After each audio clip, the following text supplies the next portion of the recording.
Chapter 23. As soon as we pulled up to the lodge, Evie grabbed my wrist and dragged me from the truck. "I'll bring your bags to your room, Elle," Abraham called after us. Evie gasped. "We can call you Elle now? That's fantastic. We're big on nicknames, as you can tell, and that full name of yours is a mouthful." "Well," I began, but Evie interrupted. "Oh, I see," she said with a sly look in my direction. "That must be Abby's special name for you." "I get it." "No, that's not. Oh, no, that's fine. I think I like the sound of Ellie better anyway, and it rhymes with Evie," she proclaimed with a victorious smile. "What do you think?" What did I think? I'd never really had a nickname before. My formal parents would rather cut their tongues out than call me by anything other than my full name. Even my gran called me Elizabeth, or the occasional term of endearment, but no one in my life had ever given me a real nickname. I guess that was about to change. "It might take some getting used to," I warned her. "Then I'll just have to use it more often." The woman's excitement could not be dampened, and I felt my face stretch into a smile. "Come on, Ellie. Let's go find Callie and get you something sexy to wear tonight." "Not too sexy," I told her. She just laughed, dragging me through the house and up the stairs to the third floor.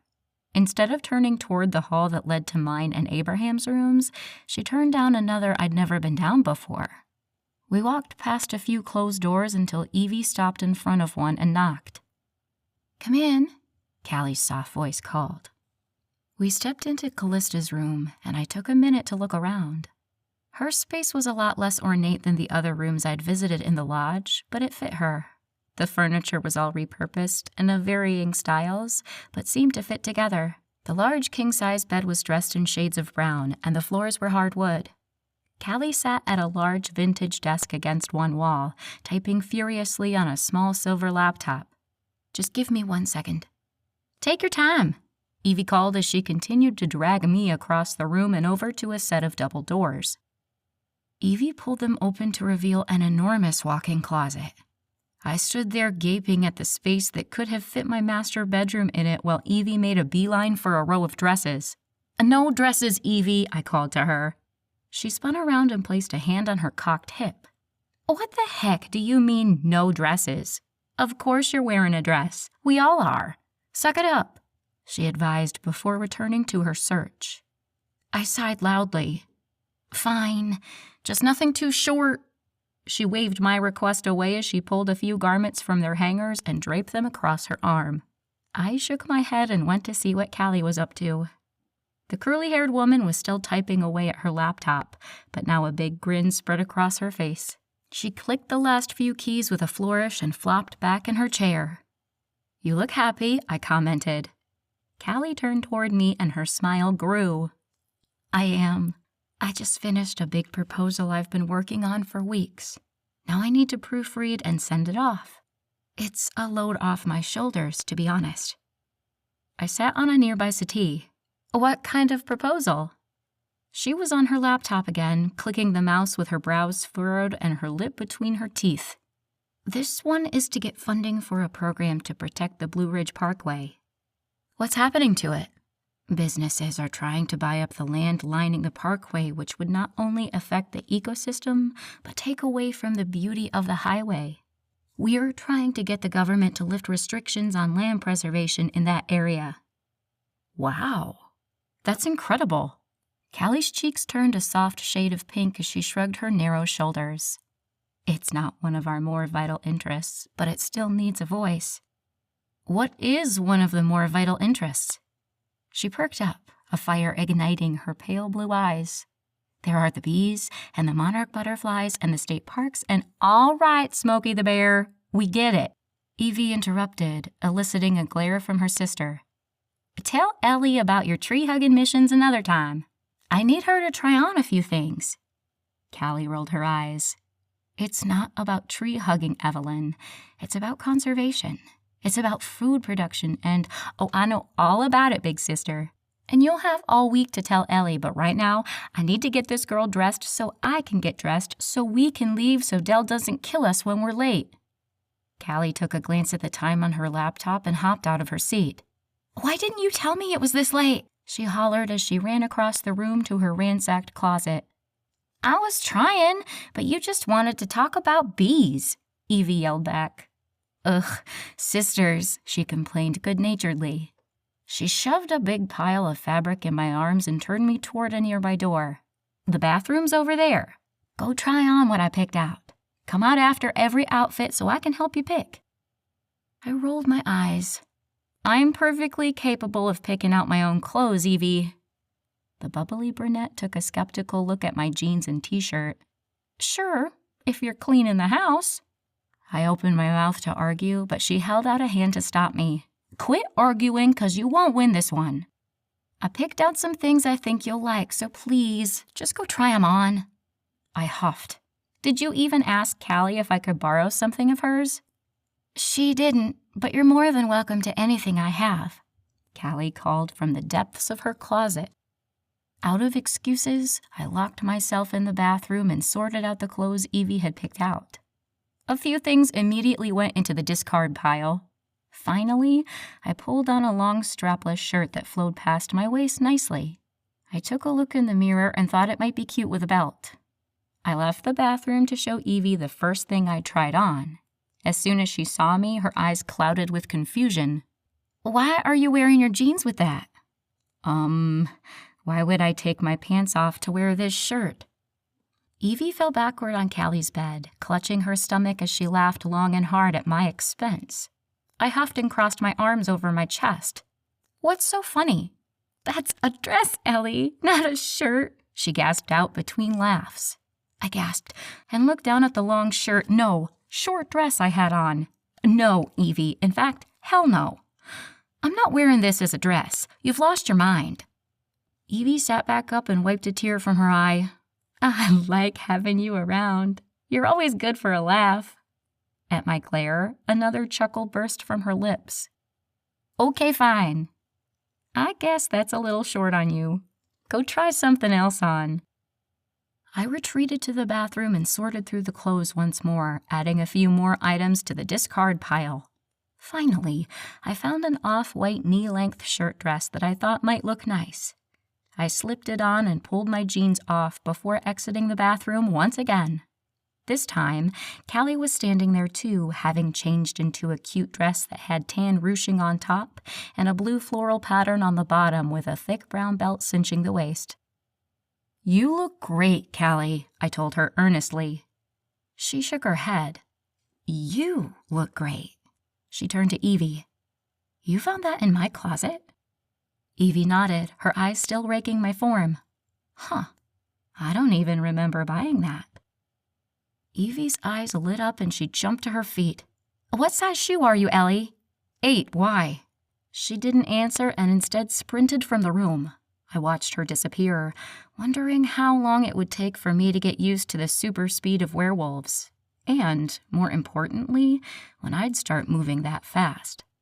Evie ran back into the room with a pair of brown leather cowboy boots with teal filigree stitched along the sides. "Here."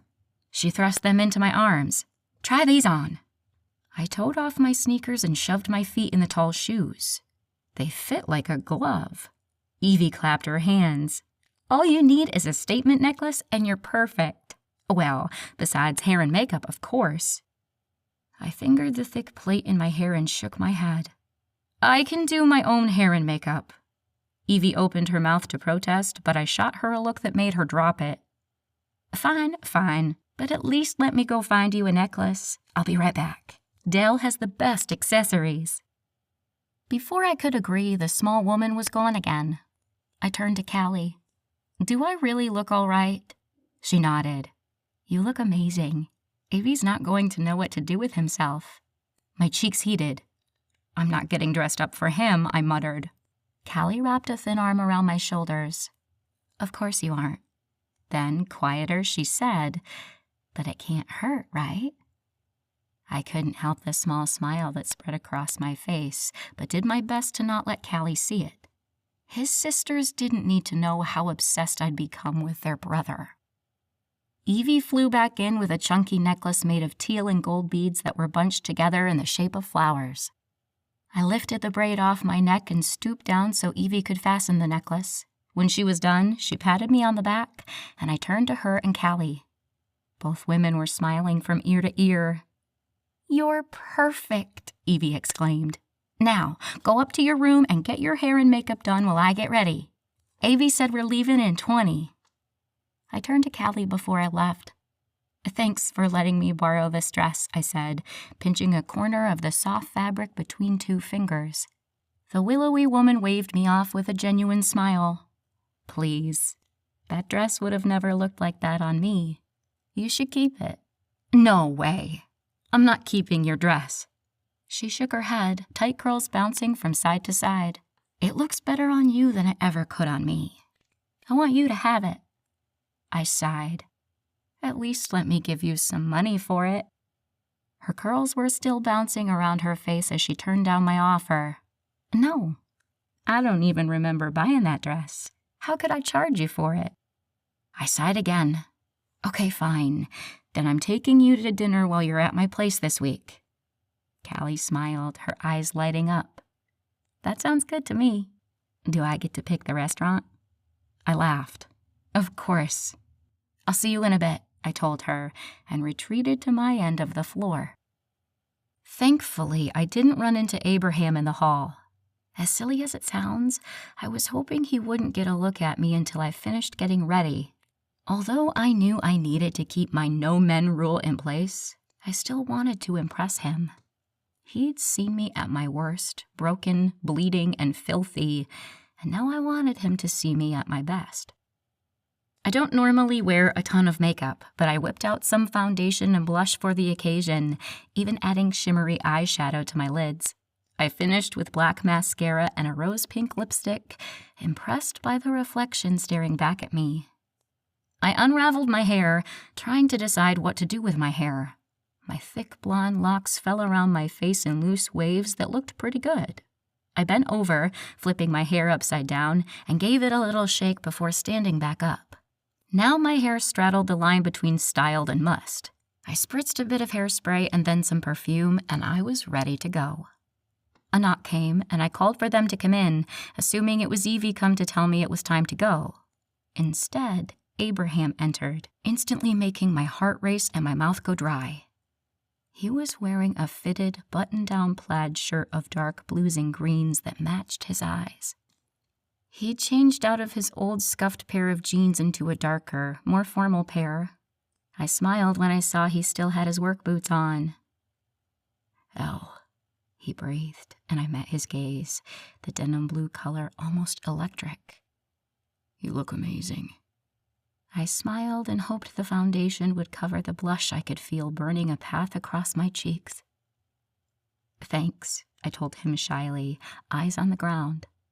I watched his tan boots walk across the floor until they were inches from my own. He grasped my chin, lifting my face until it was level with his. "So beautiful," he whispered reverently. I wanted to look away, but I was a small fly in his spider's web. There was no getting out unless he released me. His rough hand slid along my jaw and around the back of my neck where he buried his fingers in my thick hair. My chest rose and fell in time with his, our bodies only inches apart. I licked my lips, his eyes tracing the movement. With a small cough to clear my throat, I choked out, "You look nice too." His eyes softened, the lines around them crinkling with his warm smile. He leaned in closer until his lips were a breath away from mine. "I was hoping you'd think so." I swallowed nervously, his proximity making me dizzy. "Breathe," he whispered, his warm breath rushing across my open lips. I took a breath and he chuckled, making one of his soft lips brush against mine. I sucked in a deep breath at the contact and closed my eyes. Evie chose that moment to barge into my room. "Are you ready? Dell's gonna kill us if we're late."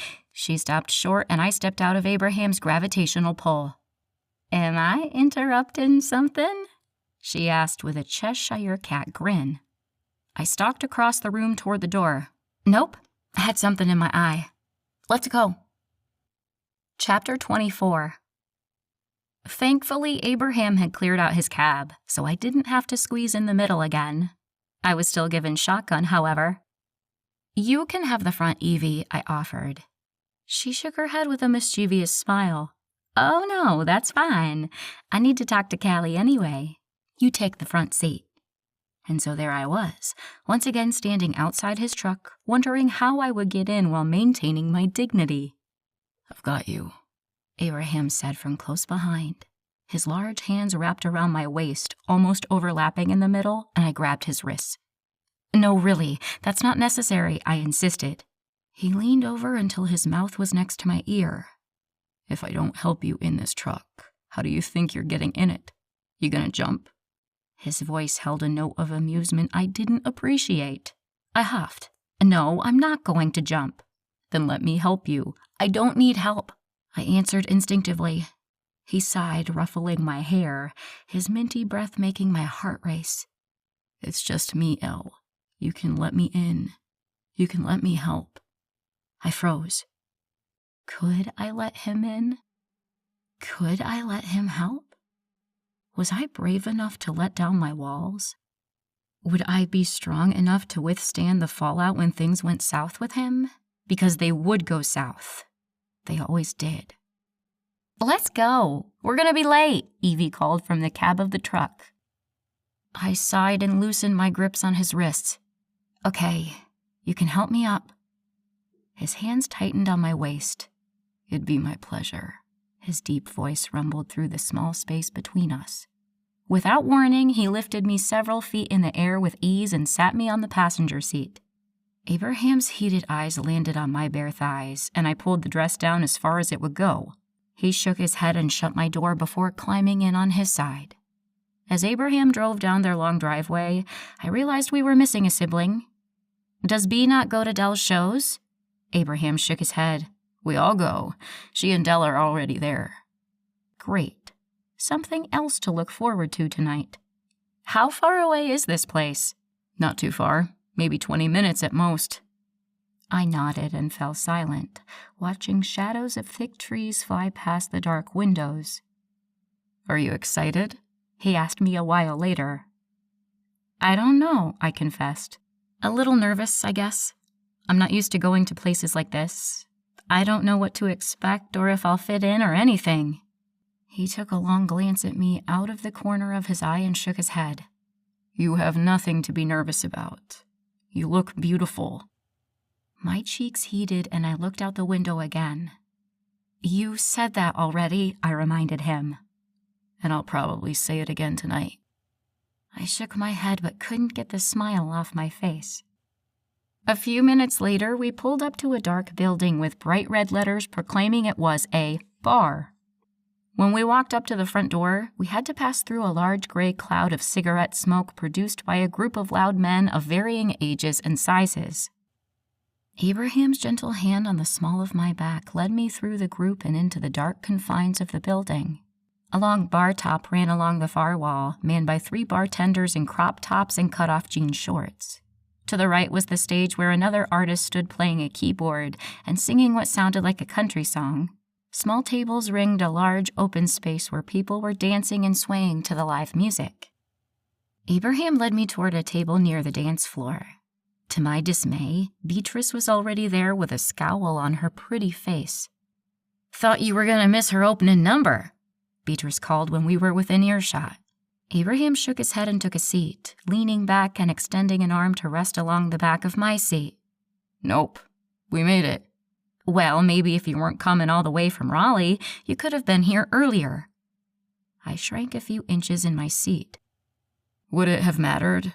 Evie was out there anyway, and besides, we're not late, so I don't know why we're discussing this. Evie shouldn't have been out there either. Did she not see me sitting right there? Elizabeth needed her there, Abraham said between gritted teeth. Elizabeth should have just stayed out here and not inconvenienced everyone. Excuse me, I began, already fed up with her shit, but Evie cut me off. No one's inconvenienced Bea. I had a ton of fun getting to know our new pack member. She's not packed yet, Beatrice ground out. Abraham cut in. I'm over this conversation. No one was inconvenienced. No one was late, so drop it. Beatrice crossed her arms over her chest and flopped back in her chair.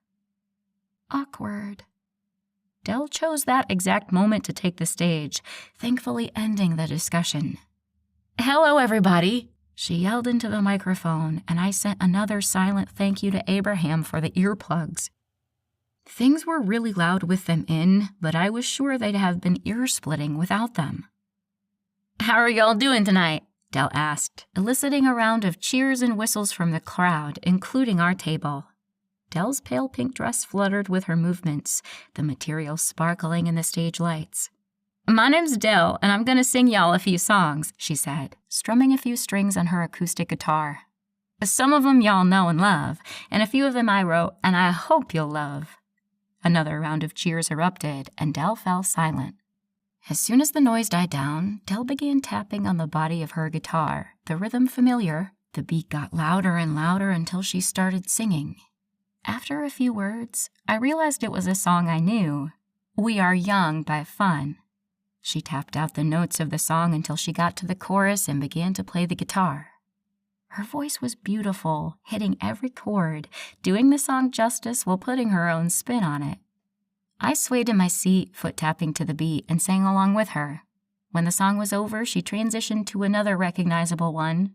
Her acoustic rendition of Outkast's Hey Ya was unlike anything I'd ever heard, and now I was openly dancing in my chair. Evie noticed and held out a hand. Let's go dance, she called, and although this was out of my comfort zone, I took her hand and let her lead me to the middle of the dance floor. At first, I only swayed back and forth awkwardly, moving my hips in time to the music. Soon, though, I had my hands in the air, jumping around and matching Evie move for move. We laughed and sang along with Dell, clapping our hands in time to the beat, and gave her an uproarious sound of applause when she finished. Her next song was also upbeat, but I didn't recognize the words and assumed it must be one of her originals. She'd sung the last couple of songs beautifully, but I could tell her heart was really into her own music. As I danced, I watched how her presence lit up the dark room and shone out across the space. She was magnificent. Are y'all having a good time? She asked the crowd, who answered with screams and whistles. She smiled, a dimple appearing on her right cheek. I had a special request tonight, and it's going to slow things down a bit. So, if you got a honey here, bring him out on the dance floor and show him a good time. The crowd yelled again, a few of them, including Evie and I, vacating the dance floor to make way for the couples. On our way back to the table, Abraham intercepted us. His massive frame commanded any space he was in, and people swerved to avoid him. Men and women alike gave him a double take as they passed. I greeted him with a smile he returned instantly. You think I could cash in on that dance with the prettiest lady here? I bit my lip as it curved up in a smile. Abraham took my hand and led me back to the dance floor. He spun me until I faced him, grasping my hips and bringing me closer. Once we were only inches apart, he started swaying to unheard music. Why are we dancing if the music hasn't started yet? I asked. He leaned down to whisper in my ear. I already know what song she's going to sing, so I thought I'd get a head start and make this dance last as long as possible. My face heated, and I was thankful for the dark room. Were you the one who requested it? He only nodded as Dell strummed the first few chords of the next song. As promised, it was slow, and Abraham was already moving us to the beat. When Dell opened her mouth and sang the first few words, I recognized Rihanna's Love on the Brain. With Abraham's hands on my hips, my arms hung loose at my sides. I'd never danced with a man before, and I was feeling out of place and confused about what was expected of me. His large hands slid up from my hips to my shoulders and down my arms until he held both of my hands. He settled them on his shoulders before grasping my hips again, pulling me closer. For the whole first verse, I stared at his broad chest, the third button down on his shirt to be exact. We swayed back and forth as we felt each other out and found our rhythm together. When I finally braved to look at him, he was already staring at me, his blue eyes bright in the dim room. We swayed to the beat, our eyes locked in place, silent confessions passing between us. Words and thoughts I was too afraid to admit, let alone speak. His face inched closer to mine, and I stood transfixed. A deer in headlights, completely at his mercy. His face lowered until it was only a fraction of an inch away from mine. I could feel his warm breath. His bottom lip grazed mine, the soft warmth shooting bolts of electricity through my veins.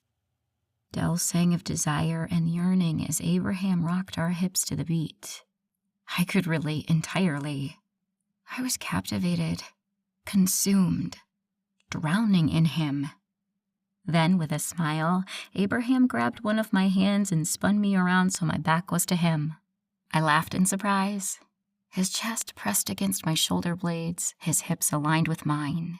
We swayed again, but this time more purposefully than before. The song played on, Dell sang her heart out, and I tried to control my racing pulse.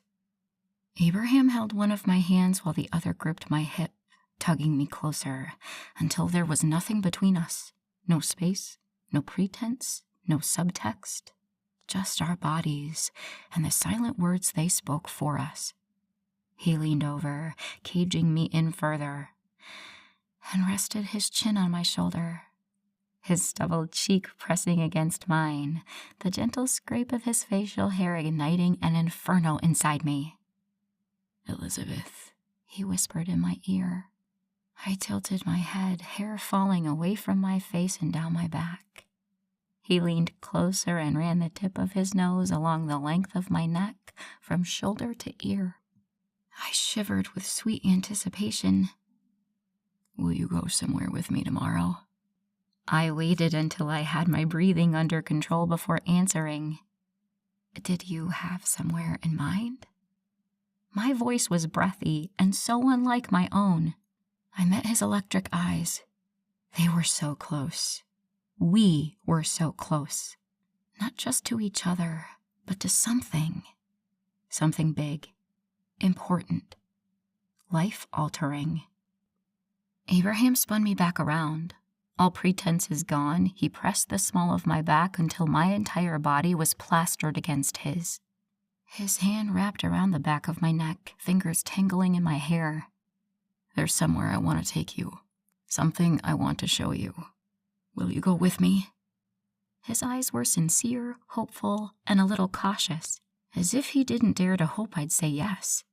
And, for a split second, I considered turning him down. For just a fraction of a moment, I remembered who I used to be. The lawyer who had no friends and no life. The single woman who lived alone with her cat and cared only for the next case that fell on her desk. But I wasn't that woman anymore. In the past week, I changed. Shifted. He'd changed me. His family had changed me. After that split second of indecision, I remembered that woman who died instead of me and the promise I'd made her. I reached up and placed my hand on the side of his face. His eyes closed for a moment, his broad chest rising and falling with a stuttering breath. It floored me, ruined me, that I had such an effect on this strong man, that my touch could make him react like that, shook me. From the core of my being, I was changed. Abraham's eyes were now open and staring at me, the hopeful light dimming by the second. I gave him a big smile and stood on my tiptoes so I could whisper in his ear. His scent filled my senses and I inhaled, reveling in him for a second before I gave him my answer. Yes, I'd love to. Chapter 25. After I promised to go out with Abraham the next day, he'd wrapped me in his arms, and that was how we finished our first dance together. "You want something to drink?" he asked over the noise, his arms still wound around me. "Please," I answered, begrudgingly pulling from his embrace. "What can I get you?" I frowned as I looked around. This didn't seem like a wine-drinking kind of place, and I was unfamiliar with beer and liquor. Just get me what you're having. He grabbed my hand and placed a gentle kiss against my knuckles. His warm lips sent a bolt of lightning straight through me. If you want to go sit at that table, I'll come find you there. I nodded in a daze and turned toward our table, reluctantly releasing his hand. When I got there, I saw Peyton had shown up with both Clyde and Calvin. I sighed but forged ahead. 4 sets of eyes greeted me, and not all of them were friendly. "Hey, Elizabeth. I didn't realize you were here," Calvin greeted. "I didn't know you were here," I told him. He leaned back and slung an arm across the back of Peyton's seat. "Yeah, me, Clyde, and Peyton got here a few songs late. Don't tell Del, though," he said with a wink. I smiled. Your secret's safe with me. Then I turned toward the others. "It's nice to see you two." I nodded toward Peyton first, then Clyde. The former lifted a dark brow in greeting, and the latter only nodded. Well, this is fun. I tucked a lock of hair behind my ear and looked around the room, hoping to see Abraham on his way over. "Are you wearing earplugs?" Peyton's voice was shrill. I covered my exposed ear. Yeah, Abraham gave them to me. My hearing came in." Peyton and Beatrice laughed, and I smiled along with them, not understanding the joke. "That's so pathetic," Peyton spat out. My smile fell from my face. "Is it?" I asked, half embarrassed and half irritated. "You look ridiculous," Peyton continued. "What would possess you to wear those out in public?" She continued laughing in her high-pitched tone. My anger sparked as I clenched my hands in my lap. It's been years since I'd had to deal with a mean girl, but my memory was great. I opened my mouth to let her have it, but Calvin spoke up. "Lay off her, P. You were what, 13 when you went through all these changes? You weren't out in bars, and if you were, you would have needed earplugs too." "Well then, maybe she shouldn't be here," Peyton told him, her dark eyes flashing with hatred in my direction. "Maybe that's not up to you," I suggested. Her eyes narrowed and Beatrice sat forward in her chair. Peyton opened her mouth to respond, but Abraham showed up, putting an end to the conversation. "Sorry it took so long. The line was crazy," he said as he handed me a brown bottle of beer. I accepted it and took a long sip without even looking at the label, my eyes still fixed on Peyton. To my delight, she looked even angrier since Abraham showed up with my drink. "Abby, you want to dance?" she asked, turning her laser focus onto him. Out of the corner of my eye, I watched him shake his head and take a swig of beer. "Nah, I'm good. I'm gonna rest for a few. Elle here wore me out," he said with a laugh as he settled his arm along the back of my chair. I couldn't help the satisfied smirk that slid across my face. "If I'm not mistaken, it was you who asked me to dance," I told him from behind my bottle. I'd never been a big beer drinker, but this was tasty and refreshing, and exactly what I needed. Abraham chuckled, his fingers playing with the ends of my hair. "Is that how you remember it?" he asked with a grin. "That's how it happened." Peyton stood and held out her hand to Calvin. "Let's go, Cal. Dance with me." I watched Calvin take a long glance at me before doing as he was told and leading Peyton onto the dance floor. "You don't need to treat her that way." Bee's angry voice came from across the table. "Treat her what way?" Abraham asked before taking another sip of his beer. "Like shit. You know she likes you. Why wouldn't you dance with her?" I felt my entire body stiffen and Abraham's hand freeze in my hair. My pulse pounded in my ears as I swear I saw red. Abraham is mine. I froze, that thought bringing me up short. Because he wasn't mine. What was I thinking? He's not mine. I have no hold on him. He can do whatever he wants. I repeated those words over and over in my head, but the repetition wasn't making them any more true. Abraham sighed and slid his hand from my back to the top of my shoulder where he squeezed. "B, you know I don't have feelings for her like that. I never have. If I danced with her, it would only give her the wrong idea." "But you'll dance with her?" Beatrice spat, nodding her head in my direction. Abraham's hand tightened on my shoulder and he sat up straighter. Beatrice, who I do or don't dance with is none of your concern. You need to mind your own business and stop trying to set me up with your friend. It's not going to happen." His voice had gotten deeper and more serious. I leaned into Abraham's side to distract him from the argument he was having. Beatrice was being a bitch, but she was still his family, and I was learning how important family was. When his head whipped around, I knew I'd succeeded. "You want to go back out?" I asked with a nod toward the dance floor. Abraham faced me, his lip turned up at the corner in an irresistible smirk. His blue eyes were bright, like a clear afternoon sky. "Are you asking me to dance?" I downed the rest of my beer and thunked it on the table. "I think I am." His eyes stayed locked on mine as he finished his own drink. "Only a fool would turn down the opportunity to dance with the most beautiful woman in this bar." A scoff from Beatrice floated across the table, but we both ignored her. I rolled my eyes and stood up with my hand held out for him. "Well then, let's go. We'll see if you can keep up." Abraham's smile was brilliant as he grabbed my hand and pulled me against him. "Challenge accepted," he whispered in my ear. We found Evie and Callie out on the dance floor, and the four of us danced through the next few songs. Abraham was never far from my side and would occasionally grab my hand and twirl me around. We laughed, sang, jumped, and wiggled until Dell stopped singing and set her guitar down. "That's all I got for you tonight. Thanks for having me," she called before exiting the stage to loud cheers and whistles from the crowd. The noise had become too much for me, and I had to cover my ears to cope with the piercing sounds. I'd developed a headache over the course of the night and knew I had my newly enhanced hearing to blame. Abraham noticed my distress and pulled me into him. With one ear pressed against his chest and his hand on top of mine, holding the other, I made it through Dell's applause. "You doing all right?" Abraham whispered in my ear. "I probably shouldn't have brought you here tonight. It's too soon after you got your hearing." I looked up and saw his anxious eyes staring back at me. I shook my head. "You couldn't have missed your sister's show. Your well-being is more important." I shook my head again, but he ignored me and turned to Evie. "Are you ready to go, or did you want to stay a while?" Evie shrugged. "I'm ready to go if you are." "How about you, Callie?" She nodded too. "I've had a long week. I'm ready for bed." Abraham nodded and ushered us back to the table. Dell was there when we arrived, and Abraham stepped away from my side to wrap his arms around his sister. "Dell, you did amazing. I don't think I've ever heard you sound better."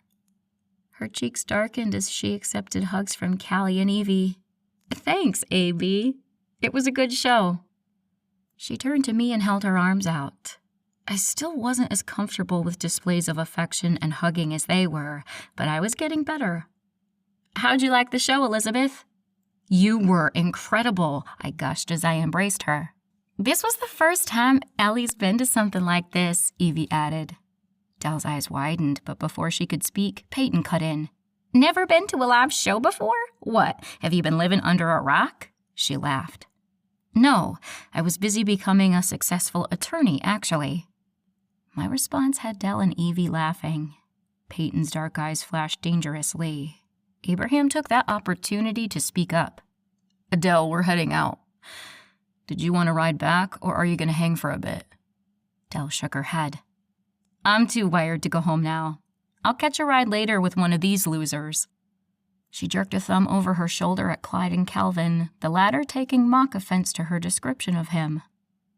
"A.B., I'm tired, and they're not leaving for a while. Do you think you could give me a ride home?" Peyton asked with a honey-sweet voice that made my teeth grind. "Sure, we got room. You ready now?" She nodded and wrapped a skinny pale arm around his bicep. "Yep, let's get out of here." She took off toward the front door, dragging Abraham and leaving us to follow in her wake. Abraham glanced over his shoulder at me, and I smiled through my clenched jaw as I stalked after them. He's not mine.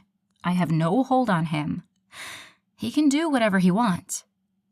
I repeated the words over and over as I wove through the crowded bar. Evie caught up and slung her arm around my waist. "You know he likes you, right?" "I don't know what you're talking about," I spat and then winced. instantly remorseful for the tone I was using with my new friend. She didn't deserve my anger. The harpy up ahead, however, did. I know you know what I'm talking about, Elizabeth Montgomery, so don't play dumb with me. Her sharp words cut through the red haze I was in, and I turned to face her. Peyton's always had a thing for him ever since we were younger, but he's always turned her down. You don't need to worry about her. She's just jealous 'cause she sees the way he looks at you. My face heated, and I didn't trust myself to respond. You don't need to admit it now, but I know you like him too. It's written all over that pretty little face of yours. You need to stop being so hard-headed and let him in. I promise he's a good guy, the best. He's never once let us down, and I know he won't let you down either. I was stunned silent. You don't have to decide today, but just think about what I said. The best I could muster after that declaration of hers was a simple nod, but it seemed to satisfy her. Good to hear. She giggled. Now, what did you think about your first dive bar and show? At that point, Callie came up on my other side, linking arms with me and joining our conversation. We laughed as we recounted our night. All the while, I snuck glances ahead of us at Peyton and Abraham's backs. I wondered what kind of sickly sweet things she was saying to him and whether they'd make me want to punch her. I decided that was likely. I can't believe A.B. requested Del sing that song, Callie confided, her light blue eyes wide. He's never done anything like that before. I shrugged, feigning nonchalance. Oh, yeah? Callie nodded seriously. Never. He's danced with tons of girls at shows like this and never requested a special song for them. I gritted my teeth until they felt like they might crack. Oh, yeah? I repeated, although this time a little harsher. It's different with Ellie, Cal. Can't you see that? Callie nodded again. It's totally different. What's different? Abraham asked. We'd arrived at his truck by now, Peyton still hanging from his arm. Nothing, the three of us chimed together, which produced a fit of giggles from us and a sigh from him. Great. Another woman in my life to gang up against me, Abraham complained with a sparkle in his eye and a smile on his face. He clearly wasn't bothered by our camaraderie. I'd never gang up on you, A.B., Peyton purred. I rolled my eyes and fought to stop the beer I'd had from making a repeat appearance. Thanks, Peyton, he said as he walked over to the driver's side, ruffling her hair like a kid as he passed. She frowned at the sisterly affection, which made my night just a little brighter. Until she opened her mouth again. I call shotgun, she yelled, causing the headache I'd been developing to blossom further. I shot a furious look at the skinny brunette while I climbed into the cramped back seat between Callie and Evie. I could already tell this was going to be a long ride back to the lodge. Chapter 26. Peyton spent the whole 20-minute ride back to the lodge talking Abraham's ear off. I spent it seething in the back. So, I was beyond relieved when we finally pulled onto his long driveway and up to the lodge. When we stopped, I slid across the back seat and stepped onto the gravel drive as fast as I could. To my surprise, Abraham approached me immediately, using one hand to wrap around the back of my neck, fingers tangling in my thick hair. Hey, he said simply. I smiled. Hey, you hungry? My stomach took that opportunity to rumble. He must have heard because he smiled and directed me toward the massive house in front of us. I could eat, Peyton piped up, coming around the other side of the truck to stand in our way. I watched Abraham's face to see how he'd handle this. If he invited her to eat with us, I was going to bed early, empty stomach or not. But instead, he frowned. Don't you and Paul have enough food? If not, I can gather whatever you want from the pantry. Peyton's dark eyes dimmed. No, we've got plenty of food, she admitted. Abraham smiled and patted her on the shoulder as he ushered me toward the door. Great, then have a good night, Peyton, he called as he left her seething in the driveway. I held my tongue but couldn't wipe the grin off my face. We got to the kitchen, and Abraham pulled out a stool for me at the large island in the middle of the kitchen. He opened the refrigerator door and stuck his head inside. He began. I arched an eyebrow and waited for him to finish. He straightened up, holding a couple of bags of deli meat. Sandwiches? He asked hopefully. That sounds perfect. He smiled his $1,000,000 smile, and I swear I saw stars. How could this man be so beautiful, so kind, so gentle, and funny all at the same time? There had to be something I was missing, some bad habit or terrible skeleton in his closet. He couldn't be this perfect. We got ham, turkey, or roast beef. He interrupted my musings. Okay. His surprised eyes met mine. Okay? Yeah, I'll have it all. Load it up. He smiled wide. That's my girl, and everything sandwich coming right up. I rolled my eyes but smiled back. Not your girl, McCoy. Not yet, he responded. I scoffed but didn't deny it, because if I had, it might have been a lie. How about some lettuce and tomato, he asked. And mayo and mustard, I added. He nodded and went back to hunt down the extra ingredients. Where can I find a cutting board and knife, I asked. I laughed. That's right. Your culinary expertise is a recent development. I'll find them myself. I was just thinking, Ms. Smarty Pants. Now I remember the cutting boards are in the cabinet next to the sink, and the knives are in the drawer below that. My eyebrows rose in surprise, and he rolled his eyes. I'm not completely useless in the kitchen. I helped to slice up the tomato while he put our sandwiches together. We worked together in companionable silence, and it was nice and oddly familiar. He placed the plates in front of 2 stools and returned to the fridge for a couple bottles of water. He pulled out a bar stool for me and then took the seat next to mine. Once I'd taken a few bites and a gulp of water, I turned to Abraham and asked something that'd been on my mind for hours. So, where are you taking me tomorrow? It's a surprise. I don't like surprises. Why does that not surprise me? He smiled behind his sandwich. Can I at least get a hint? I asked sweetly, placing a hand on his thigh. He froze in his seat and turned wide eyes in my direction, first at my hand and then my eyes. His throat bobbed with a harsh swallow, and he took a long sip of water before answering. Are you trying to use your womanly wiles to get me to spill my secrets? My head fell back with a loud bark of laughter. My womanly wiles? He nodded. I wasn't aware I had any wiles. He smirked. Believe me, you've got wiles in spades. Well, is it working? He shook his head slowly as he finished chewing. You have no idea. I waited for a few moments before I persisted. Well? He assessed me for a few long seconds before scratching his stubbled cheek. Okay, I'll give you a hint. I clapped my hands, my smile wide and expectant. I'd do just about anything to make you smile that way, he muttered.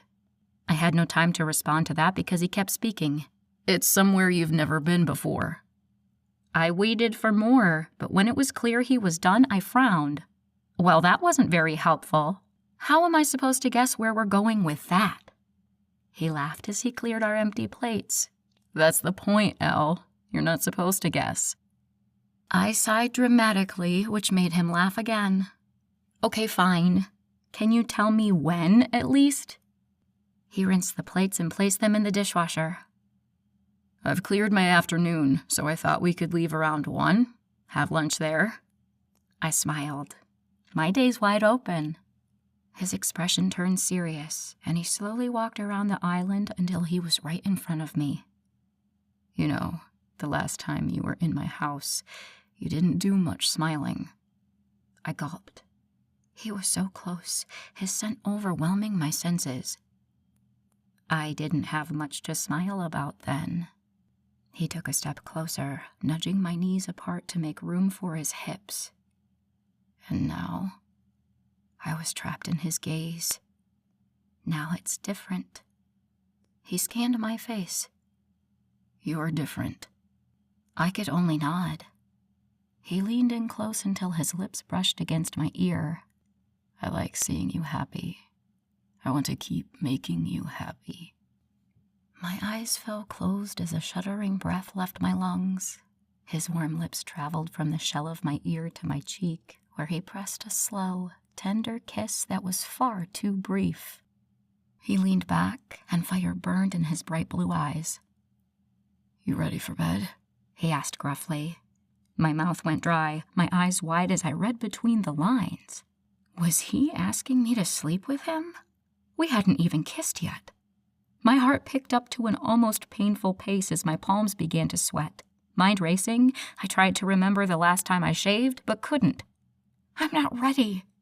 Abraham watched my reaction with shrewd eyes. Suddenly, his expression cleared and his head tipped back with a hearty laugh. He wrapped an arm around my waist and pulled me from the stool. Still laughing, he placed a kiss on top of my head, arm still wrapped around me, as he led us out of the kitchen. "What I meant was, are you ready for your own bed?" My face heated painfully as I prayed for a sinkhole or flash flood to take me away. How could I have been so stupid and presumptuous? He leaned down until his lips were against the side of my face. "Don't get me wrong, Elle. I'd love to wake up next to you tomorrow morning, but the time isn't right, and I'm not that kind of guy." I regained enough of my composure to ask, "What kind of guy are you?" We'd made it up the first flight of stairs already, and Abraham didn't miss a beat before responding, "The kind of guy who takes a beautiful woman on a few dates and makes her some kind of promise for the future before he makes love to her." The burning in my face had subsided slightly until then. I was sure I resembled an overripe tomato at that point. Part of me was a little disappointed I wouldn't be spending the night wrapped in Abraham's arms. The other was immensely relieved. I wasn't ready, not even close. Thankfully, Abraham's hormones weren't overriding his common sense like mine seemed to be. We made it to the third-floor landing, and Abraham led me to the bedroom that had become mine. With embarrassment still burning my cheeks, I kept my gaze averted. His calloused fingers grasped my chin and tilted my face until I met his eyes. "That all right with you?" he asked, his expression soft, but with a bit of cockiness. I straightened and pulled my chin out of his fingers. "We'll see." He smirked, a twinkle of mirth in his denim blue eyes. "That's my girl," he said before placing a chaste kiss on my forehead. "I'm not your girl, McCoy," I reminded him, trying to hide the smile on my lips. He ignored me. "Night, Elle. I'll come get you for breakfast." I nodded and retreated behind my borrowed bedroom door. Who would have thought a midnight snack could be so sexually charged? The next morning, I was dressed and ready for Abraham when I heard a knock at the door. I bounded over and whipped it open, only to find Evie there instead of the man I couldn't stop thinking about. The disappointment must have shown on my face because Evie laughed and pushed her way inside. "Expecting someone else?" she asked with a knowing look. My face heated. Well, no. Kind of." She laughed again. "I won't take it personally." I smiled gratefully. "Abby sent me to get you for breakfast. He said he had something come up and couldn't make it." My face fell along with my heart. I'd really been looking forward to that outing later. I would not call it a date. Evie laughed again and linked her thin arm through mine. "Don't worry. He said he'll still make it to your date later this afternoon." "It's not a date." She shot me a sideways look. "Well then, why were you so glum about a second ago?" I floundered for a response, and she laughed again, her wind chime voice ringing through my ears and reminding me to replace the plugs I'd taken out last night. I scooped them off the nightstand and returned to Evie's side. "I'm just excited to go to this special place of his. I'm curious." "Uh-huh. Keep trying to convince yourself of that, honey." I ignored her and changed the subject. We chatted about the night before at the bar and the cute guy Evie had danced with as we walked down to breakfast. When we got to the kitchen, it was full of sunlight, boisterous laughter, and muscled men. If there wasn't one in particular I couldn't stop thinking about, the room full of man meat might have tempted me. But I was having lunch with the sexiest of them all. As I stood there observing the activity in the kitchen, it was hard not to let my mind drift to more sinister thoughts. Was one of these men the killer we were looking for?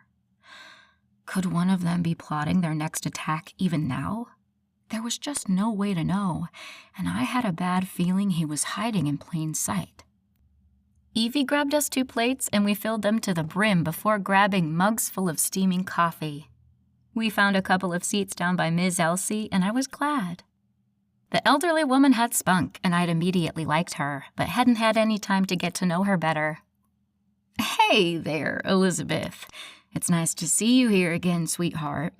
Looks like the leg healed up nicely," Ms. Elsie commented as Evie and I took our seats. "Yes, ma'am, it did. Hasn't bothered me in a while." I tucked into my eggs as Ms. Elsie prattled on. "I can't even count for you the amount of broken bones I've seen from these young wolves in my time.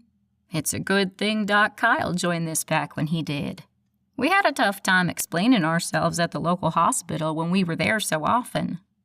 "How long ago did he join?" I asked around a mouthful of bacon, using my hand to shield my poor manners. Miss Elsie looked up to the ceiling, squinting her eyes in thought. "Oh, it's been at least 5 years now, hasn't it, Evelyn?" Evie nodded, her own mouth full of food. "Gotta be, at least." "Yeah, Kyle was a great addition to this pack, and that maid of his is just an angel. She gave me this hush puppy recipe that is so good, it gives my mamaws a run for its money. And that woman could cook, I'll tell you." "You're a great cook, Miss Elsie. Did you learn from your mama?" Miss Elsie nodded. "Sure did. I was stuck to that woman's hip from the time I could walk." Evie swallowed and spoke up. "Miss Elsie, did you hear Abby's been cooking for Ellie here?" she asked with a giggle. Miss Elsie's eyes went wide. "Our Abraham? Cooking?" Evie nodded with a wide grin and mischief in her blue eyes. Miss Elsie shook her head. "Has it tasted all right, dear?" she asked me, her voice full of real concern. I laughed loudly. "It's mostly been easy stuff like sandwiches. Don't worry about me." "Speaking of sandwiches, have you heard about the special ones Abraham used to make when he was just a pup?" Miss Elsie asked, eliciting a loud hoot of laughter from Evie. I shook my head with a smile, eager for the story. "Well, they were real simple, see, as they only had 2 ingredients, bread and syrup." My mouth fell open. "You've got to be kidding me." Miss Elsie shook her head. "I'm telling you the truth. He'd make himself syrup sandwiches every afternoon. He was too short to reach the counter, so he'd slap the bread right on the floor and stand there with the syrup and just drip it all over the place." Evie was howling with laughter, and I was having trouble not joining her. "He thought he was such a culinary genius," Evie wheezed, wiping a tear from her eye. "I've never heard of anyone making a syrup sandwich. It couldn't have tasted very good." "Oh, they're delicious. You should try one sometime." Abraham's voice came from behind, startling me. He snagged a piece of bacon off my plate and took the seat next to mine. My heart stuttered a few beats and took off running at his unexpected arrival. "I think I'll pass," I answered dryly. "You've been giving away all my secrets, Miss Elsie?" Abraham asked in mock seriousness, smiling wide at the older lady. "Oh, just the one, honey. And it's not much of a secret. It's almost like pack knowledge at this point. And if our Elizabeth here's gonna be a part of us, she needs to know these kinds of things." "Yeah, I'm hoping we can get her to stick around for a bit," Abraham answered, eyes locked on mine, their blue depths drowning me. "I'm finishing up some work, but should be ready to leave soon. That good with you?" I nodded. "I've cleared my schedule for you today," I reminded him with a smile. He nodded and took my hand, grazing his lips across my knuckles. "I'm a lucky man." I raised a brow at him. "Don't forget it." His smile turned sincere. "Never," he promised. With that, he left the table, and the room dimmed without his light in it. Chapter 27. It was a couple of hours later when Abraham found Evie and I in the theater room. We were just finishing up a romantic comedy, and Abraham took the seat next to me to wait it out. I'd been engrossed in the movie, but my attention was now split between the screen and the man beside me who gently played with the ends of my hair. When the credits filled the screen, Evie turned the lights back on. "You two have fun on your date," she called over her shoulder as she left the room. "It's not a date," I hollered after her. She'd been teasing me all day about my outing with Abraham. "It's not?" he asked. I turned to him, torn. Is it a date? He hadn't specified, and I hadn't wanted to assume. Did I want it to be a date? This was all so confusing. "Well, you never said it was." I diverted the heat onto him. He squinted, gaze raking my face, seeing things I wasn't sure I wanted him to see. Not yet. I suppose I didn't, did I? He kept looking at me, looking through me. "Let me remedy that." He turned to face me, took both my hands in his, and looked deep in my eyes. "Elizabeth, will you go on a date with me this afternoon?" I smiled and rolled my eyes. "I believe I've already agreed to that." He smiled back. "Apparently, it wasn't a date you agreed to, and I want to make sure all the cards are on the table. I plan on taking you on a date today, Ms. Montgomery. Would that be all right with you?" His blue eyes swirled with sincerity and a tiny twinkle of humor. My insides were in knots. This was happening so fast. I'd only met him a week ago, and we were already going on a date? What happened to my no men rule? All the walls I'd carefully constructed around me. All the plans I'd made that did not include a man like Abraham. I looked deep in Abraham's sky-blue eyes, waiting with endless patience, but just a touch of insecurity. And I knew.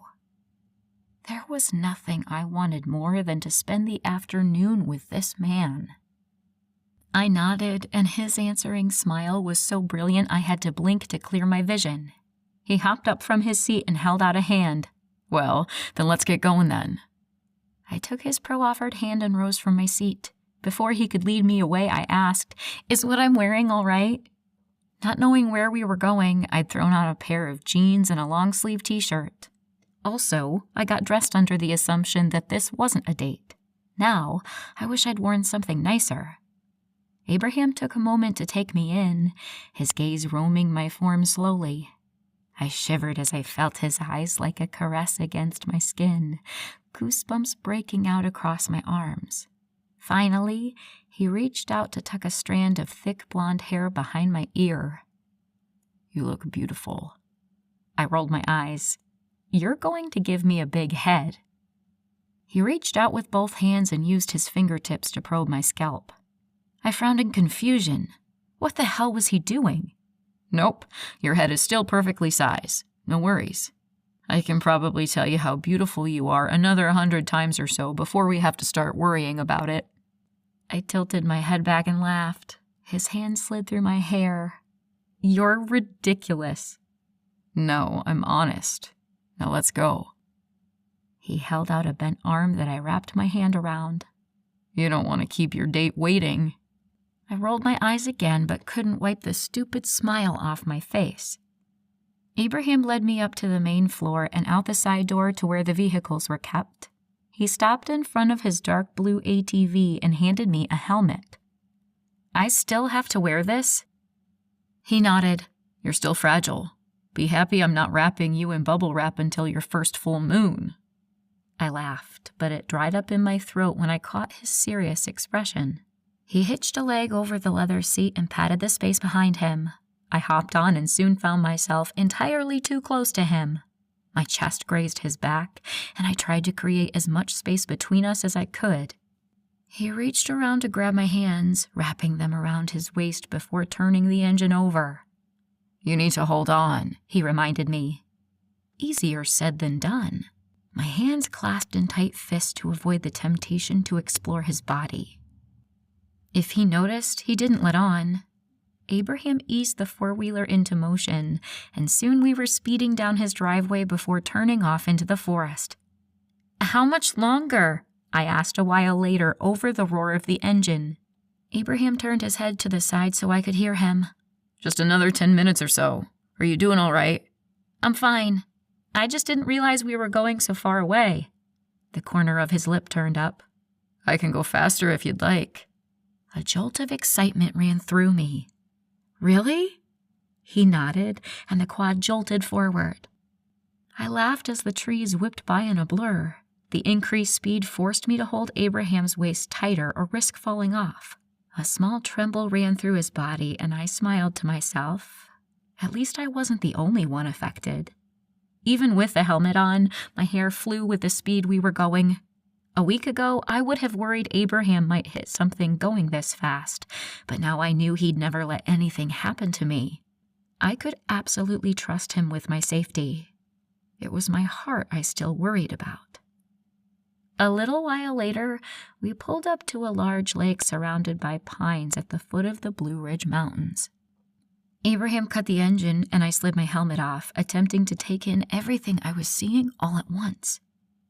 Clear blue water gently lapped at the pebble-strewn beach, mountain peaks reflected in its calm surface. To the left of us was a large haphazard pile of boulders that jutted up against a rock wall. A small waterfall ran off the boulders and into the large lake, disturbing only a small portion of its surface. "What do you think?" Abraham asked behind me. I turned to him. "It's incredible, Abraham. I've never seen anything so beautiful." I turned again to stare at the picture-perfect scene before me. "I know what you mean." His voice was deep and serious, and so close. He ran a hand down my arm to my hand where he twisted his fingers with mine. "There's more." I glanced at our entwined hands as he led me away from the shore and over to the rock wall. He let go of my hand and began climbing up the pile of rocks, so he was several feet high. "Come on," he called. "The rest is up here." I eyed the boulders warily. "I don't think I can." He jumped down, landing in front of me. "I'll help you." And for once, I didn't argue. I nodded and walked over to where he'd begun his ascent. Abraham pointed out the hand and footholds he'd used and stood behind me as I hoisted myself up the first boulder. Once on top, he scrambled up and showed me how to get up the next rock. We continued like that until we'd made it all the way up. The last boulder had a relatively flat surface, and spread along the top was a blanket, held down on all four corners by small mason jars filled with pale pink peonies.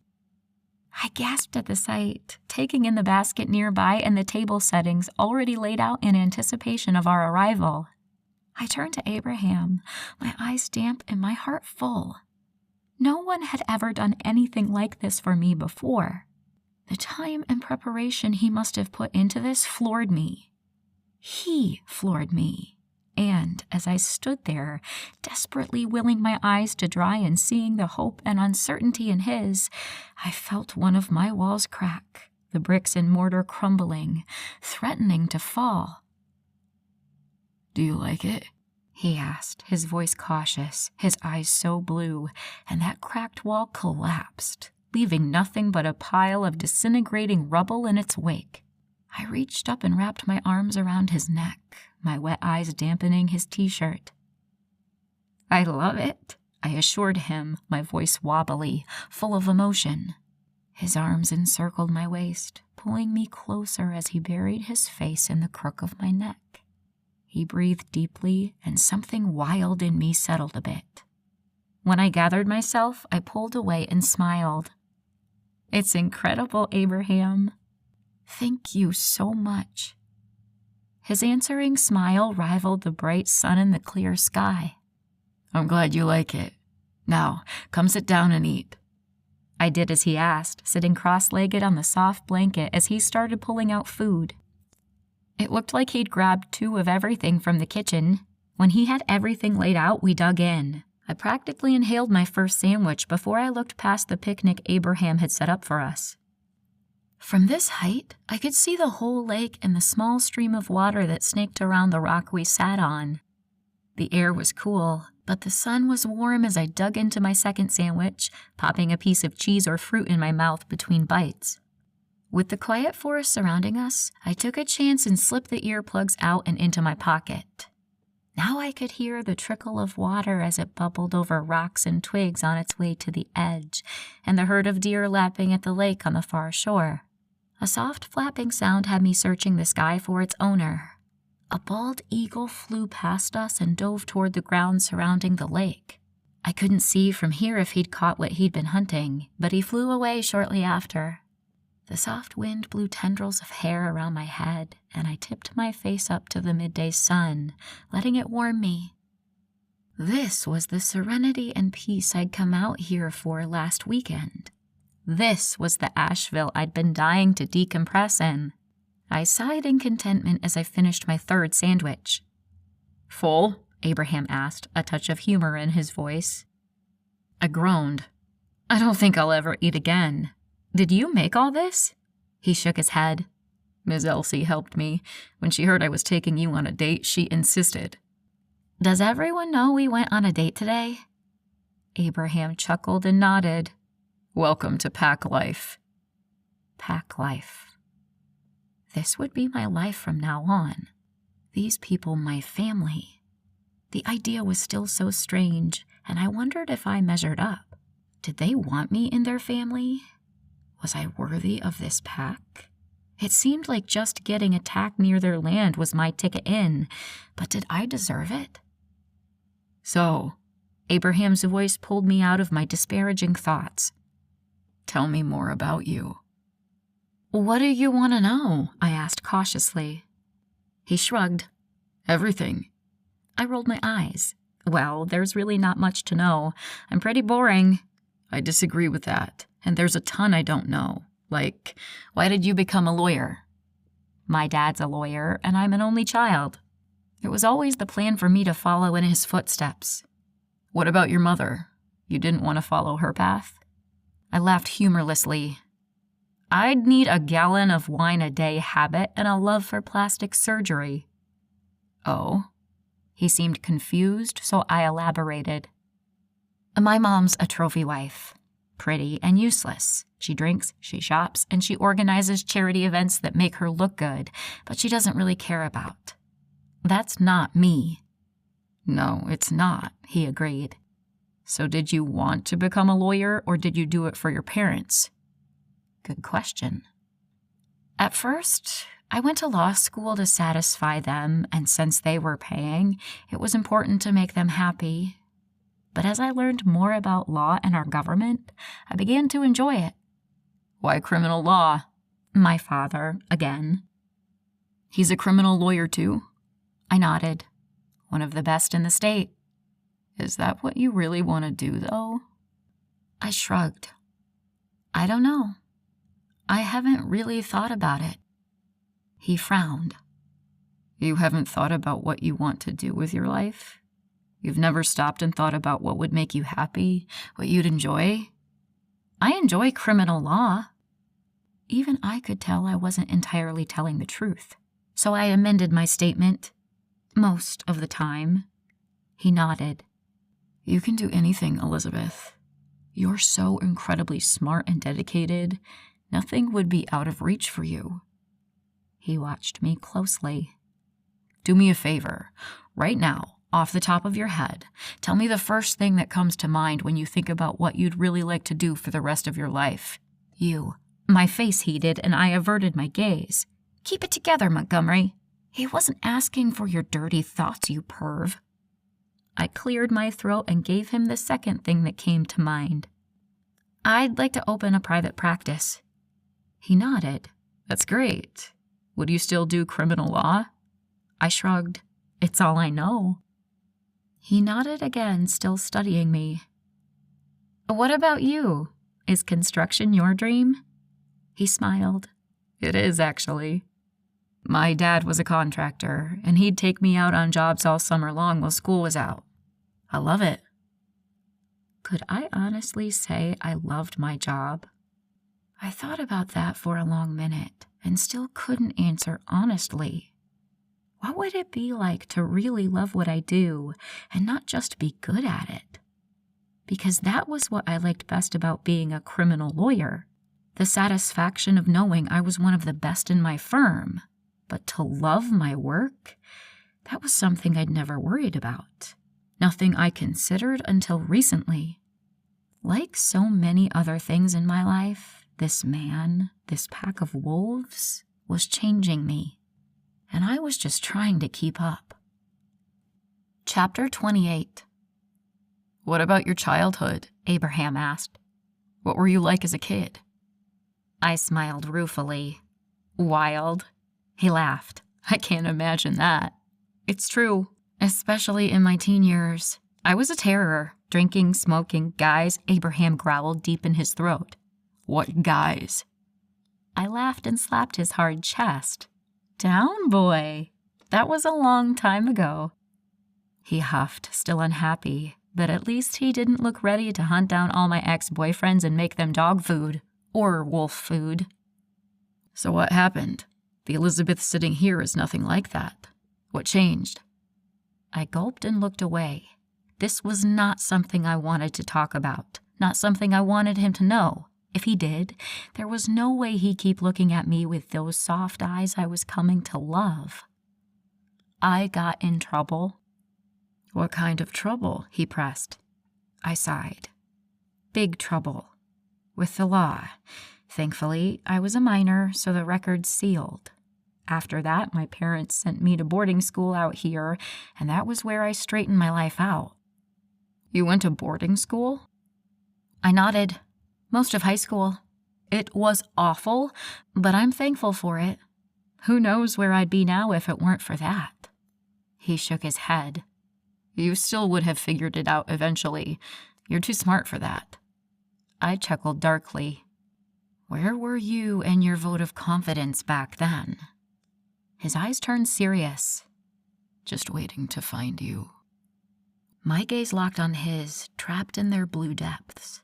His eyes left mine to glance at my lips and then back again, my insides clenching almost painfully. Delicious anticipation zipped through my veins as we inched closer. Like magnets, we were being pulled together, the space between us dwindling fast. And I panicked. "So," I said, straightening and leaning away from him, "how did you find this place?" Abraham smiled. "I told you I know this area and these mountains like the back of my hand. I found this place years ago and somehow kept it a secret from my nosy sisters." He smiled indulgently. "This is where I come to get away from it all, from being the alpha and the head of our family and all the responsibility that comes with it. When things get too hectic, I escape out here to sit on this rock and just think, or rather, I work on not thinking. This is a great place to clear your mind." I looked out over the edge and nodded in agreement. This was an amazing place to get your head straight. I could imagine escaping out here with a book and spending hours on this boulder, losing myself in a great story, or taking a nap beneath the warm sun. "Want to know what else I do out here?" he asked, rising to his feet. He pulled me up next to him. "What?" He grinned mischievously. "Do you trust me?" "Yes," I answered immediately, and the shock was obvious in his clear eyes. His smile got wider as he led me to the edge of the rock. He kicked off his boots and pulled his t-shirt over his head. My mouth went dry and my heart raced, sounding like a tribal drumbeat to my sensitive ears. He infused my face as I realized he must have heard it as clearly as I did. "You might want to take off your shoes so they don't get wet." "Wet?" He nodded toward the lake. "We're going in." I backed up. "Hell no, Abraham McCoy. Have you lost your mind? I'm not going in that lake." "You're right. We are not going in the lake. We're jumping in the lake." I backed up farther. "You're nuts." "You said you trusted me," he reminded. I shook my head, hair flying around my face. This was crazy. He was crazy. "Come on, Elle. I won't let anything happen to you." "I know." I sighed deeply, tipping my face to the sky as I toed off my sneakers. "I can't believe I'm letting you talk me into this," I told the puffy white clouds. "You'll love it," he promised. I didn't believe him. He walked over and grabbed my hand, leading me to the edge. I peeked over the side and took a quick step back. "It's so far."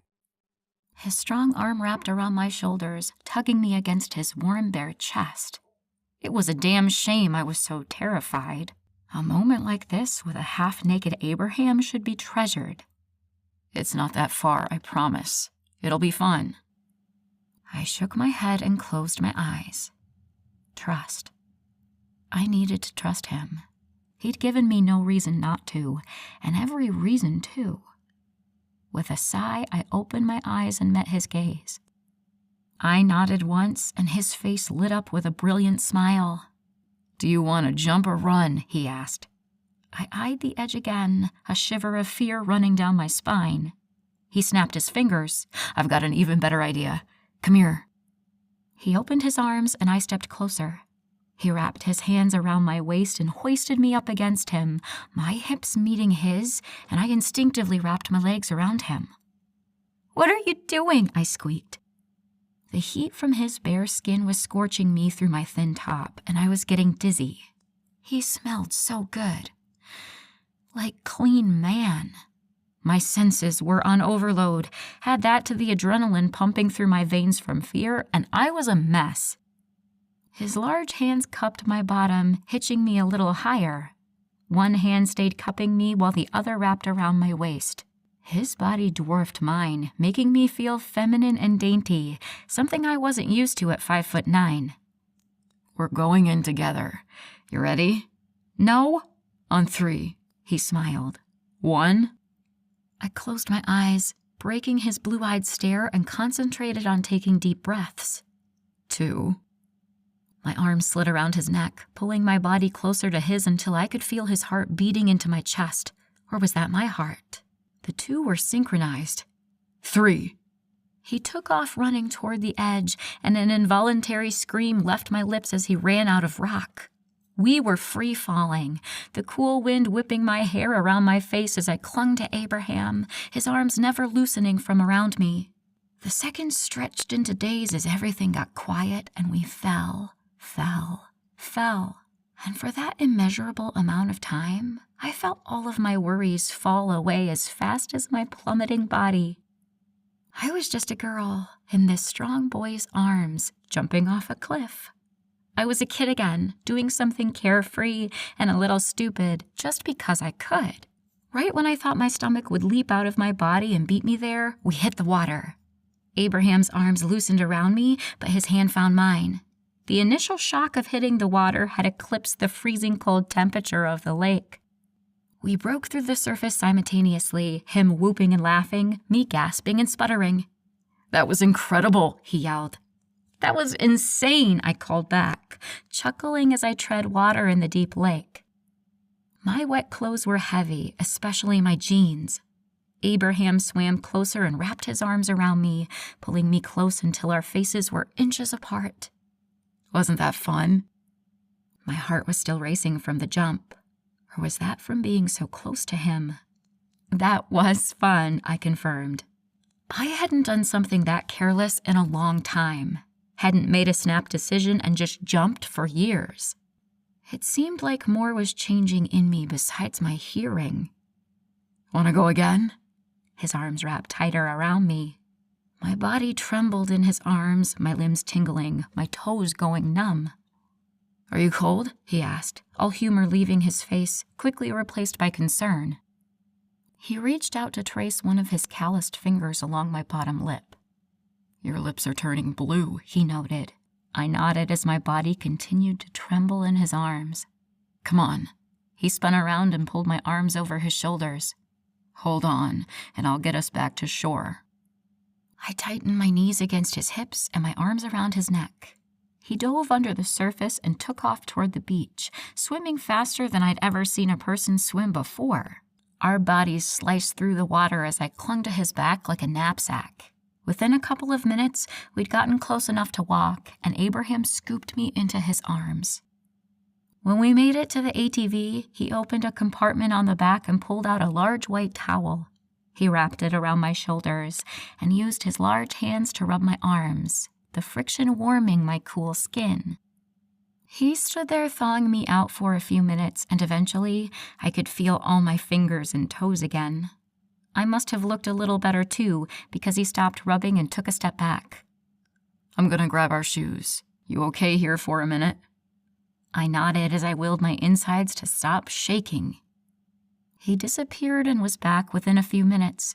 Abraham placed our shoes and the picnic blanket on the seat of the ATV and pulled something else out of its storage compartment.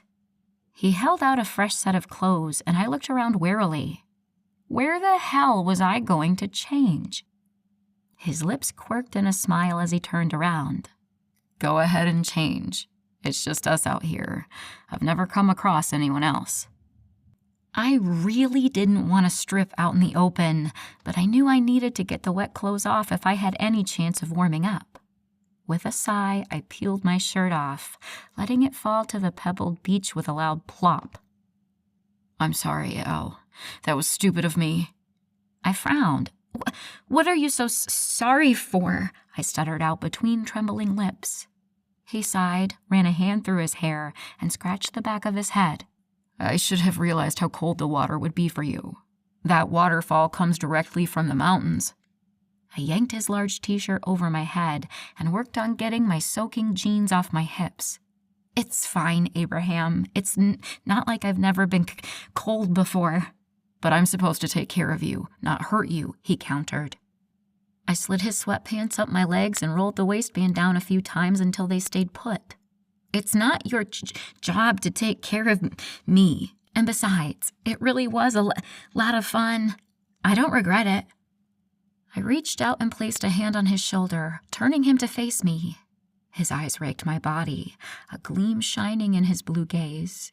He grabbed the blanket off the ATV and wrapped it around my shoulders, dragging me into his warm arms. It is my job, he argued. His denim gaze drilled straight to my core, hollowing me out and filling me with everything Abraham. I breathed him in, swallowing him down and letting him run through my veins. My eyes closed as I listened to his steady heartbeat faster, faster. Elizabeth. His voice was so deep, so rough, so unsteady. I opened my eyes to see he'd moved closer, his face just inches from mine. He took a deep breath, his chest hitching. I want to kiss you so bad right now, he admitted softly, his eyes anything but. Why don't you? I whispered, because anything louder would shatter this moment. Shatter this fragile thing between us. I don't want you to run, he admitted, his voice broken, his words breaking me. I'm not going. His warm mouth found mine and instantly changed everything. Flashes of what felt like electricity shot through him into me, back and forth, around and around, like a never-ending current. Our lips stayed locked, both of us frozen for a long moment before something snapped. Something inside us both fractured. In the same instant, our mouths moved against each other, testing, tasting, teeth, tongues, and heat all swirling together until we were almost frenzied. His strong hands cupped my bottom once more, my legs enveloping his, hands tangling in his thick hair, clutching his face to mine. I didn't know when he moved, but suddenly my back was digging into something hard, his body pressed against mine. His hard lines dug into my soft curves, our bodies aligned like the planets in the sky, creating a perfect constellation of stars. When his lips left mine and traveled across my face and down my neck, I gasped for air, my body trembling once again, but this time I wasn't cold at all. It felt like I was on fire at every point Abraham's body touched mine. I moaned and struggled for breath, and might have even been embarrassed by the sounds I was making if I hadn't been so enraptured by the man nibbling on my earlobe. I used his hair to drag his mouth back to mine. He chuckled against my lips, and I swallowed his humor as I clung to him, silently begging for more. One of his hands left my backside and moved to my neck, where he held my face with a thumb on my jaw, and his fingers tangled in my wet hair. The other squeezed my backside almost painfully, but not quite. He moved my face around as he devoured my desire, giving me nothing less in return. We stayed like that, panting and groaning in the quiet forest until our lust had subsided enough for us to catch our breath. He peppered soft, wet kisses around my face and across my eyelids as my fingers twisted in his hair. Finally, he lifted his head and looked at me, my brown eyes meeting his blue gaze. I'd never seen his eyes so clear, so bright, so light. He smiled shyly and my heart stuttered, another few bricks tumbling off my highest wall. That was even better than I'd imagined. My smile matched his. You've imagined this? His grin spread, more times than I care to admit. And those walls, those high brick walls that'd been my shelter and protector from everything that could hurt me, shuddered, mortar crumbling and stones falling. Abraham McCoy was toppling my fortress, and I'd given up defending the castle. Instead, I'd opened the front door for him. Chapter 29. A long time later, I was still pinned beneath Abraham's hips, and whatever he had us pressed against. Both his hands cupped my face gently, almost as if he were afraid I'd break, crumble in his gasp. If only he knew it wasn't my body that was crumbling. He kissed my lips softly, our passion having subsided enough for both of us to savor one another. His lips were delicious, and I tipped my head back, searching for more from him, as much as he was willing to give, which seemed endless. He used both hands to run a fiery path from my neck down my arms, where he entwined his fingers with mine. Raising our arms until they were above my head, he immediately took advantage of my vulnerable position. I think by then his lips had met every inch of available skin from my collarbone up. I sighed as his mouth made another circuit around my face, tasting and teasing my lips every time he passed them. God, you taste incredible, he murmured against my heated skin, sending extra bolts of electricity straight to my core. That secret place that had been subtly rubbing against his hard abdomen for the past several minutes. I groaned in response, clutching at the hands that still held my own. He gathered my wrists in one hand, using the other to stroke my side, from my shoulder to my knee. Every time he passed by my hip, he'd stop to cup and squeeze my bottom, pulling me closer. And each time he inched me closer, I hoped for more. More skin, more touching, more friction, more Abraham. Unfortunately, reality was seeping back into the haze of lust I'd been lost in. My wet hair had soaked through the thin t-shirt I wore, causing my skin to pebble, sending a shiver down my spine. Abraham stopped his exploration of my body and pulled back. He eyed me critically for a few seconds before lowering me to the ground. Shit, he muttered. He retrieved the blanket that had fallen off me at some point and wrapped it tight around my shoulders. What's wrong? I asked, still a little breathless. He scooped me into his arms and walked us back to the ATV. I'm an idiot. You're still cold. I should be getting you home, not ravaging you against a pine tree while you freeze. His eyebrows were drawn, full mouth tight. I reached out a finger to soothe the angry lines across his face. I liked the ravaging, though. I was rewarded with a small quirk of his lips. There will be more ravaging, but first I need to get you home and warm before you get sick. My belly clenched at his words. Promise? I asked, my voice soft, brave and yet still unsure. Abraham growled deep in his chest, eyes flashing bright. My bottom hit the four-wheeler seat hard before Abraham used one hand to tangle in my hair and pull my head back. His lips were on mine in the next instant, hard and demanding, hot and wet, and I moaned into his mouth. Tongues dueled and teeth nipped as we lost all the progress towards sanity we'd just made. My fingers gripped his neck, pulling him down toward me as his free hand wrapped around my waist, pulling me closer. A few long minutes later, and we had come up for air. As we struggled to regain our composure, Abraham used the hand in my hair to tilt my face up. His eyes were bright and wild, shooting a bolt of desire through my body, and I squeezed my legs together. Promise. His voice was deep and gravelly, and I had to stop myself from dragging his lips to mine again. We wouldn't get anywhere if one of us didn't have some self-restraint. I couldn't form words at that moment, so I simply nodded, causing his lips to tip up into a grin. He gathered the rest of our stuff while I gathered my senses, and soon he was on the seat in front of me, driving us back toward his lodge. Unlike last time, I wasn't afraid to get close to him, wrapping my arms tight around his waist and resting my cheek against his back. He took one hand off the handlebars and grasped mine, sliding his fingers between my own and holding it the rest of the way back. When we got to the lodge, Abraham took the hand he was still holding and used it to help me off the quad. He brought it to his lips and placed a small kiss against my knuckles. Even after our steamy time back at his lake, he still had the power to make my cheeks warm. We walked up the stairs in silence, my hands still in his until we made it to my door. Abraham spun me around, pressed me against the wall, and kissed me like it was the first time. He finally pulled away and placed a gentle kiss on the tip of my nose.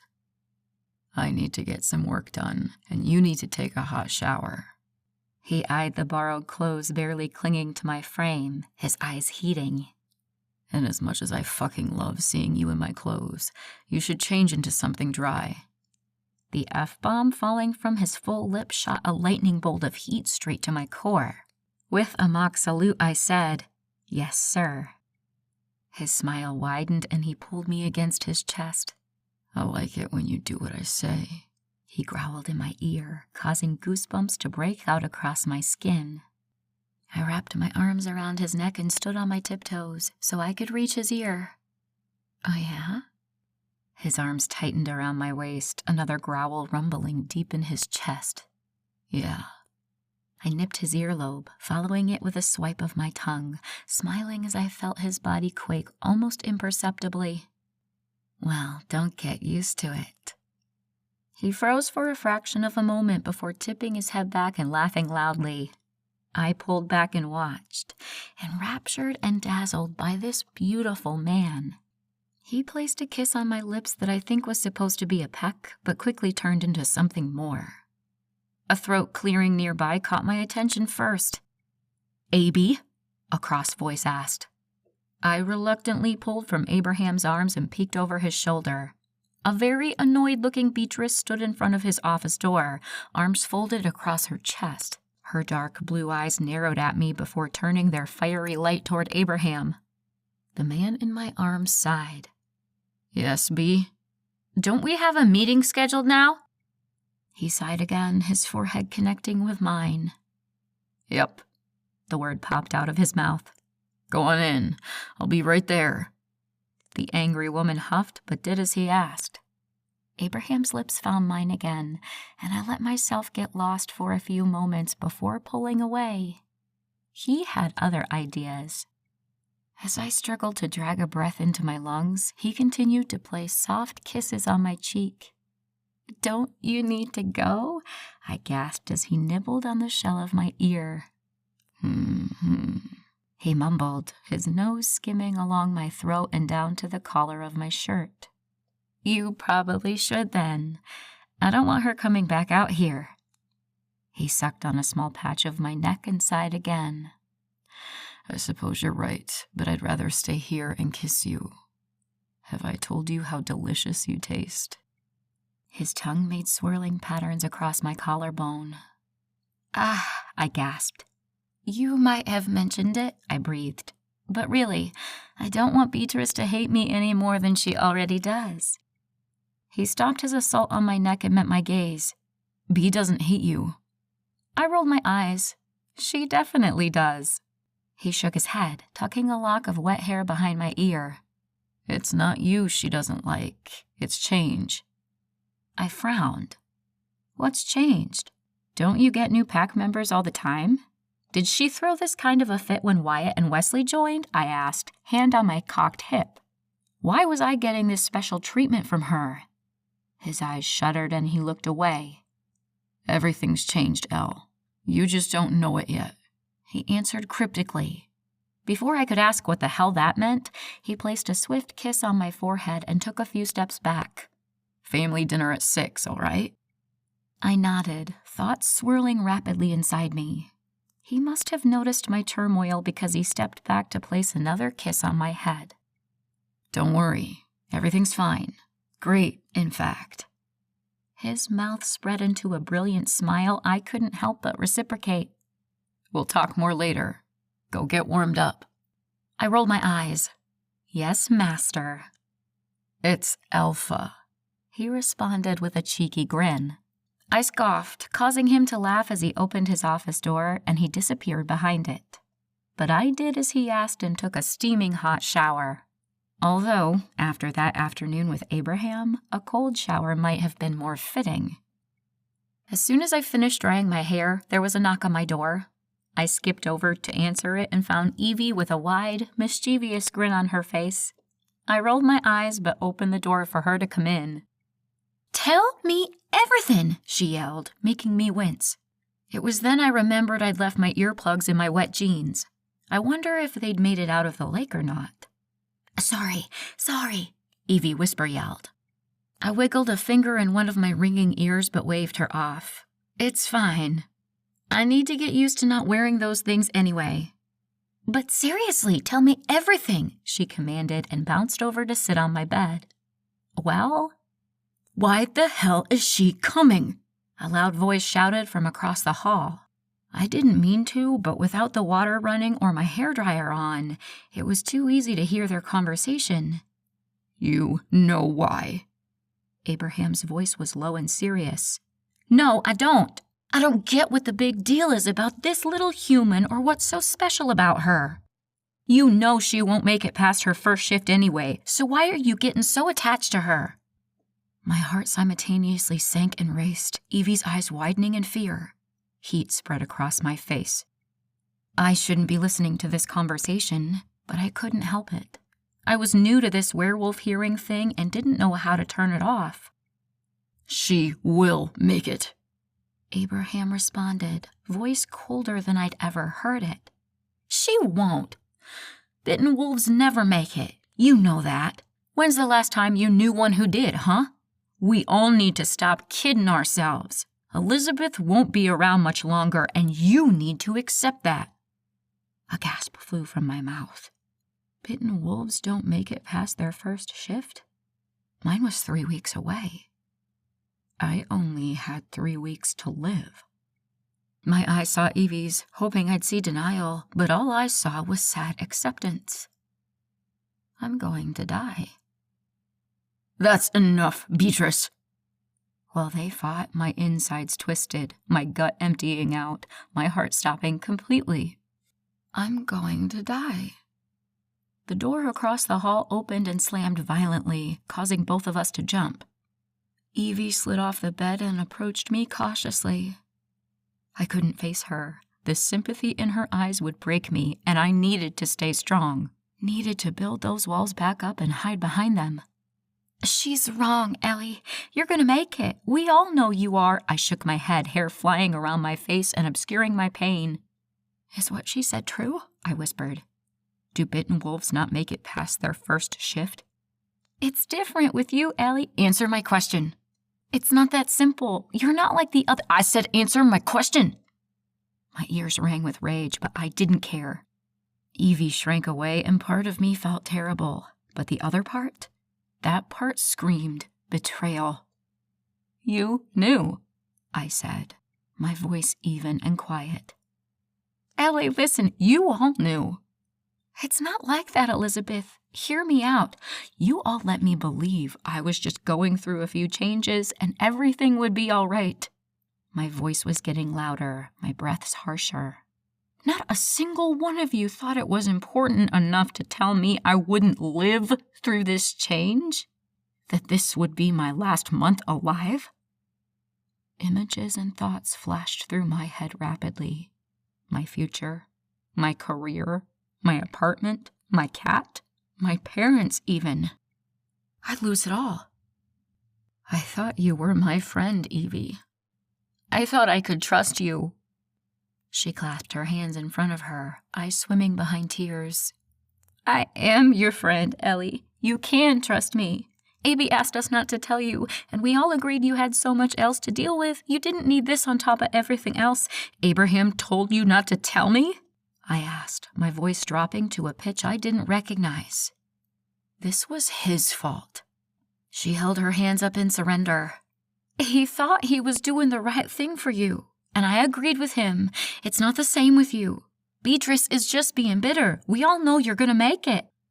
Her words fell around me like petals off a withered flower, dead and useless.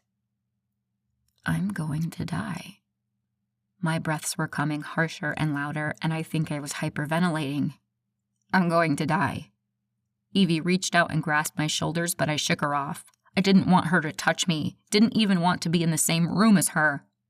I trusted you, I told her again, my voice breaking with emotion. Her sadness slipped out the corner of her sorrowful blue eyes, but I looked away. I couldn't see her pain, couldn't process it, couldn't add it to the rest of what I was feeling. I'm going to die. That was all that mattered. I had 3 weeks left to live, and I hadn't done enough living in the time I'd had. As my lungs fought for oxygen, I stacked the bricks back up in my mind, reinforced them with mortar, and painted them black. No one would get through them again. I was an idiot for ever letting them down to begin with. I knew better than to let people in like I had those past couple of weeks. Especially men. Especially men who looked like Abraham. Especially men like Abraham who were clearly looking for one thing only. Weren't they all? Didn't they all just think about their own satisfaction? Casualties be damned? Well, that was all over. I would never allow these walls to come down for another person. Never again open a window or door or make a special exception for anyone again. And with a humorless laugh, I realized I only had to keep that promise to myself for another 3 weeks. After that, none of this would matter. Chapter 30. I'll leave you alone then, Evie murmured from near the door. I'd spent the last 5 minutes ignoring her and packing my things. I was not staying there, not with those people who'd all looked me in the eye and lied. Well, I suppose they hadn't outright lied, but a lie by omission was still a lie. Intricacies like that were what I'd built my career on. I continued to ignore her, and finally, she sighed and retreated from the room. My nose stung with unshed tears, but I held them at bay. I really thought I'd found a friend in Evie, someone I could confide in and be myself with, someone I could trust. But that clearly wasn't the case. She what? I cringed as Abraham's voice bellowed from across the hall. The crash of his chair hitting the floor preceded the slam of his door and the abrupt opening of mine. Elizabeth, what the hell is going on? He demanded, his voice too loud, too harsh. I ignored him, too. Instead, I continued to pack my clothes and double-check the drawers for any stray belongings of mine. I would not be coming back here. If I was going to die on the next full moon, I might as well do it in the comfort of my own home. Elizabeth. His voice was softer and held a note of desperation. But I continued to ignore him. I walked into the ensuite bathroom and collected my toiletries. When I came back out, I found Abraham unpacking my suitcase. With a growl, I stalked over and poked him in the back. What the hell do you think you're doing? Oh, so you can talk, he muttered as he continued to pull things from my bag. I stormed around the other side of the bed and began tossing my clothes back in. Of course I can talk, you jackass. I just don't want to talk to you. He released a large breath and ran a hand down his face. Elizabeth, let me explain. You had a whole week to explain this to me, Abraham, and you chose not to. He sighed again. Please, Elle, just hear me out. I finally met his sorrowful eyes and straightened my spine. I couldn't let him wear me down. He'd done this, not me. Tell me something, Abraham. Did you know bitten wolves don't make it past their first shift? His throat bobbed, jaw pulsing. Yes. I tossed my toiletries in my suitcase and slammed it closed. That's all I need to know. Abraham pulled my suitcase to his side of the bed and out of my reach. That's not all you need to know. That's not even the half of it. If you'll just give me a minute to explain— No! I stomped over to his side and ripped my bag out of his hands. Zipping the suitcase closed in record time, I slammed it onto the floor and faced him, my eyes narrowed. You had every opportunity to tell me the truth, and you chose not to. Why, Abraham? So you could take advantage of a walking dead girl? So you could get your way with me while I was still alive and kicking? His eyes widened in horror. No, that's not it at all. He growled again and rubbed both hands down his face. Is that what I've done? Have I taken advantage of you, made you do things you didn't want to do, pushed you too far? No, he hadn't. But still. No, I haven't. I've been nothing but patient with you because I like you, Elle. I like you a lot, and I never wanted you to regret anything that happened between us. I wanted it to be at your pace. Everything I've done has been for you. You lied to me for me? That's a new one, I scoffed. Of course it was for you, he yelled, making me wince in pain. His shoulders drooped in resignation. His next words were softer. All of it was for you, Elle. And I was going to tell you. I just thought you should have some time to get used to the idea of becoming a werewolf before having to deal with anything else. But I'm not going to be a werewolf, Abraham. I won't live that long. And what gave you the idea that it was your job to decide what I could and couldn't handle? It's always my job. Everything is my job. Everything is my responsibility. It's up to me to protect every single member of this pack, and that includes you. I opened my mouth to scream at him some more, but realized this wasn't getting us anywhere. The damage was done. He'd betrayed my trust, lied to me, and there was no coming back from that. Not for me, and not for him. This was over. I straightened my spine and extended the handle of my suitcase. Well, I'm not your problem anymore. His fiery blue eyes dimmed, broad shoulders falling even further. Don't leave, Elle. Please. My name's Elizabeth. He winced like I'd struck him. My nose burned again, and I knew I was seconds from tears. I needed to go. Now. I turned around and rolled my suitcase toward the door, grabbing my purse along the way. I wasn't sure how I was leaving without my car, but hell, I'd walk to town and pay a cab to drive me back to Raleigh if that was what it took. Please, don't leave me. His voice was low and soft, almost begging, and I swear, a piece of my heart broke clean off. A large, elfish-shaped piece I knew I'd never get back. I'd never be the same after this, and a part of me liked that I'd only have to live with the gaping hole for another 3 weeks. After that, I'd be free of the agony, free of this pack, free of this pain, free of this man. A single tear slipped from my eye, but I halted the rest. Tell me something, I asked, my back to him. I took a deep breath. Is there anything else you're keeping from me? His silence said it all.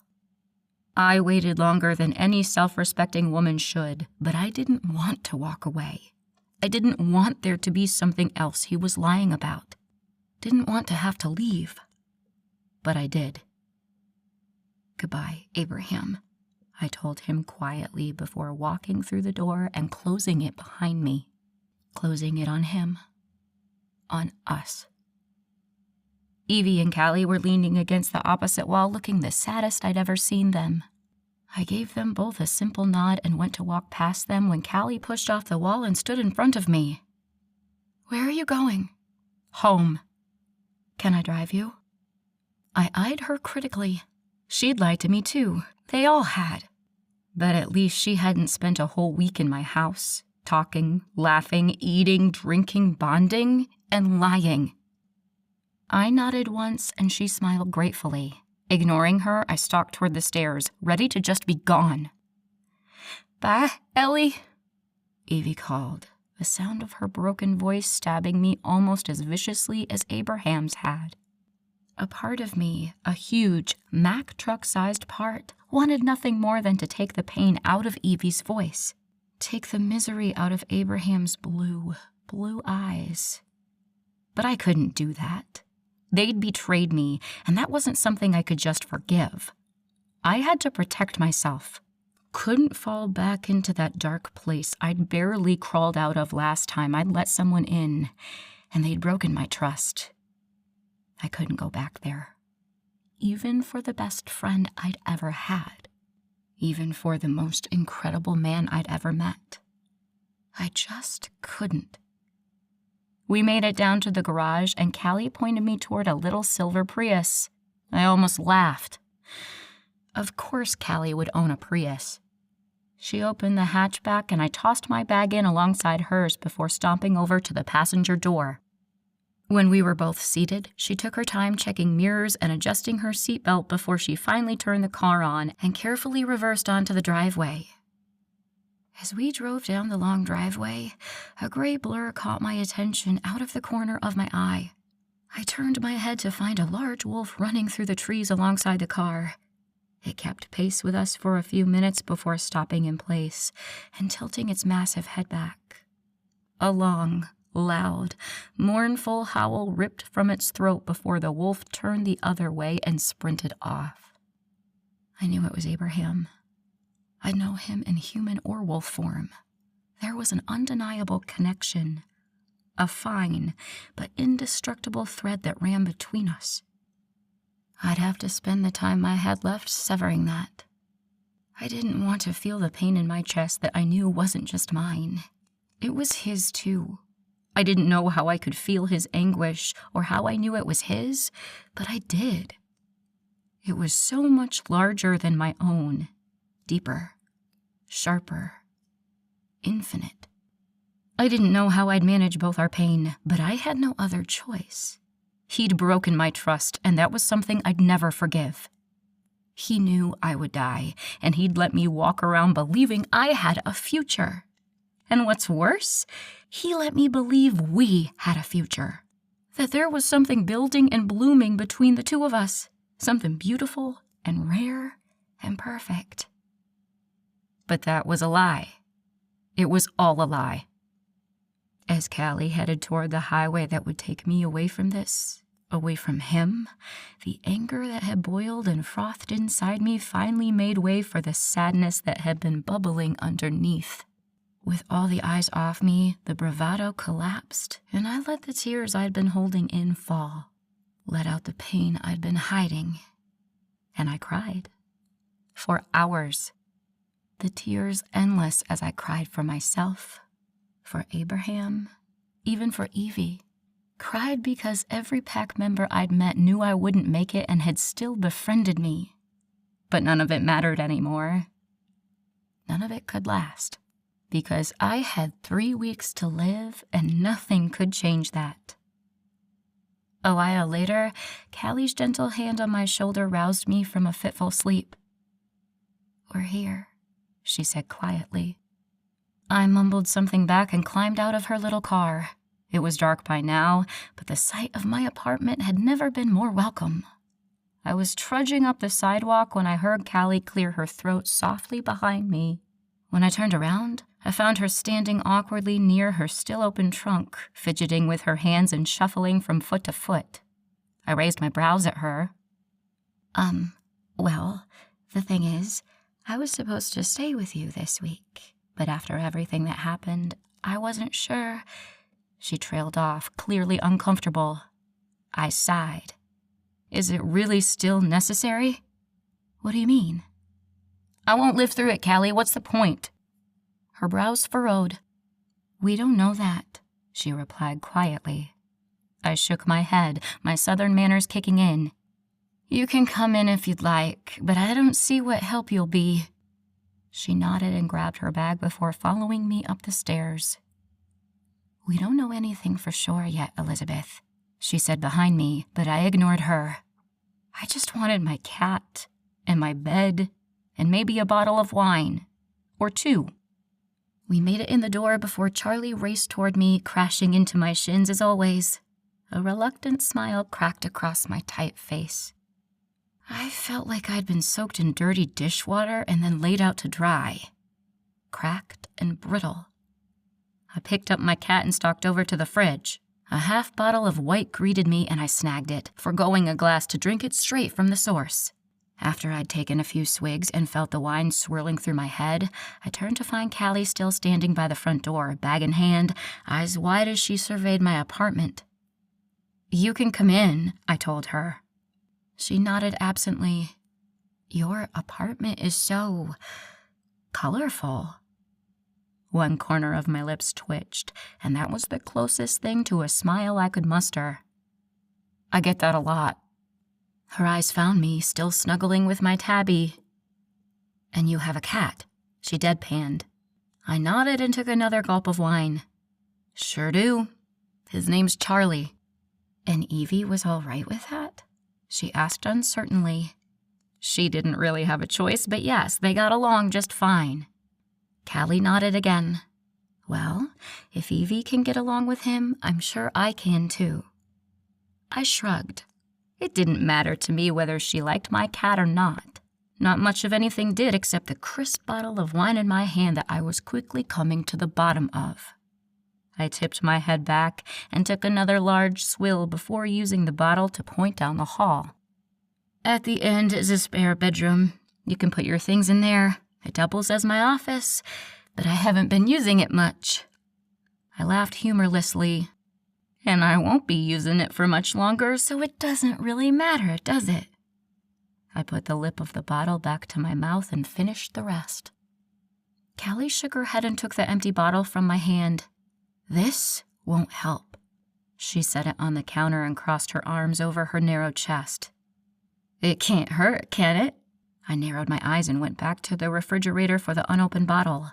I twisted the cap off and took a big gulp, glaring at Callie, who just sighed. "I'm going to put my stuff away, and then you and I are going to have a talk." I took another big sip, my head swimming. "About what? What could possibly matter at this point?" She sighed again and turned away. "I'm going to tell you a few things Abby should have told you a while ago." She walked past me, rolling her suitcase behind her. "And, trust me, it matters." I scoffed. "What could possibly matter, Callie?" "I'm going to die in 3 weeks." She stopped in her tracks and spun to face me, her pale blue eyes sterner than I'd ever seen them. "There's a chance you might live, Elizabeth. I thought that might interest you." She turned on her heel, angrily swiping the curtain of beads out of her way as she went. I might live? A big part of me didn't dare to hope, but that tiny, indestructible, and eternal optimist deep inside wouldn't let me give up. Not completely. Not yet. If there was even the slightest chance I might make it, I would take it. Take it and run. Because Elizabeth Montgomery was, above all else, a fighter. Chapter 31. When Callie returned, I was already sitting on my bright pink couch, cat in one hand, bottle of wine in the other. She'd given me a sliver of hope, but that didn't mean I was giving up on the alcohol. Not yet, at least. She walked gracefully through the living room, bringing with her the delicate scent of roses, and took a seat next to me. She gave a reproachful glance at my bottle of wine, and I gripped it tighter. I'd wrestle her for it if I had to. She shook her head. "First, you need to understand that Abby didn't keep this from you out of selfishness." I rolled my eyes and took a large sip of wine. "He's not like that. You haven't known him very long, but I've known him all my life. Those things you accused him of are so far from the truth." My gut twisted uncomfortably, but I stayed silent. "He'd never keep something from you to benefit himself," she continued. "It was only to protect you. We all knew how hard it must have been finding out werewolves were real and that you were about to become one.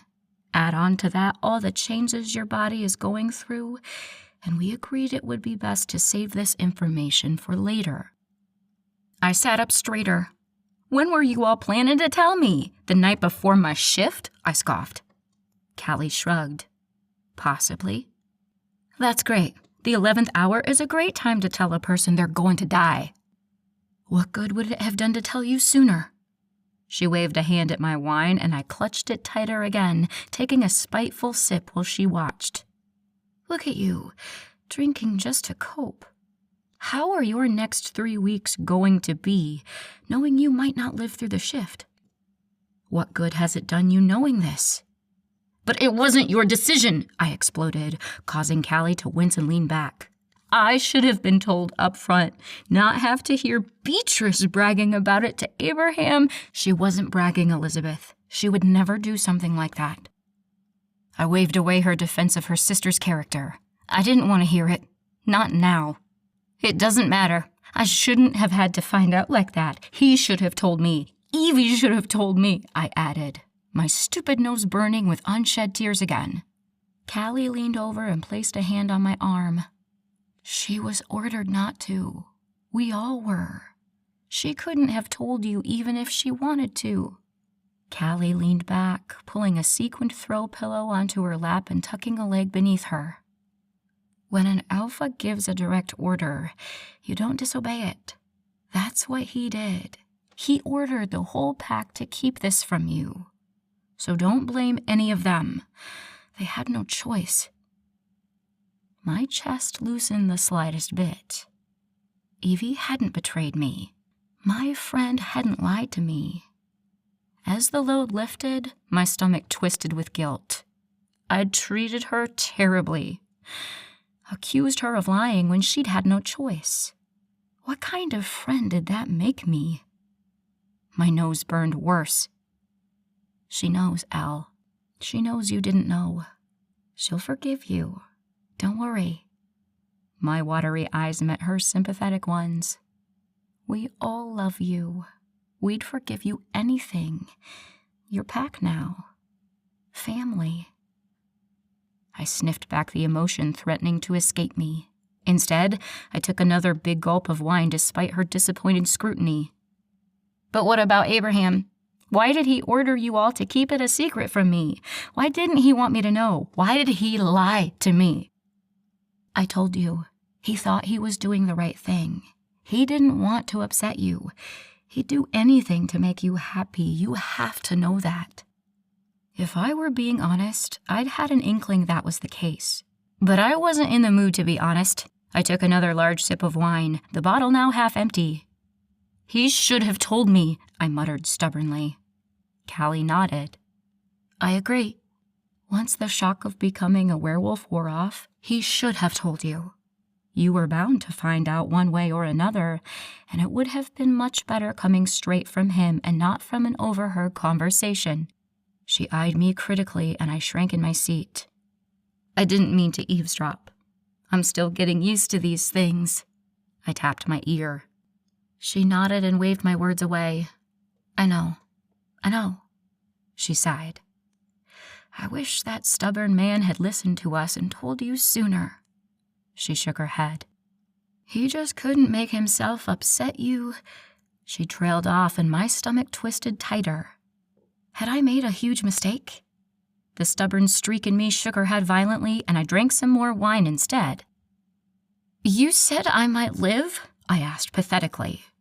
I was afraid to hope, but Callie had planted the seed, and despite my best efforts, it had not only grown roots, but also sprouted. She nodded seriously. Some bitten wolves make it. There haven't been many in recent years, but it happens. I swallowed harshly. What are my odds? The odds are about 25% in your favor. My hope deflated once more. That's not very good odds, I muttered, taking another long sip of wine. Your odds are considerably better than that. I perked up. Why's that? My words were beginning to slur. She bit her lips and averted her gaze. I frowned, confused, until it dawned on me. You're not allowed to tell me that either, are you? She shook her head sadly. Is that the other thing Abraham isn't telling me? She paused for a short moment before nodding, brown curls bouncing around her small face. I growled and drank some more wine. "This is bullshit," I said, taking both Callie and myself by surprise. I never cursed, but if I was going to start, this was a great time. "Why don't bitten wolves make it through their first shift?" I asked. It didn't always used to be that way. Years ago, the odds were better, but it seems as though the magic is disintegrating and making it that much harder to transfer to humans. I sat up quickly. "Magic?" Callie nodded. "Didn't Abby tell you where werewolves come from?" I squinted at the wall above her head, trying to get my wine-soaked brain to think straight. With a snap of my fingers, I grinned. "He mentioned magic once, and witches, I think. Or was it psychics? I'm not really sure." Callie sighed dramatically. "I bet a little less wine would jog your memory." "Leave my wine alone." She sighed again. "Would you like to hear our origin story? Or will you not remember it in the morning?" I frowned at her. "I'll remember it. I'm not—" A hiccup interrupted my sentence and completely discredited me. "Drunk." Another hiccup and a sigh from Callie. "Please, I want to know." She nodded. "Well, it was a long time ago, back near what we now call Germany. There was a poor shepherd who wanted nothing more than to live a simple life with his wife, a woman he'd loved since childhood. She was the most beautiful woman in their village, and before long, she caught the eye of one of the most revered warriors. This man was a hero in their village, and soon took the shepherd's wife as his own." "That's terrible. Who just takes someone's wife?" I asked, swallowing another mouthful of wine. Back then, warriors were aristocracy. They could pretty much have whatever they wanted, as long as there was no one to stop them. As for the shepherd, all he could do was watch helplessly as the warrior took his distraught bride from him. Mad with grief, the shepherd sought the most powerful person he knew of, an old witch that lived in the surrounding forest. He begged for her intervention. "Witch, I promise you all the gold I have and more if you would get my wife back for me." The witch replied, "Shepherd, no one can retrieve your wife but you." The man knew he was no match for the warrior, so he begged the witch, "Please, I'll do anything." The witch thought it through and made the shepherd an offer. "I can make you strong enough to kill the warrior." The shepherd's eyes blazed with the fire of revenge as he paced the old wooden floor. "Yes, witch, make me strong and stealthy and cunning." He turned to the witch and smiled a smile which held no happiness. "And deadly," he added. The witch nodded and stood. "I must warn you, shepherd, all magic comes with a price. Are you willing to pay it? Whatever it is?" The man nodded vigorously. "I will do anything," he vowed. The witch closed her eyes and began to sway back and forth. She reached her arms out, palms held flat, and chanted softly under her breath. He started to feel a tingling sensation all over his skin from head to toe. His eyes widened as he watched thick gray strands of fur shoot out of his skin. I gasped. "She made him a werewolf?" Callie nodded. He opened his mouth to yell to the witch, but as his nose and mouth elongated, his voice caught in his throat. Bones cracked and shifted, muscles bunched and reformed. His skin tingled and stretched until he stood on all fours a couple of heads shorter than the witch. "There. I've made you into the fiercest hunter in the world, the wolf. No man can contend with your strength and speed. You'll be unstoppable." The shepherd turned wolf examined his new body before spearing the witch with a glare and cocking his head to the side. "Oh, you can turn back into a man any time you like. Just imagine who you used to be, and so you shall appear." The wolf closed his eyes, and moments later, the shepherd stood once again, although this time he was bare. The witch chortled as the man tried to cover as much of himself as he could. "So that's it? I can go now?" the shepherd asked. Yes, you may go. But remember my warning. All magic comes with a price. I hope you're prepared to pay whatever it costs." The shepherd nodded at the witch and transformed back into the wolf before bounding out of her cottage. He sprinted to the warrior's house and broke through the front door. He was shocked to find the warrior in bed with his wife. Rage consumed him as he leapt for the warrior and sank his teeth into the man's thigh. The warrior fought back admirably, but was no match for the enraged wolf. Fury blinded him as the shepherd struck over and over again. Only the sound of a high-pitched scream was enough to pierce the bloodthirsty haze clouding his mind. He turned to find his beautiful bride cradling her arm, a bright red bite mark marring her light brown skin. The wolf tipped his head back as a howl of anguish ripped through him. In moments, the shepherd stood where the wolf once was. I gasped again. "Oh no! He bit her?" Callie nodded. He picked his wife up and ran home. Her wound was treated and only days later, completely healed. The shepherd was so happy to have his wife back and well, that he forgot all about the price he still owed for the magic of the wolf. It wasn't until the next full moon that the shepherd learned what that price was, for as soon as the last rays of light disappeared, his body forcefully transformed back into the wolf. He tried and tried, but could not get his body to shift into that of a man again. He panicked when he heard that same high-pitched scream he'd heard from his wife weeks ago. "She was shifting, wasn't she?" I asked, my voice low and scared, as if I were living through this tale myself. Callie nodded again, her face solemn, eyes wide. When he got back to their cottage, he found his wife writhing on the floor, somewhere in the middle of the transformation from woman to wolf. Brown fur covered her arms and legs that were bent at odd angles and uneven.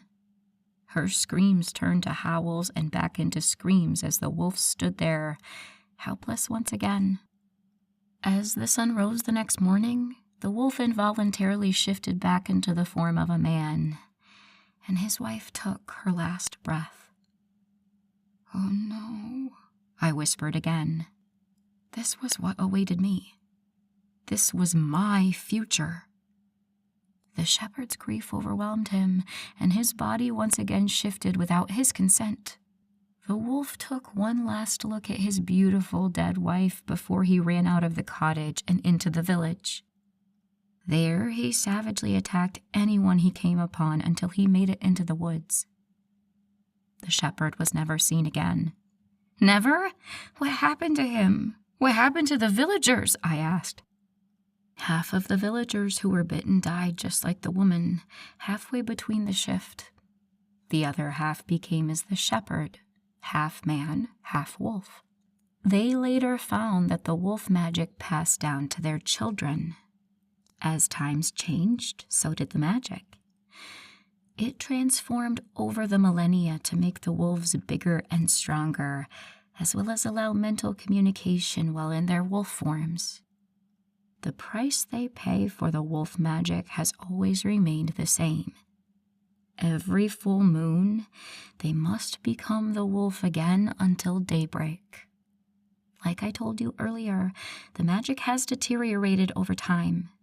It's not as strong as it once was. Now, instead of half of all bitten wolves living through the shift, it's closer to a quarter of them. I sat there quietly digesting the story as I finished the last of my wine. Placing the empty bottle on the table, I sat back on the couch and ran my hands through my hair. "Is that a true story?" I asked. Callie shrugged. "No one knows for sure. I've done a lot of research, and as far as I can tell, it's true." My wine-filled brain struggled to make the connections because something wasn't adding up. But wait, how do you know how the shepherd became a wolf if he was never seen again? Callie smiled. It's hypothesized that he reemerged at some point and told his story without revealing his identity. There are even some who believe he's still out there somewhere. Alive? She only nodded. How is that possible? He'd be thousands of years old. He holds the origin of the wolf magic. There's no telling how strong that is, considering how strong it still is thousands of years later. A force like that could very well keep a person alive for a sustained period of time. Look at how fast we heal. Now imagine that our magic is many, many times over diluted, and really, anything's possible. I sat there stunned silent, which was a really uncommon thing for me. The shepherd's sad story played over and over in my head. What he must have felt to ask the witch for something so costly. How anguished he must have been after causing the death of his wife. And all he'd wanted was her. In the end, she was the first thing he lost. Knowing what I do of heartbreak, even as infinitesimal as mine is compared to his, I hoped he wasn't still alive.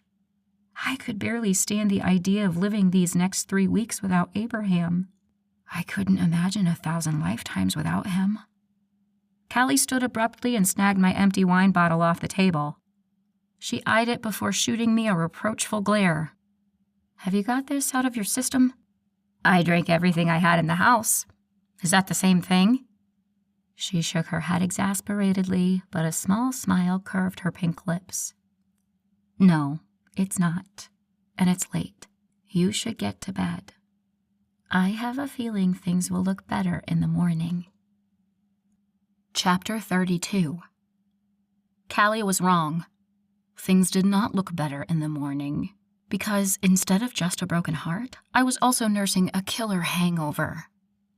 Turn the lights off, I yelled, wincing at the sound of my voice. I pulled the covers over my head and curled into the fetal position. I can't turn off the sun, Elizabeth, Callie responded dryly.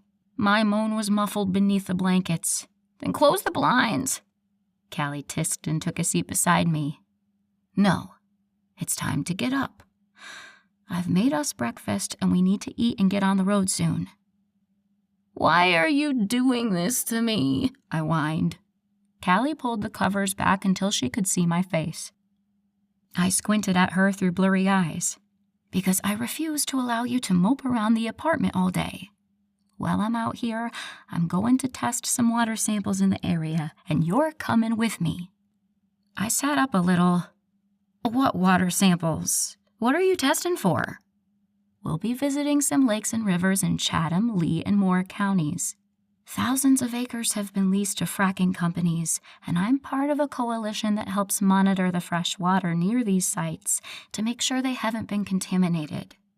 If they have, we'll try to get lawmakers involved, but at the very least we can warn the people who might be affected by the contaminated water. Fracking? She nodded seriously. It's a controversial new way that companies are using to extract oil. They claim it's safe, but there's been repeated instances of groundwater contamination near fracking sites. What happens if the water is contaminated? There have been sensory, respiratory, and neurological damage reported in cases where fracking-contaminated water has been ingested. It can also cause nausea, vomiting, and disrupt both fetal and childhood development. That's just what we know of, but there are still studies being done.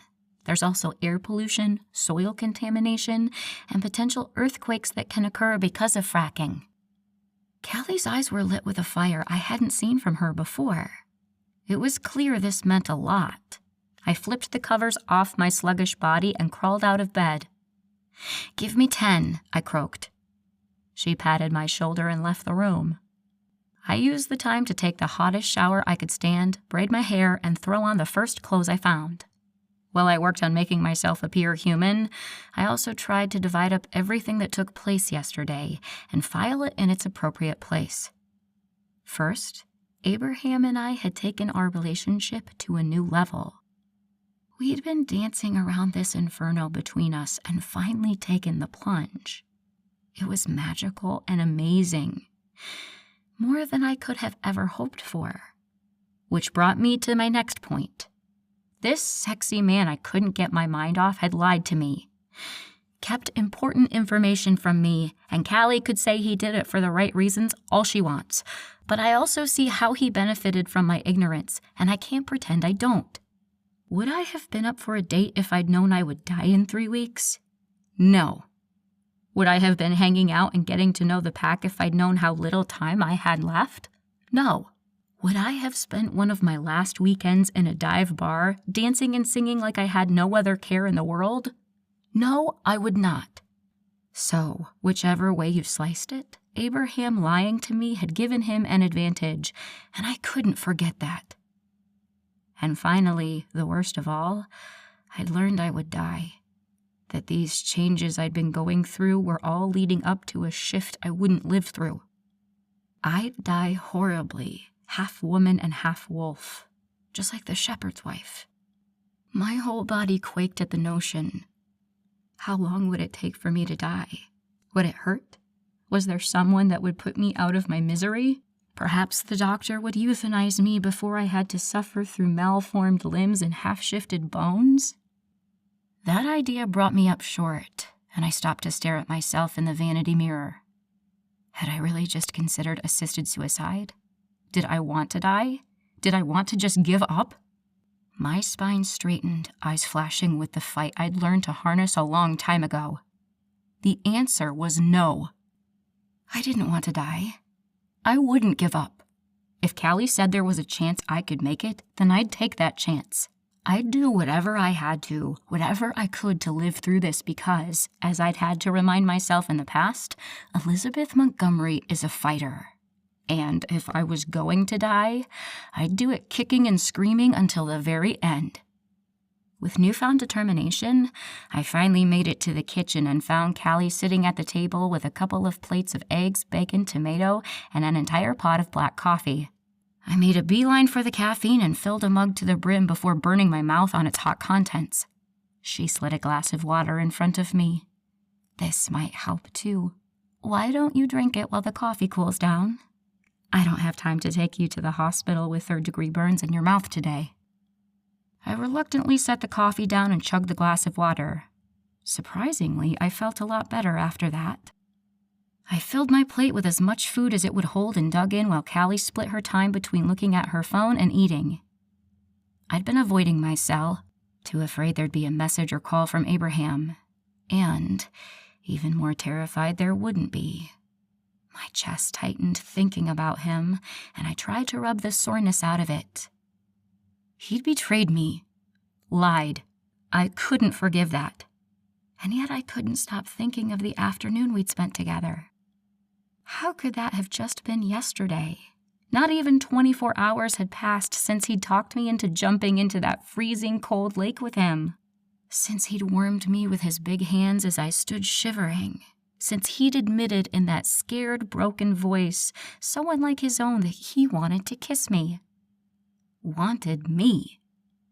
My legs clenched under the table as my mind unwillingly ran through the time I'd spent pressed against him. Legs around his waist, arms around his neck, mouth, body, heart, and soul open to him. Like I'd never been for anyone else in my life. And I'd felt his body respond to mine. His heart beat for me. His soul ache for mine. Felt it all as if it'd been inside me the whole time. It had felt like I'd lived as one half of a whole my entire life, and I'd finally found my corresponding peace. And it was all over.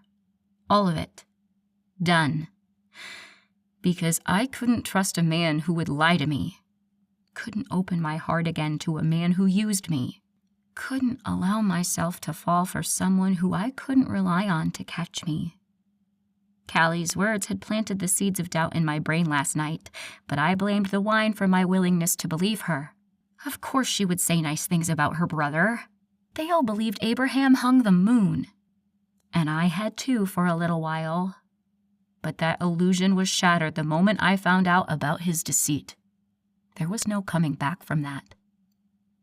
"Are you done?" Callie asked from across the table. I set my fork down and sealed up the last wall surrounding my poor, abused heart. Yep. Completely done. It was dark by the time we made it back to my apartment. I helped Callie lug in the water samples before collapsing on the couch. We'd visited several nearby counties, testing as many freshwater sources as we could. I was beat. Callie, with her endless energy, stored her samples in the fridge before rummaging through my cabinets and pantry. "You barely have any food here," she called. I pulled my sore body upright. "That's because Evie's not around." At the mention of my friend's name, a sharp pain shot through my chest. I really needed to call her and apologize. Callie came into the living room, thin arms akimbo. "You mean to tell me you only have food in this house when my sister is here?" I shrank a little. These women made me feel like the worst kind of homemaker. "I order out a lot." She sighed and took a seat next to me. "Well, it looks like we'll be having takeout tonight. I'll try to get to the store tomorrow while you're at work, but I can't make any promises." I pulled my phone out, surreptitiously glanced at the notification bar, and sank a little lower in my chair when I saw I had no missed messages or calls. Shaking off my disappointment, I pulled up my Postmates app and scrolled through our options. "What are you so busy with tomorrow?" "Visiting a few local beekeepers." "Beekeepers?" She nodded. "I like to visit those working on the front line before working on proposals. It gives me more motivation and material." I shook my head in wonder. "You're really into this environmental stuff, huh?" She rolled her pale blue eyes. "It's not environmental stuff. It's the environment. It's our planet. We only get one, and if we don't take care of it, we don't get a new one." "I didn't even know about most of the stuff you talked about before today." "That's the biggest problem. If people don't know about these issues, they can't care about them. We need to educate the population and get them interested in things like banning bee-killing insecticides. We're up against huge agricultural companies that fill politicians' pockets and get them to turn the other way when bills or proposals cross their desks. But the politicians are there to work for the people, not corporations. It's their constituents they'll have to answer to come election time. But like I said, it all begins with education." I shook my head again. "You're pretty amazing, Callista McCoy. Anyone ever tell you that?" Her pale cheeks reddened and she looked away. "I'm nothing special. Just trying to do my part." "You're doing more than your part, Callie. I'd say you're doing a few people's parts at least." That gave me an idea. "In fact, if you ever need legal advice, let me know. I'd love to help if I can." She smiled gratefully. "That sounds great. I'll take you up on that sometime." Callie leaned over to see my phone screen. "How about Italian?" I pulled up a menu, choosing my dish before passing the phone to her. When she finished, I placed the order and sat staring at my phone. After a few minutes, Callie spoke up. "He's giving you time." My head jerked in her direction. "What?" She nodded toward my silent phone. "Abby, he's giving you space. I suspect he won't be able to hold out much longer before he contacts you, though." I scoffed and tossed my phone onto the glittery silver coffee table. "It doesn't matter if he does. I have nothing to say to him." "Uh-huh. And what about Evie?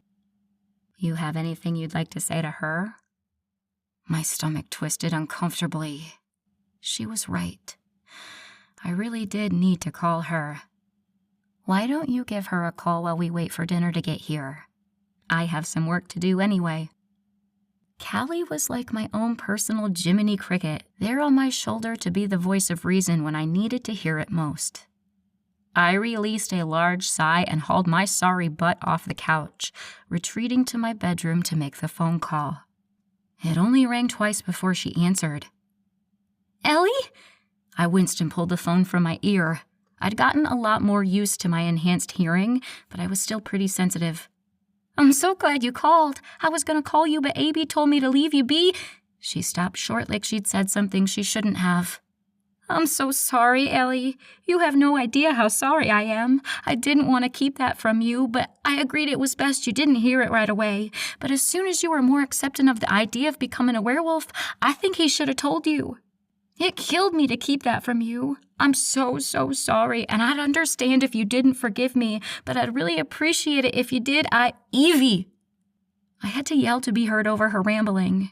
She fell quiet, and I heard a telltale sniffle through the phone that twisted my stomach into a knot a sailor would be proud of. I actually called to apologize to you. Me? She whimpered. Yeah. I scratched my head and began pacing my room. Kelly told me he'd ordered you not to tell me. I understand now that it wasn't your fault, that you didn't purposely lie to me, and I wanted to apologize for the way I treated you yesterday. You've been a great friend and didn't deserve it. Will you forgive me? A watery laugh came through her end. Of course I forgive you. There's nothing to forgive, Ellie. It was us that kept this from you. That wasn't fair, and you had every right to be angry. I blew out a big breath. Maybe, but I could have stayed to hear you out first. I'm sorry I didn't. She was quiet so long, I thought we got disconnected. Then, what about Abby? You think you should have heard him out too? I sucked in a lungful of air. It's different with him, I whispered. He only did it to protect you, Ellie. He'd never do anything to hurt you. He's been so upset since you left. I've never seen him like this before. My chest felt hollow, like all the organs, muscles, and tissue that used to occupy that space had disappeared. I gasped around the gaping hole, using my free hand to cover my chest. He should have told me, I said. The only words I could muster between the alpha-sized hole in my chest and the burning in my nose that meant I was moments away from tears. I'd gone the whole day without shedding a single one, and I was not about to break my streak now. Thankfully, there was a knock on my apartment door. Our food had arrived along with a great excuse to end this conversation. Listen, Evie, our dinner's here. I have to run. Back to Postmates, Ellie? Her tone was disapproving. We have no groceries in the house. We used them all last week, and I wasn't exactly in the mood for a trip to Kroger's yesterday when I got home. That sobered the mood up quickly.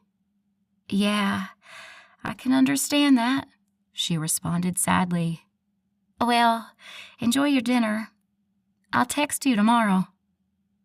I smiled at the phone. Nothing could keep Evie down for long. Okay, talk to you then. I finished the phone call with my heart just a touch lighter. Making up with Evie had been weighing on me all day, and I was glad we were on good terms again.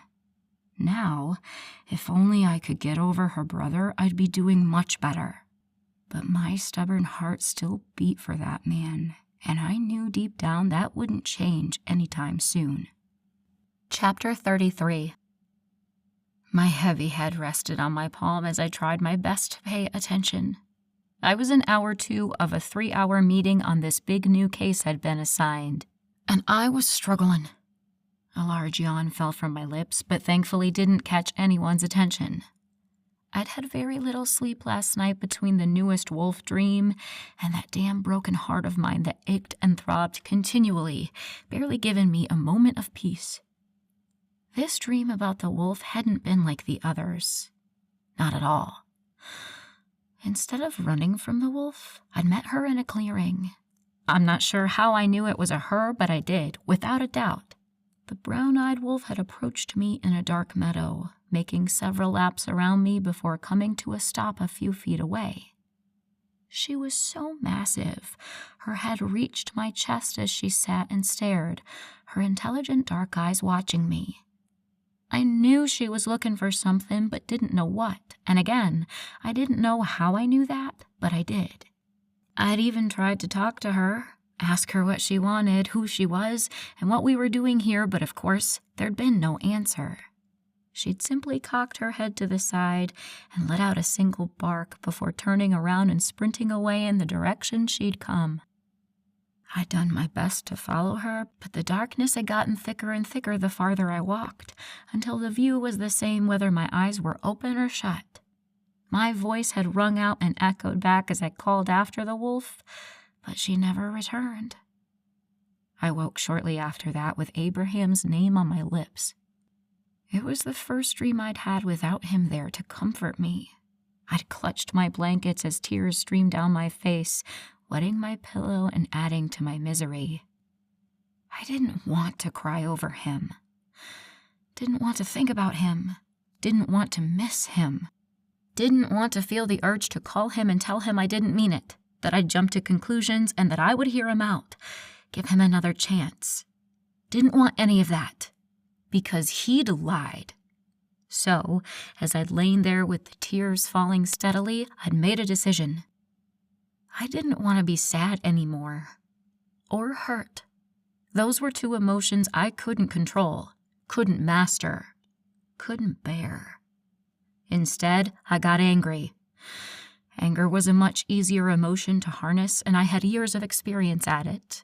So, while the hours ticked by and the sun rose, I fortified my poor broken heart, filling in the cracks with fury and coating it in rage. I wouldn't allow this to break me, for him to break me. I'd come back from worse, and I'd get over this, too. Besides, I probably only had another 3 weeks left. Surely I'd be strong enough to hold on to this anger until then. I did my best to stifle the dozenth yawn I'd had in the past 30 minutes, but the glare from my boss told me I wasn't fooling anyone. Montgomery, are we boring you? I sat up straighter in my chair. No, sir, of course not. I just need another cup of coffee and I'll be good to go. He waved me away. Then go on and come back ready to tackle this new case. It's an important one, and I need one of our brightest senior associates firing on all cylinders. I stood and nodded. Yes, sir. I'll be right back. Hurrying as fast as I dared in my 3-inch heels, I made it to the break room and popped a single-serve cup in the coffee maker. While it hissed and gurgled, I slipped my phone from my pocket and checked for any missed calls or messages. Not from him, just in general. I was a busy career woman. Any number of people could need to get in touch with me during the day.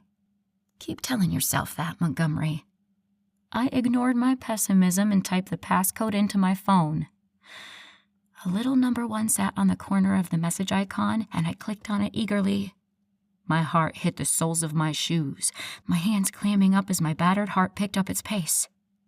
It was from him. With shaking hands, I clicked on the message. Well, well, well.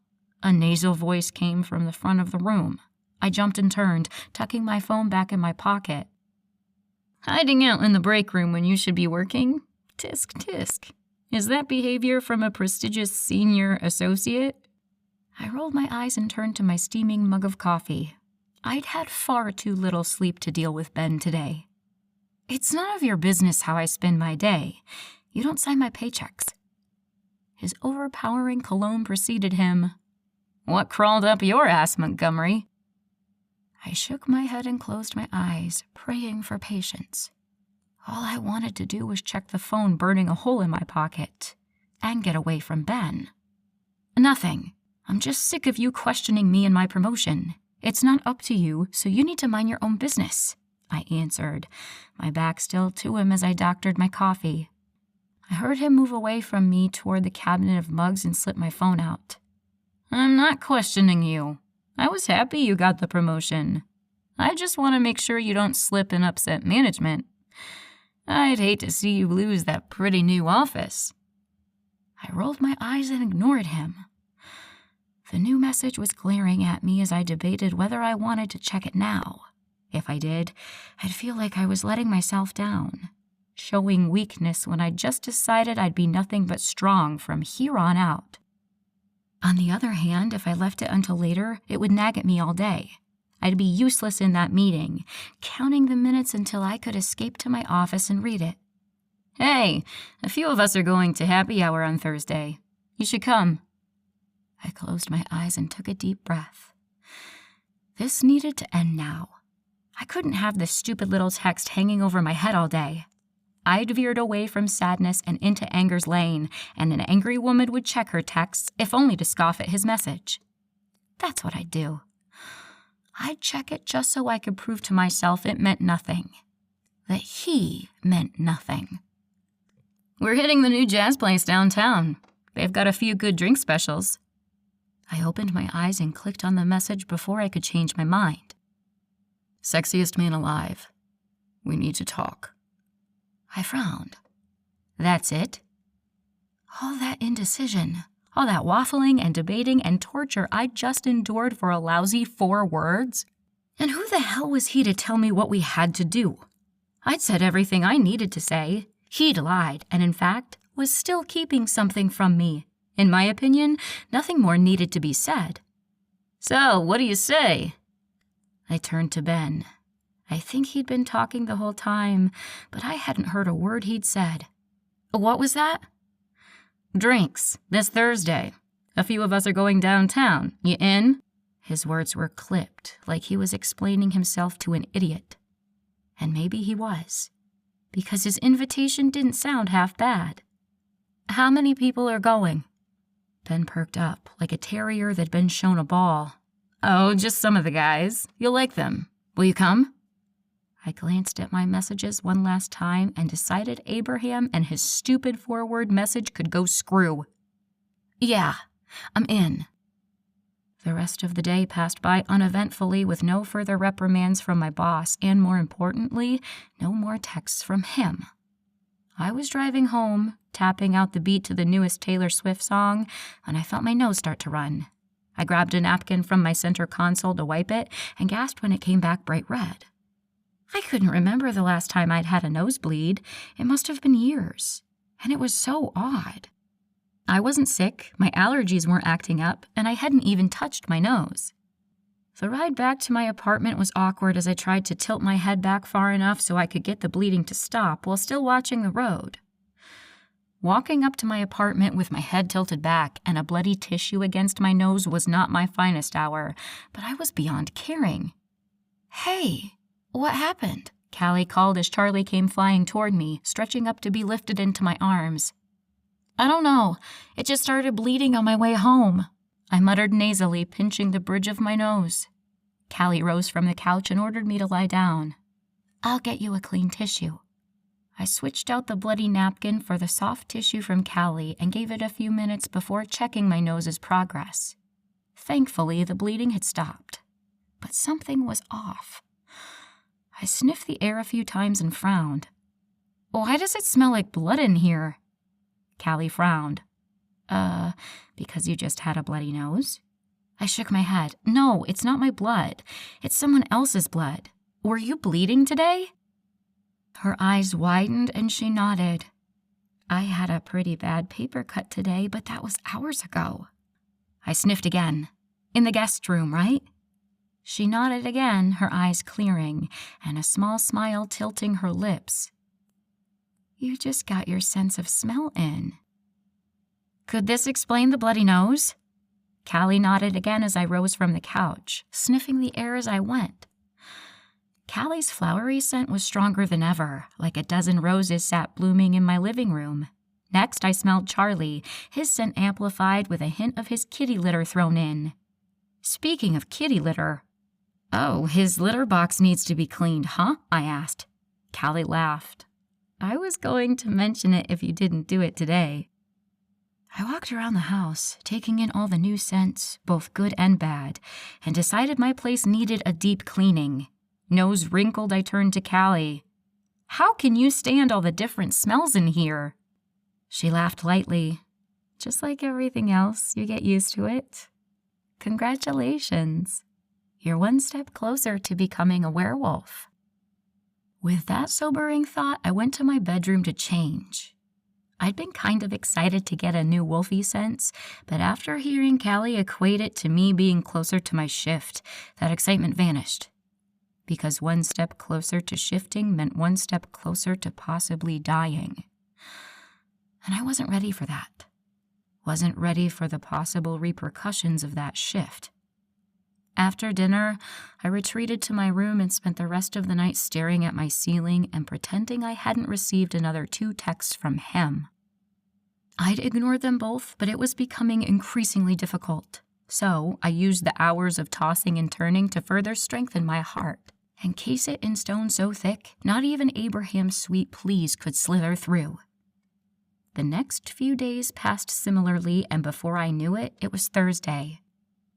All week, I'd felt worse and worse. Maybe I was getting sick, or the sleepless nights were catching up to me. It was getting harder to get out of bed in the morning, harder to concentrate at work. My body ached, and I had no energy. If I hadn't been celibate for so long, I might have thought I was pregnant. Callie's worried eyes followed me around the house as I rushed to get ready. I'd finally fallen into a fitful sleep in the early hours of the morning and slept through my alarm.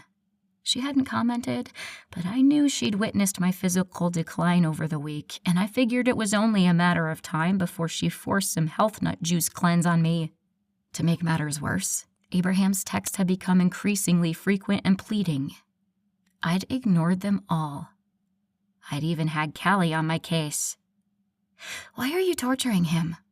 she'd asked abruptly over dinner the night before. I frowned. "Torturing who?" I played dumb. Her arched brow told me it wasn't working.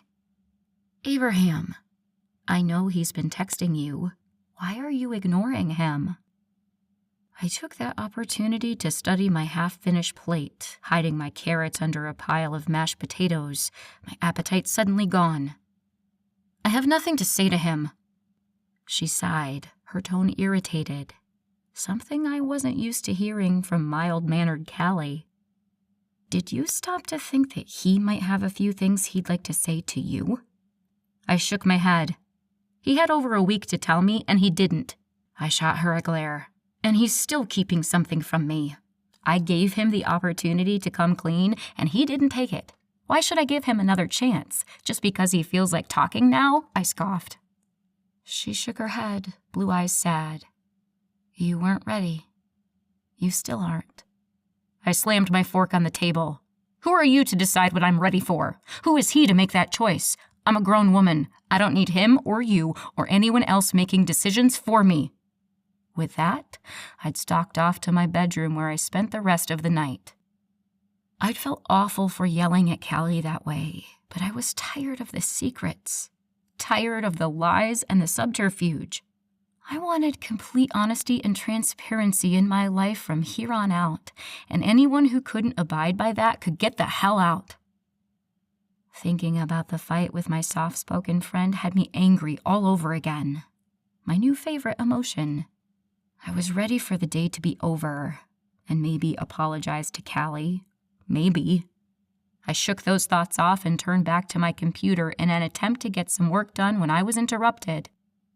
"Knock, knock," a voice called from my open doorway. I turned to find Ben standing there with a slimy grin on his pale face. "What is it, Ben? I'm just getting ready to leave." He frowned. "You're still coming out, right?" It was my turn to frown. "Out?" His head shook back and forth as he let himself into my office. "You said you'd come out and have a few drinks with us tonight, remember?" I'd forgotten all about that. And now the last thing I wanted to do was to go make small talk with a bunch of pretentious lawyers. "Ben, today's not a good day." I turned to finish putting my desk to rights. "If you're having a bad day, isn't that the perfect excuse to have a drink?" He had a point, as much as it pained me to admit. To be honest, a glass of wine didn't sound half bad, and the longer I spent out of the house meant the longer I could avoid Callie, and my empty bedroom, and the sleepless night that awaited me. Maybe a drink would help cure whatever had been wrong with me all week. Yeah, alcohol wasn't known for its cures, but I was desperate. I sighed. "You know what? You're right." He clapped his hands, smile growing. "Great, I'll drive." "Hell no." "That's fine. I'd rather take my car. I'll follow you there." Chapter 34. Missing Abraham was like developing hypothermia. First, it's painful. Sharp pains, dull aches, you name it. Your whole body hurts from the inside out. It hurts so bad, you feel like you'll never not be in pain. The agony becoming a sick friend, Something that keeps you company in your loneliest of times, like as you toss and turn all night long, seeking even a few minutes of reprieve from the misery. After living with that pain for too long, you eventually become numb. You don't feel sad. You can't feel happy. You feel nothing. You feel like you are nothing. It takes all you have just to get through the day. Breaking your responsibilities into small tasks helps. Crawl out of bed, brush teeth, put on clothes, pretend to eat, drive to work, sit at desk, go to meeting. All of it done in a state of auto-drive. None of the day's events sinking in or mattering because nothing can matter without him. The sun can't shine, the birds can't chirp. You're left in a gray wasteland of nothingness. As I sat uncomfortably close to Ben in a circular booth at the jazz bar he'd insisted on, I decided if I was numb to everything, I might as well have a second glass of wine, and maybe a third, probably a fourth. Who was counting? Who cared? So I turned to the jury and said, "Ladies and gentlemen, if it's not on the tape, it couldn't have been rape." His constant chattering broke through the haze that constantly surrounded me. "Tell me you're kidding." He shook his head, smile stretching across his pale face. "Nope, they ate it up.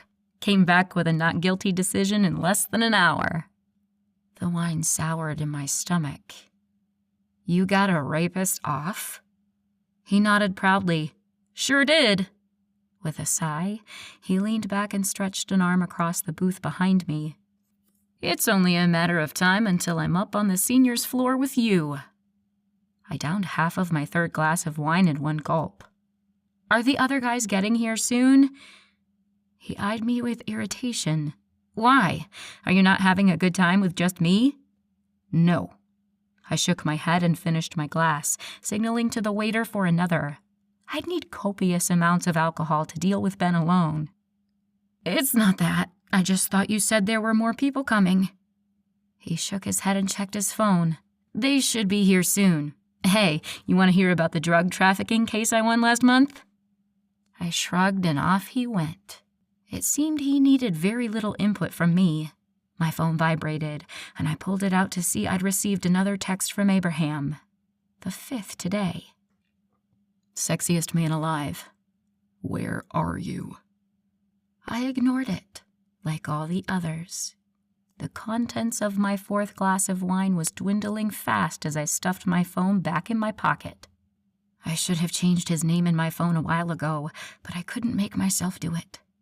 It reminded me of a happier time, when things were still new and easy and fun.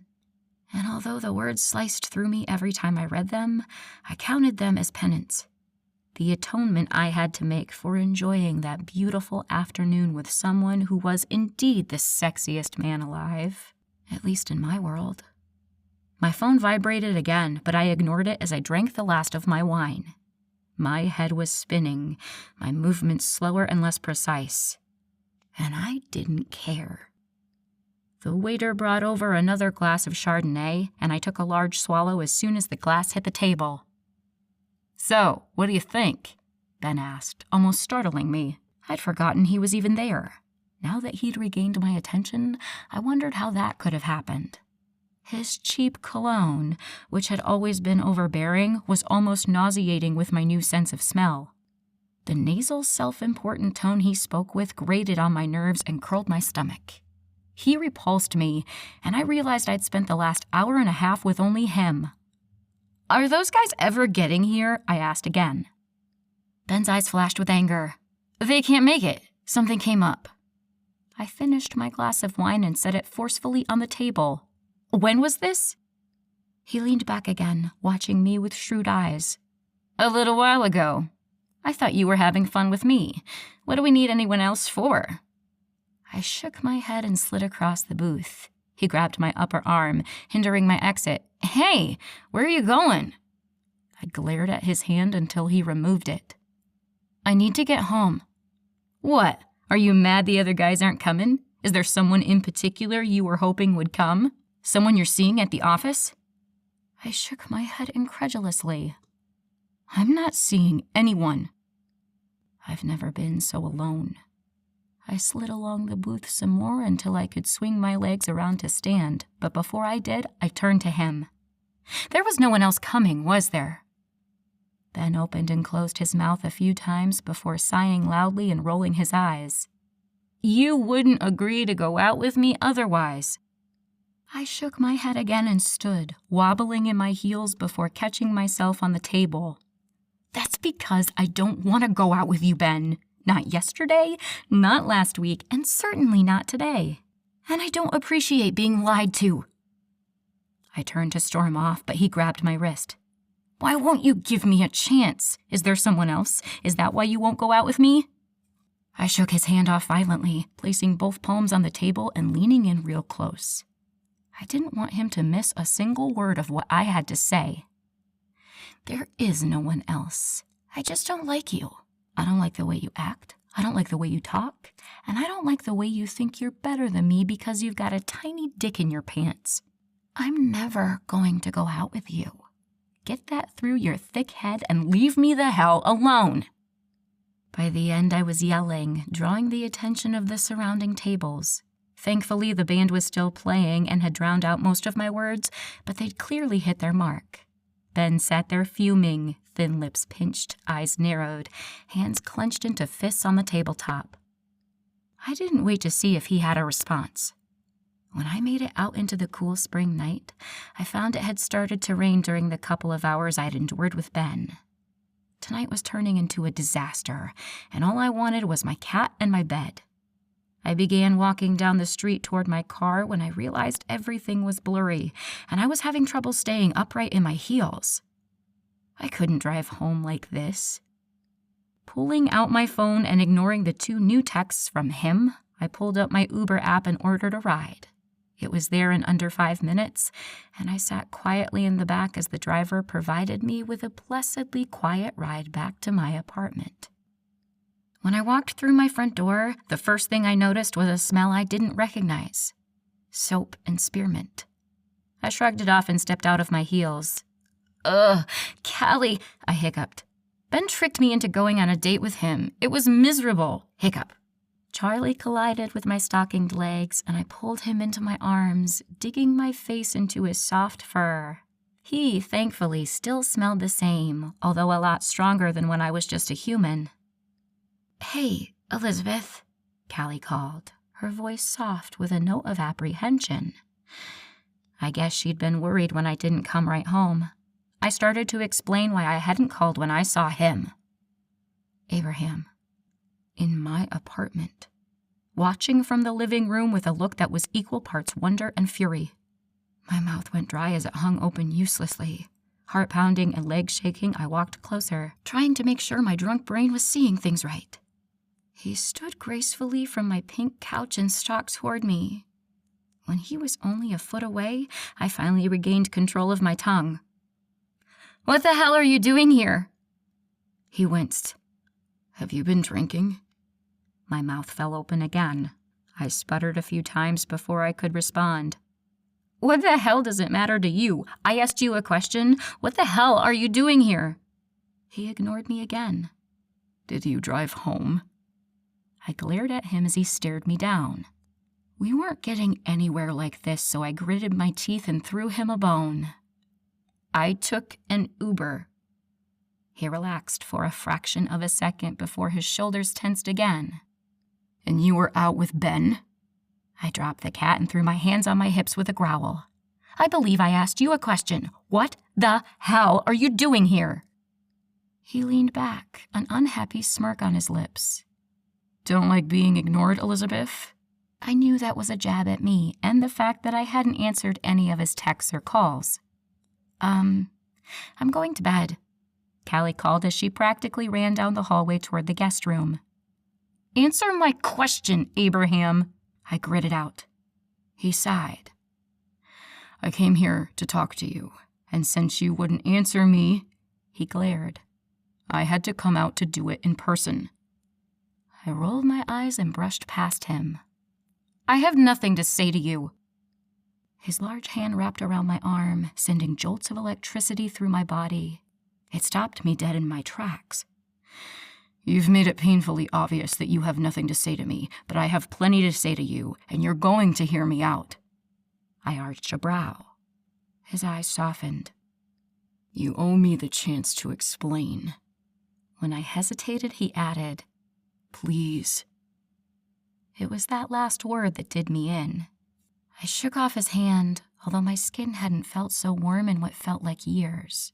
With a huff, I plopped onto a chair at the table and folded my arms across my chest.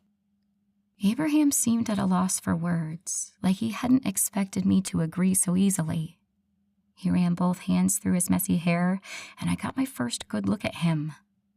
He looked awful.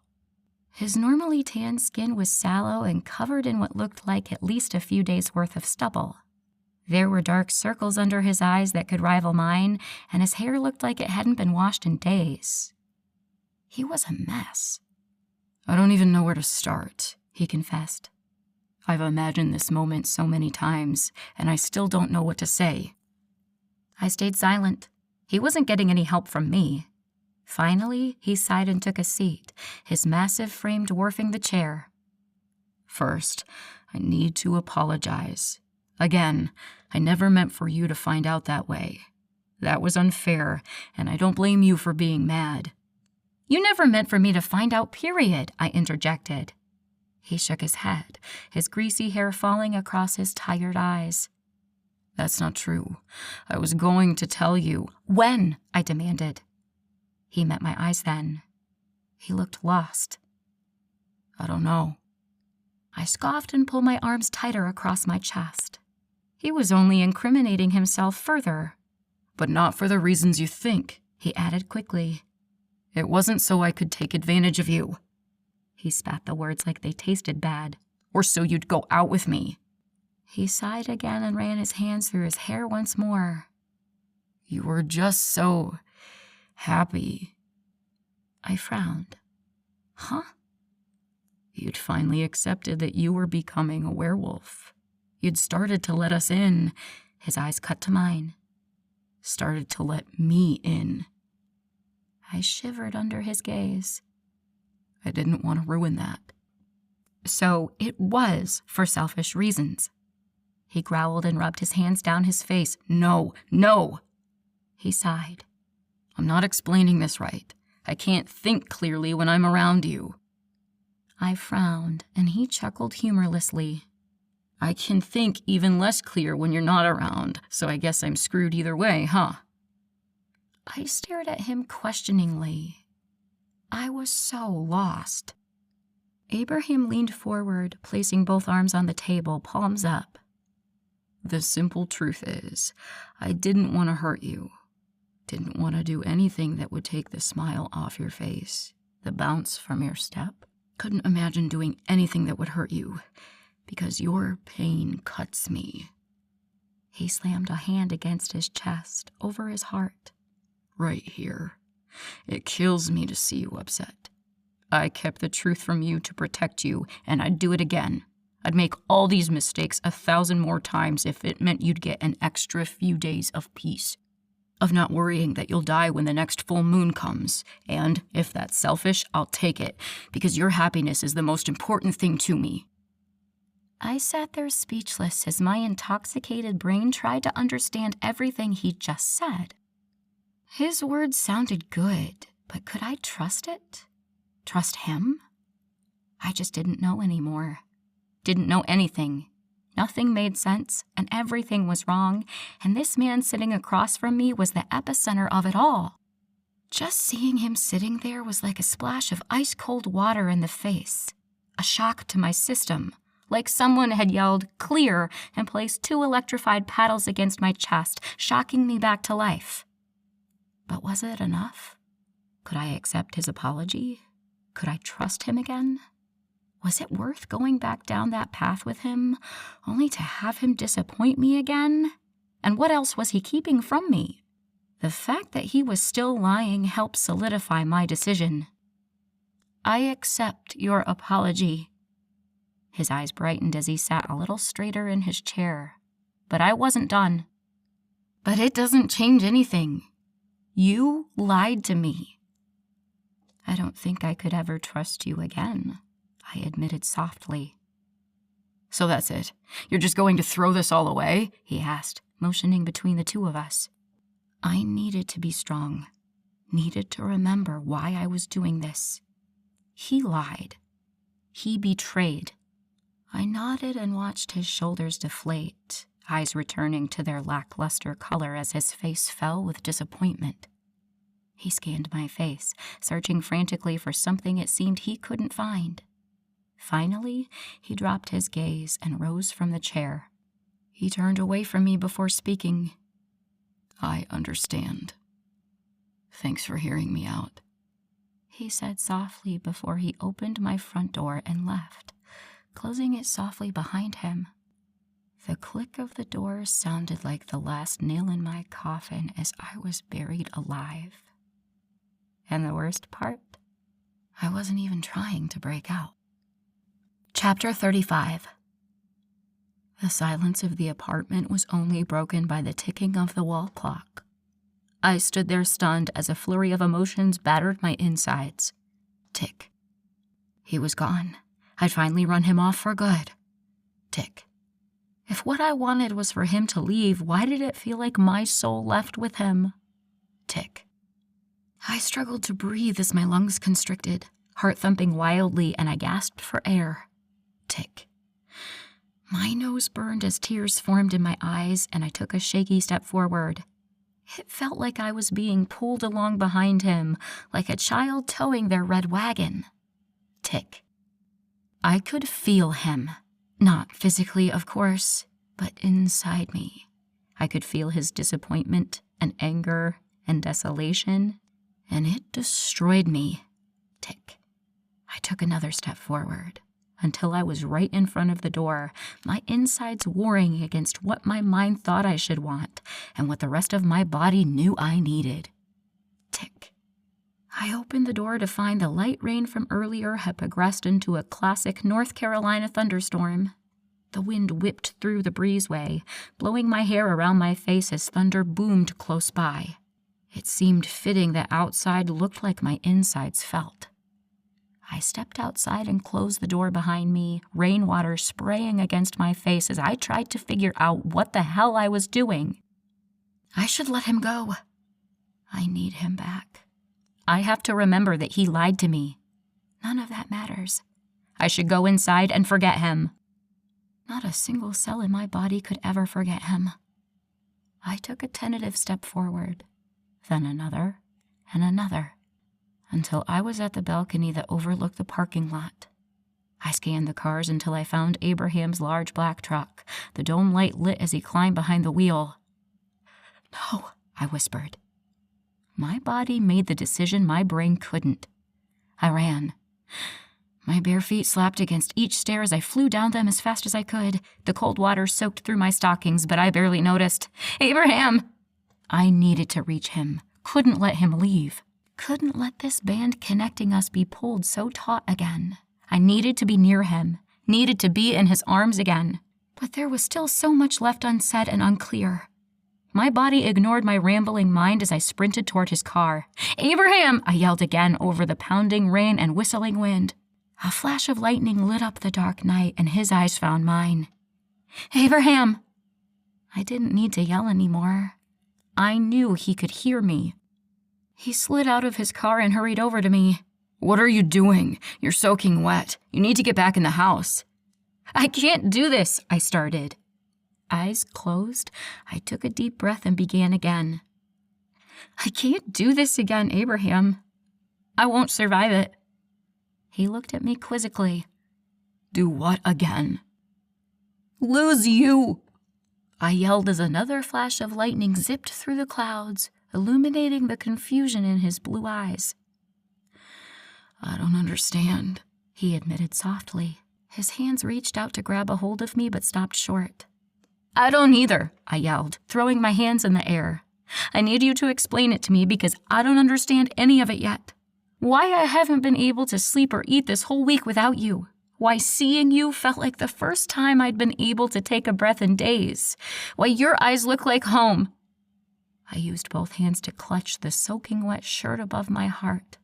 Why, it hurts so fucking bad I can't remember what it was like without the pain. Why, it feels like I've missed you all my life and I've only known you a few weeks. I paused and dropped my arms to my sides, chest heaving as I struggled to catch my breath. Why, Abraham? Please, tell me why I can't live without you.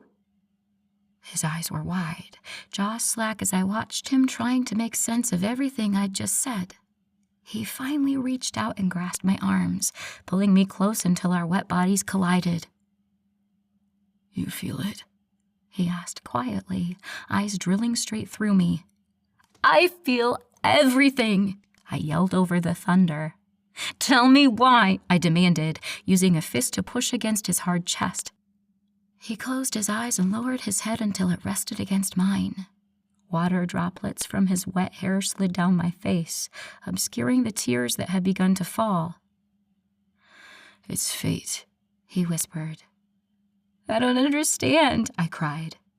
He shook his head before pulling back to look me in the eye. It's fate, he repeated. We were meant for one another. I was born for you and you for me. We are fated mates. My mind rebelled against the notion.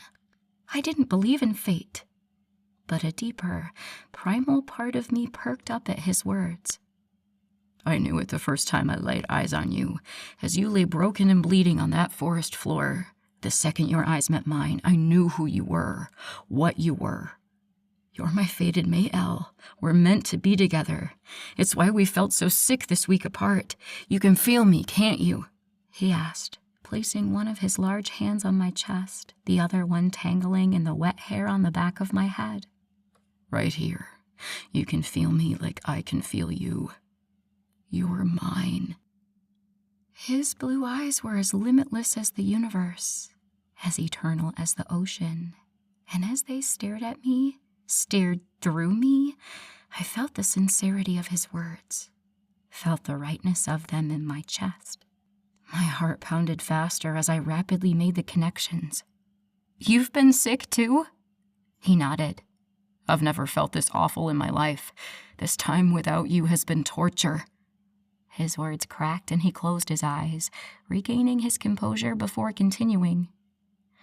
We were meant to be together, Elle. Never apart. My body swayed toward him as his words struck chord after chord deep inside me. I knew they were true, but my stubborn brain struggled against the idea. I don't believe in fate, I whispered. This can't be real. His eyes flashed as another clap of thunder sounded nearby, and I saw the determination settle on his face. I'll prove it. His lips crashed against mine, unapologetic and unforgiving.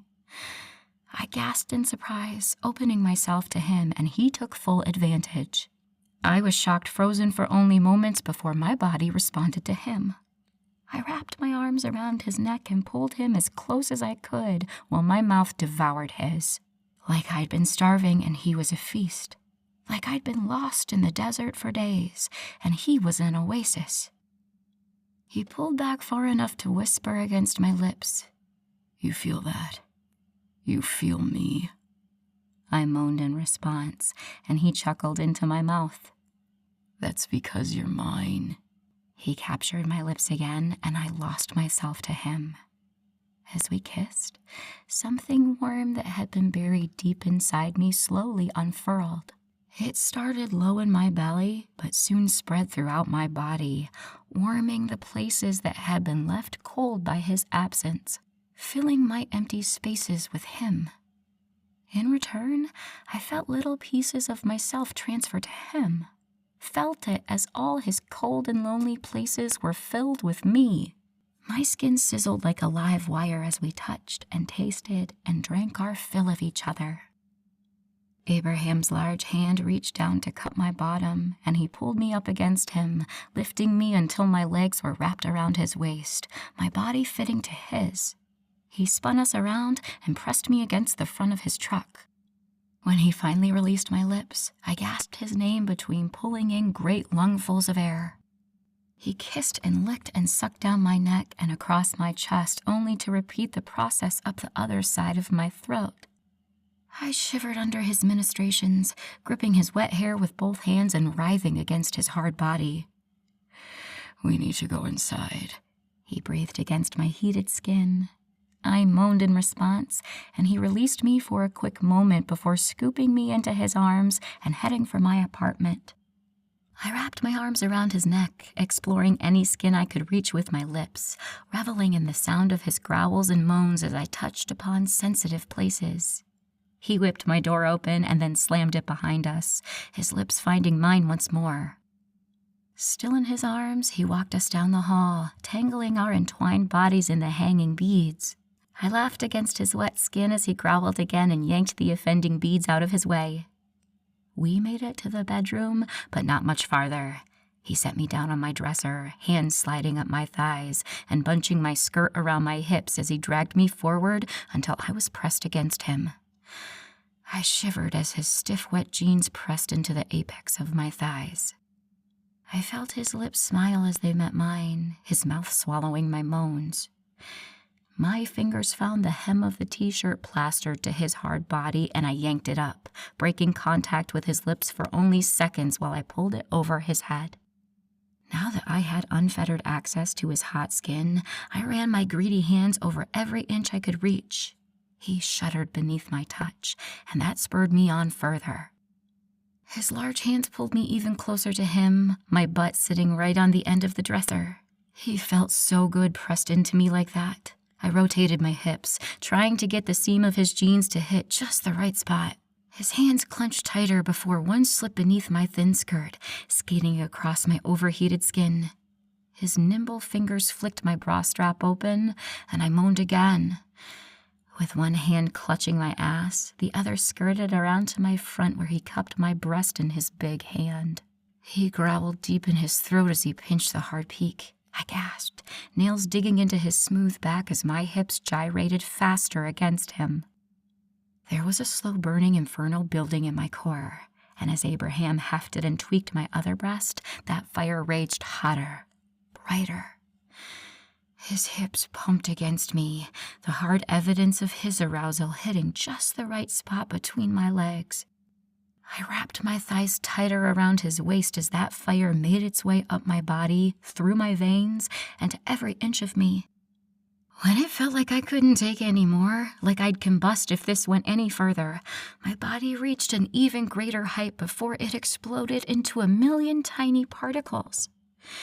I clenched my thighs even tighter, digging my nails into his back as I rode out the wave of the most incredible orgasm I'd ever had.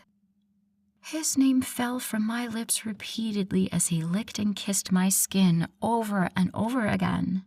He kept pumping his hips against mine as my body tried to piece itself back together. Suddenly, he froze in place, his muscles contracting, and he let out a long, deep moan that set off another mini explosion in my core. His hand on my ass gripped so tight I knew I'd have bruises, but I didn't care. In fact, I hoped he did leave a mark. I wanted to be branded as his. The possessive thoughts might have concerned me if I could have thought straight. Abraham's head hid in the crook of my neck, his breathing wild as I tried to control my own. We sat there in the quiet darkness of my room, struggling to catch our breath as the height of our ardor faded. His soft chuckle danced across my skin. He raised his head to look at me, his cheeks a little pink and his eyes glassy. "I can't believe I just came in my pants," he commented dryly. "You didn't," I said, but knew he had. I smelled his arousal as well as I smelled my own. And blood. I sniffed again. "Are you bleeding?" He shook his head with a satisfied smile. "I think you got a little carried away." I gasped and slid off the dresser to walk behind him. Sure enough, there were little crescent moon-shaped marks dug into the smooth, tan skin of his back. I ran a gentle finger over the marks before leaning close and kissing each one of them. His muscles trembled beneath my lips. "I'd never tell you to stop putting those luscious lips anywhere on me you'd like," he called over his shoulder. But you don't have to worry about me. They'll be gone in a few minutes. My face heated, and I took a step away from him, the gravity of what we had just done finally sinking in. He must have felt the change in me because he spun around and pulled my body against his. Don't you dare start to overthink this, Elle, he warned. I shook my head.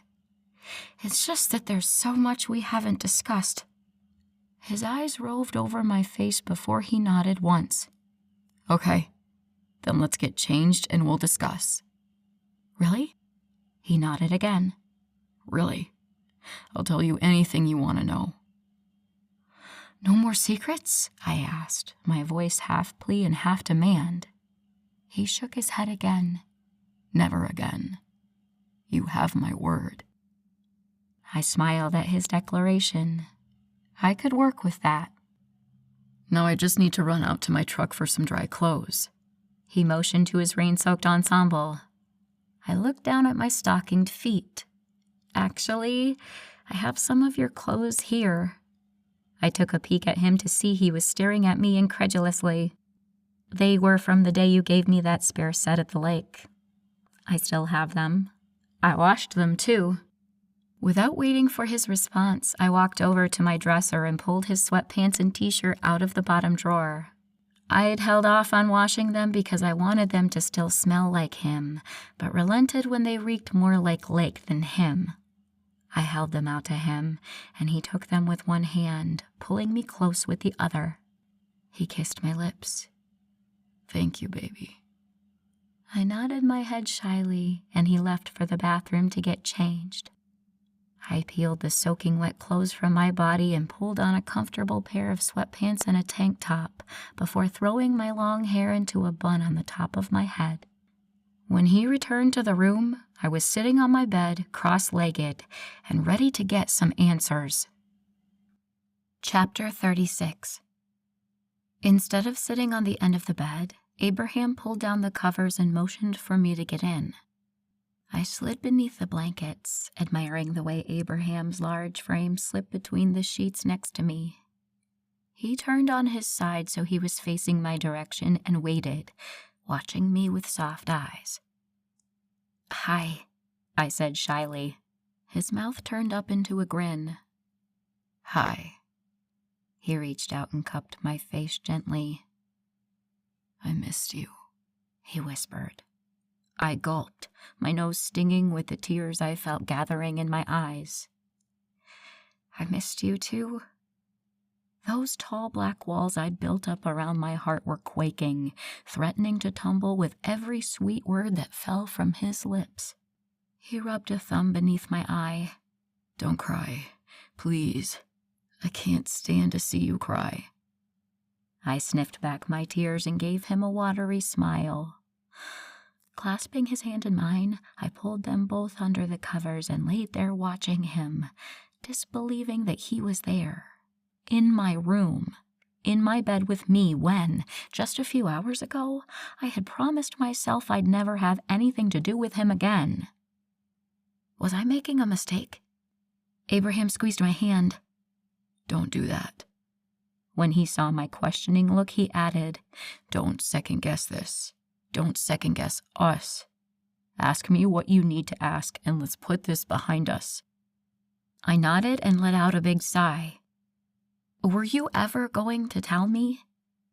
About the dangers of you shifting, or about us being fated mates? Both. He took a deep breath, his thumb tracing circles against the back of my hand. I don't know. Honestly, I didn't want you to know about the odds of you surviving the shift. I didn't think it was important. I sat up a little. You didn't think that was important? He shook his head. It's not, because I know you'll survive the change. You were meant to be a werewolf. I scoffed. And what makes you so sure of that? Callie said there's only about a 25% survival rate for bitten wolves. That's because Callie wasn't allowed to tell you the truth. He searched my eyes for a long moment. You are my mate, Elle.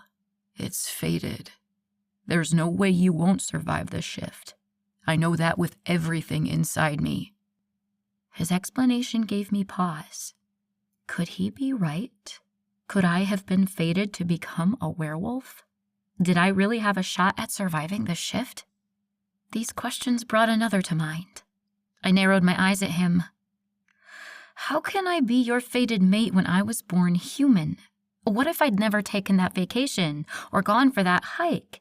What if I'd left work late that day, hit traffic, and wasn't in the woods at the same time as the killer? There's a million things that could have changed the outcome of that night. He shook his head, blue eyes serious. I don't know. I've actually been asking that question myself since the moment I found you. Callie and I have done some research, and I've even reached out to a few other packs, but haven't found anything. No one's ever heard of a bitten wolf being someone's fated mate. My body deflated with his words. Maybe I wasn't his mate. Maybe this wasn't fate. Maybe he was wrong. He raised our joined hands and used them to tilt my chin up. I know what you're thinking, and you gotta stop. He rubbed his thumb along my chin, warming my face beneath his touch.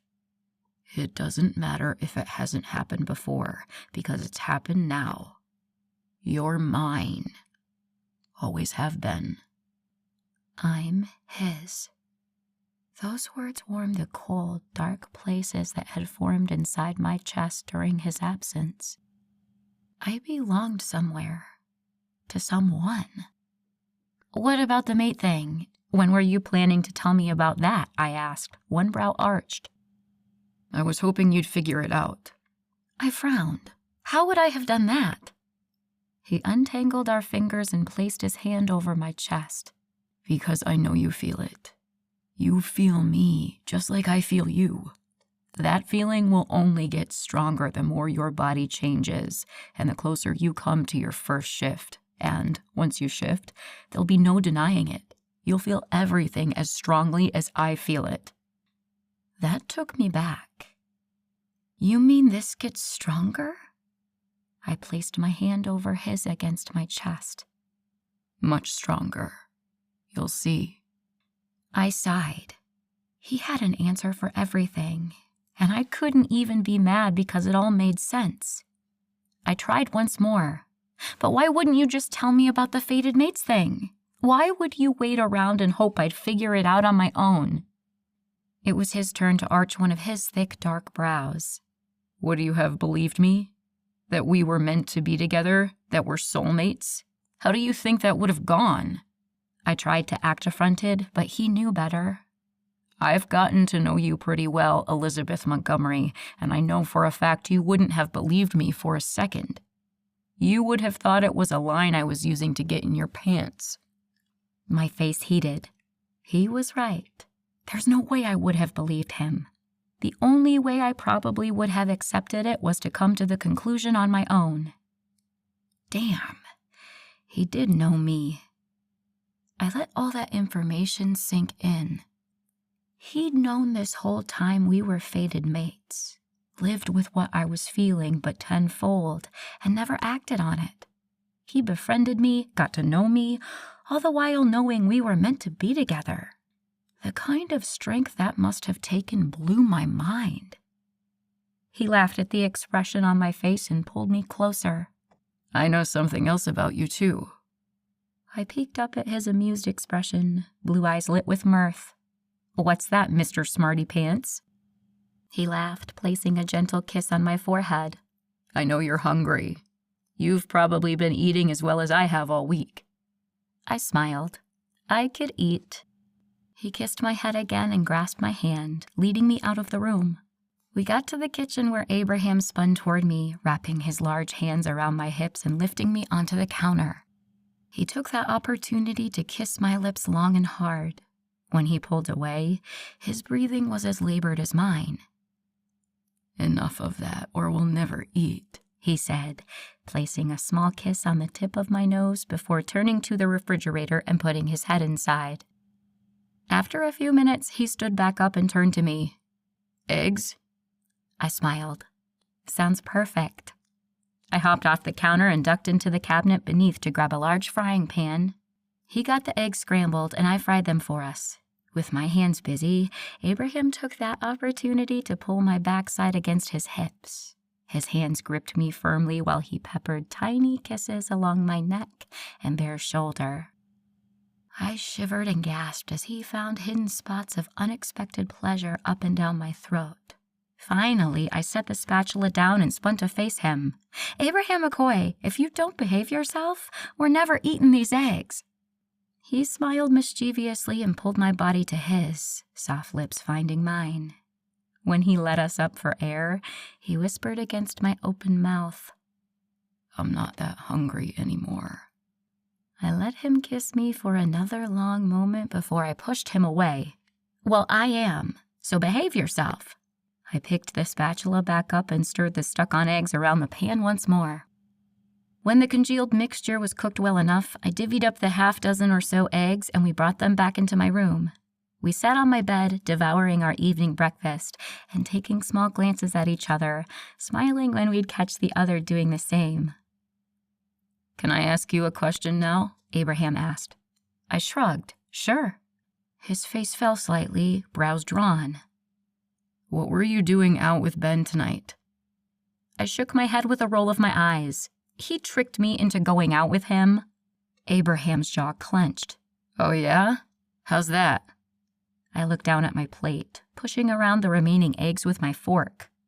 "Well, earlier in the week, Ben mentioned he was going out with a few people from work. At first, I was going to tell him no, but then I got your text and it upset me, so I agreed." I took a quick glance at him to see his expression hadn't changed. If anything, it had gotten angrier. "Then when we got there, he said we were early and the others would be coming soon. So I had some wine." He cleared his throat and I rolled my eyes. "Okay, I had a lot of wine. I was upset." I turned pleading eyes to him and his gaze softened.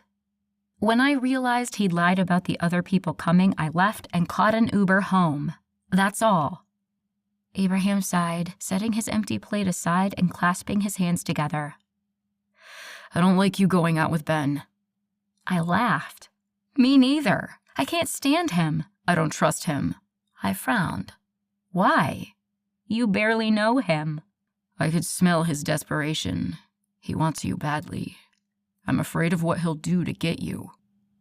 I scooped the rest of my eggs into my mouth and stacked my plate atop Abraham's. "Don't worry, I can handle him." He smiled. "I have no doubt you can." A long yawn caught me by surprise, and Abraham stood from the bed, taking the plates with him. "It's late. You should get to sleep." "Where are you going?" I asked nervously, scared to have him leave my sight. He nodded to the door. "I'm going to sleep on your couch if that's okay." I stood and grabbed his hands. "Stay with me?" He looked at me longingly, but with a touch of apprehension. "Please? I can't bear to be away from you right now."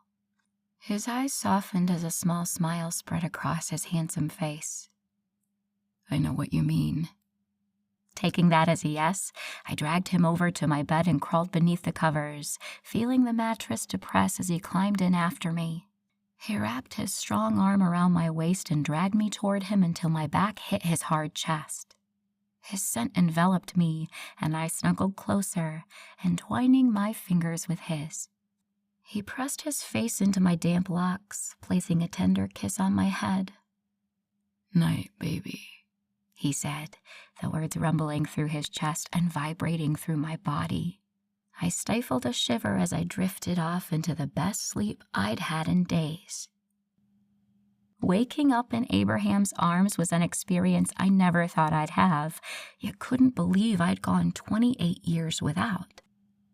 I was laying on his hard chest, his thick arm around me, and my hand resting on his stomach. When the alarm blared out its terrible tune, his arm tightened, pulling me closer. He reached over and turned the alarm off before rolling back around to kiss my forehead. "Morning," he rumbled, his sleepy voice one of the sexiest things I'd ever heard. "Morning," I croaked, wincing at how horrible I sounded compared to him. I peeked one eye open and saw he was doing the same. A slow, sleepy grin spread across his beautiful face, and I swear I'd need a new pair of underwear after this. "You're beautiful in the morning," he commented as he twirled the ends of my hair between his fingers. I ducked my head into his side, hiding what was probably a horrific sight. I'd forgotten to take my makeup off or brush my teeth before bed. I cringed at what he must have had to look at. "You're the good-looking one in the morning. I probably look like a hungover raccoon," I countered. He breathed a laugh, stroking the hair away from my face. "You're the most beautiful raccoon I've ever seen." I shook my head with a groan, and he laughed again, placing another kiss against the top of my head. A whiff of bacon wafted through the door, and I perked up. "Smells like Callie's cooking us breakfast," he said. "What are your plans for today?" I asked softly, afraid to hear he was leaving. I didn't think I could stand to be away from him again so soon. He shrugged. "I brought some work with me. I thought I could hang here while you work, and then we could spend the weekend together." I sprang up next to him, eyes wide, and a huge smile stretching my cheeks. "You're staying here?" He shrugged. "If you want." His tone was nonchalant, but his eyes were wary, and I knew it was because of what he wasn't saying. He'd asked if that's what I wanted, but what he'd meant was if I wanted him. And I did. For as long as I could. Maybe forever. That thought was a sobering one, but it rang with a truth I couldn't deny. I leaned over and kissed him right on the mouth, morning breath be damned. "I want. Very much," I assured him. A slow, sexy grin spread across his face, blue eyes brightening. "Then you've got me for the weekend." My smile slipped. "What happens after the weekend?" His smile dimmed too. "If you won't come back with me, Dell will be here Sunday night to spend the week with you." My chest constricted. "I can't leave my career, Abraham." "Right?" He nodded. "I get it. I know how important it is to you. If I can get away from work, I'll come back out here sometime during the week, okay?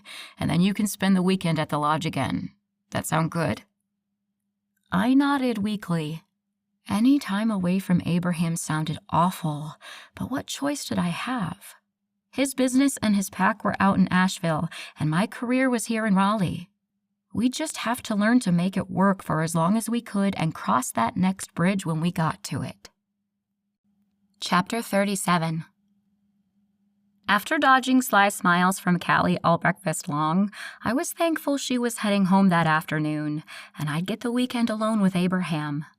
After breakfast, he drove me to my car, searing his presence in my mind with a long, slow kiss that had my toes curling and my heart pounding.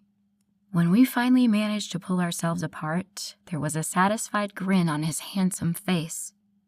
"Have a good day, baby," he murmured, his soft lips against my temple sending shivers down my spine. I smiled up at him. "Thanks. I'll see you tonight." He nodded and brought my hand to his mouth, kissing my knuckles. He leaned his massive frame against his black truck and watched with hooded eyes as I climbed into my little gray compact car and drove away. The farther I got from him, the more uncomfortable I felt. It was like a small hole in my chest that slowly expanded the farther I got. At the first red light, I pulled down my visor mirror to find I was red-faced and wide-eyed, and happier than I'd ever been. I soothed down a few flyaways and straightened my suit jacket. I was due in court that morning, and I couldn't go in there looking like a love-struck hot mess. The air conditioner blasted against my heated face in the hopes it would cool me down before I arrived. It was around lunchtime when court was dismissed, and I made it to my office for the first time. There was a pile of messages and emails I needed to return, and I worked at that for the rest of the day. At 5 o'clock on the dot, I turned off my desktop and sprinted for the elevators. I was thankful that my day had been so busy. If I'd been able to think about how Abraham was in my house waiting for me, I would have probably clocked out after lunch. Screw the consequences. When I arrived home, Abraham was at my table, staring intently at his laptop screen. The computer illuminated his features, casting harsh shadows across his face. When he saw me walk in, his face cleared, like the sky after a thunderstorm. He spun in the chair and opened his arms for me. I wasted no time kicking off my heels and running into his open embrace. He smelled like spearmint and fresh, clean man, and I breathed deeply, having missed that scent all day. "Are you sniffing me?" he asked, a smile in his voice. My face heated. Maybe? I got my sense of smell in, I said in my defense. He pulled back, his eyes light with humor. "I know," Callie told me. I pulled back, mockingly incredulous. You were keeping tabs on me? He rolled his eyes. "Of course I was." I shook my head. I can't believe Callie was living in my house whilst reporting to the enemy. He wrapped his hands around my waist and pulled me onto his lap. "The enemy?" I nodded seriously. "I'm not your enemy, baby." He leaned down and pressed his lips against my neck right below my ear. "I can be your best friend if you let me." I shivered under his ministrations, my blood heating along with my face. "The position's already filled," I breathed. He shook his head, pulling a patch of sensitive skin between his lips and sucking. "And who is it I need to fight to get that position?" I gasped. That'd be your sister, I believe." He pulled back and looked me in the eye. "Which one?" "Well, I love them all. At least most of them. But I'm closest with Evie. She's my best friend." A slow smile spread across his face. "I like that," he admitted before leaning down to kiss my throat again. "My girl and my sister, best friends. A guy couldn't get any luckier than that." "I'm not your girl." My response was pure reflex. I wasn't sure I believed those words anymore. He shook his head, his dark hair falling forward to tickle my face. "Aren't you?" I shook and gasped in his arms as he pulled the shirt tail out of my skirt and ran his big, warm hands against the small of my back. My head fell to the side, giving him better access as I struggled to reach the hem of his shirt. He kissed a trail up to my mouth before gifting me with one of his soul-shattering kisses. We sat like that for a while, me on his lap, and him worming his way under my skin, before something small and furry bumped against my ankle. I pulled away from Abraham's lips to find Charlie looking disgruntled and entirely left out. I slipped off Abraham's lap and picked up my cat. "Oh, I'm so sorry, Bubba. Mama forgot all about you." I nuzzled my face into his soft fur while I watched Abraham try to catch his breath out of the corner of my eye. A small, satisfied smile crept across my face that I hid behind the cat. "Never thought I'd be jealous of a cat," he grumped, reaching out a tentative hand to give Charlie a pat on his head. Charlie tolerated his touch for a short moment before he leapt from my arms and headed for his purple flower cat house. I met Abraham's heated gaze and I realized I wasn't ready for this. Not all of it. Last night had been a spur-of-the-moment thing, but I didn't think I was ready to just jump into bed with him. We needed to slow things down. "How about I order dinner and we watch a movie?" "Sure, but I'm paying." I rolled my eyes and shook my head. My card's the one saved in the app, so I'll be paying. He frowned and I laughed. Poor Alpha not getting his way. He nodded petulantly and pulled me back onto his lap. "At least let me hold you while you do it," he murmured. "That's a compromise I can live with." I ordered us a couple of subs and took a shower while we waited for the delivery to arrive. When I came out of my bedroom, refreshed and clad in my comfiest pajamas, Abraham already had our food laid out on the coffee table with the on-demand screen pulled up. I sat next to him and dug into the food as we debated about what we were going to watch. I finally won the battle too, and keeping with my desire to branch out, I chose The Notebook. "Do I really have to watch this again?" Again? How many other girls had he watched this with? Who was I going to have to beat? Were they in his pack? Was it Peyton? My blood boiled as a million scenarios flashed through my head, each worse than the one before it. Abraham's chuckle broke through my murderous haze. "Down, girl. I have 4 sisters, remember?" My ire slowly subsided. I guess that made sense too. You saw this with one of them? He nodded, a big stupid smile still plastered against his satisfied face. A couple of times. I huffed unhappily and took a large bite out of my steak bomb sub. Abraham laughed harder and pulled me into his hard chest. He wrapped an arm around my neck and kissed the side of my head. You're really cute when you're jealous. I frowned and pulled away from him. I'm not jealous. Uh-huh. I shot a glare his way, which only made him laugh harder. With a roll of my eyes, I hit play and sat back, resting my head on one of his thick biceps. Whatever. Let's just watch the movie. He chuckled again and kissed the top of my head. His laughter subdued a lot of my anger, but I wasn't telling him that. By the end of the movie, I had my legs draped across his lap and a box of tissues on my stomach, the tears running steadily. Abraham's eyes hadn't left my face in the past few minutes, and I wondered what he saw. A hysterical woman? A silly girl? An emotional wreck? Because I doubt he saw what I was really feeling or understood the reason behind my tears. It wasn't the sad ending that made me cry. It was the love they shared. A love I had only previously imagined in my wildest dreams. A love that transcended time and even death. Abraham reached over to collect my sadness with his rough thumb. Please don't cry, he begged. I did my best to stop the flow of tears, but they continued to fall. He sighed and pulled me onto his lap, wrapping his big arms around my shoulders and stroking the hair from my face. That'll be us one day, you know. Fated mates can't live without each other. They always pass at the same time or shortly after one another. He kissed my wet cheek, leaving his lips pressed against my skin as he continued to speak. I never understood why until I met you. He pulled back, his eyes a dark, limitless blue. Now, I get why they die together.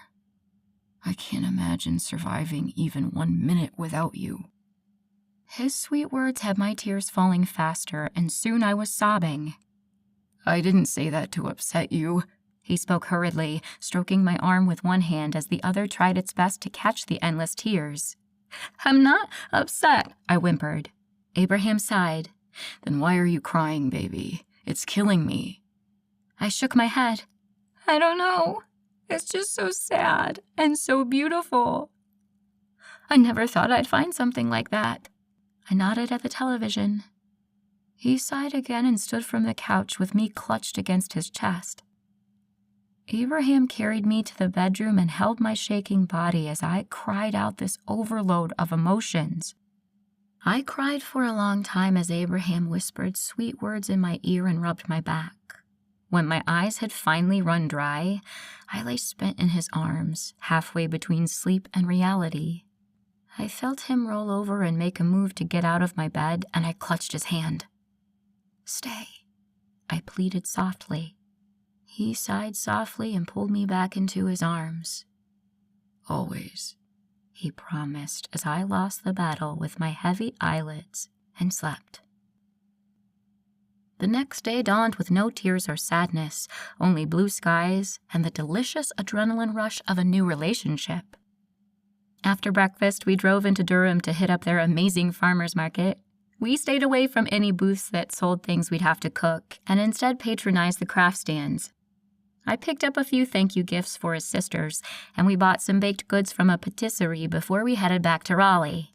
I took Abraham to one of my favorite museums in the city, the North Carolina Museum of Natural History. It ranked at the top primarily because it boasted a butterfly room. We stood in the steamy little habitat as butterflies of all colors flapped and swirled around our heads. More than a few landed on Abraham, and I laughed as this big, hulking man tried to keep still so the fragile little butterflies didn't get hurt. Abraham took me out to dinner, and when the sky turned dark, I had a brilliant idea. I want to take you somewhere, I told him as we climbed into his truck. It's my special place I want to share with you. He smiled broadly. Then I want to see it. I directed him onto I-40 and then to 540. We pulled off an exit, and I guided him to a small, dark parking lot. "This it?" he asked warily. I laughed and jumped out of the cab. He turned the engine off and followed me around to the back of his truck. I opened the tailgate and hopped on, patting the spot beside me for him to join. With furrowed brows, he climbed up into the truck bed and sat quietly, looking around the dark parking lot with confusion clouding his face. "What are we doing here?" he finally asked. I heard it coming in the distance and placed a finger against his lips. He kissed it and pulled my hand into his. "It's coming. Just wait." Abraham did as I asked, and a few moments later, the loud roar of the huge airplane drowned out everything else. It flew directly overhead, so close it seemed like we could stand up and touch it. Just as suddenly as it appeared, it was gone, finding a spare runway at Raleigh-Durham International Airport and landing on its tiny wheels. With my improved senses, I could actually hear the tires squealing against the tarmac, smell the jet fuel from the massive aircraft. I turned to Abraham, his eyes wide, head still tipped back toward the sky. "What do you think?" He turned to me. "That was amazing." I laughed at his joyful response and lay back on the bed of his truck. He pulled a blanket out of the toolbox near the cab and laid it down before motioning me over. We laid side by side, hands entwined as plane after plane flew above us. Some coming and some going, but all of them making us feel so small and insignificant when compared to their massiveness. A yawn escaped me and Abraham sat up, pulling me with him. "I need to get you home to bed." He drove us home as I dozed in the seat next to him, head on his shoulder and arms wrapped around his bicep. When we arrived, he scooped me into his arms and carried me up the stairs. "I can walk, you know," I good-naturedly grumped. He smiled wide, his white teeth shining in the dark. "I like holding you," he replied with a shrug, making my insides clench almost painfully. How could such sweet things fall from his lips so easily? Would it always be like this? He carried me in the apartment and into my room where he left me on the bed to go change. I stripped and pulled my pajamas on, leaving the door open when I was done. He peeked his head into my room to find me lying in bed with the covers drawn on his side. I patted the mattress, and he smiled, his eyes softening as he climbed in next to me. Just like the past 2 nights, he pulled me tight against his chest and kissed me long and slow before pressing his lips against my forehead. "Night, baby," he said, his deep voice rumbling through my chest, the vibrations lulling me to sleep. And as I lay there tucked against his chest, I opened the door to my fortress, leaving it ajar behind me. I snuck up to the top floor and into a closet full of things I'd rather forget. Up on a shelf behind years' worth of baggage, I found the highest hopes I'd ever had for my future. I took them down and dusted them off because, for the first time in a long time, I had use for them. Chapter 38. Sunday was all gray skies and constant rain, mirroring the way I felt about Abraham leaving that night. With outside being so uninviting, we stayed in and watched a few movies. It was a lazy day where we spent more time eating, napping, kissing, and cuddling than anything else. When Dell showed up around dinner time, carrying several bags of Chinese food, I decided she was my new favorite sister. "What have you lovebirds been up to all weekend?" she greeted after pulling both Abraham and me into fierce hugs. She smelled like cinnamon and cloves, slightly spicy, but also sort of sweet. Her scent fit her personality perfectly. "Getting up to no good, I hope." She raised her dark brows suggestively, and I laughed, my face heating. "Mind your business, Dell," Abraham told her as he unpacked the bags of food, their smell making my stomach rumble. Delilah held both hands up in surrender. "Hey, I'm just happy you dummies figured it out. It was painful watching y'all dance around the issue." I shook my head. Does everyone know? My cheeks felt hotter than before, and I hid them behind a wall of hair. Dell laughed. Welcome to pack life, girl. I'd heard that before. We dug into our food as Dell recounted her weekend for us. Apparently, she'd met some guy at the bar she played at and spent the weekend with him. I was almost sad to leave him, she said wistfully. My stomach clenched with guilt. You didn't have to leave him for me, Dell. I'd be fine on my own. Abraham growled between bites, and Dell waved off my words with a flick of her wrist. No worries, honey. You can't let him get too attached anyway, or you'll never get rid of him. I turned to Abraham, one brow arched. Don't even think about it, he grumbled, and I laughed, leaning over to place a kiss on his cheek. Dell's eyes gleamed with happiness. When we finished our dinner, I cleaned while Abraham and Dell caught up on pack business. I directed her to the spare room and pulled Abraham into mine to say my goodbyes. His eyes were soft, and I'm sure mine were sad as we stood staring at each other. I don't want you to go, I admitted pitifully. He tucked a strand of my long blonde hair behind one ear. I don't want to go. He watched me closely. You know you can move out there anytime you want. Your place is with the pack. He pulled me closer. With me. I shook my head automatically. My career. I kept my answers short and succinct because it was becoming less believable as more time passed. I realized I didn't have the same passion for criminal law I once had. Had I ever felt passionate about it? Maybe it had just been the rush I was addicted to, the feel of victory, the high of being good at something. Had I ever really enjoyed any of it? I leaned my head against his chest and wrapped my arms around his waist. What are we going to do, Abraham? He remained quiet, pulling me into his arms and sighed against the top of my head. We'll figure it out.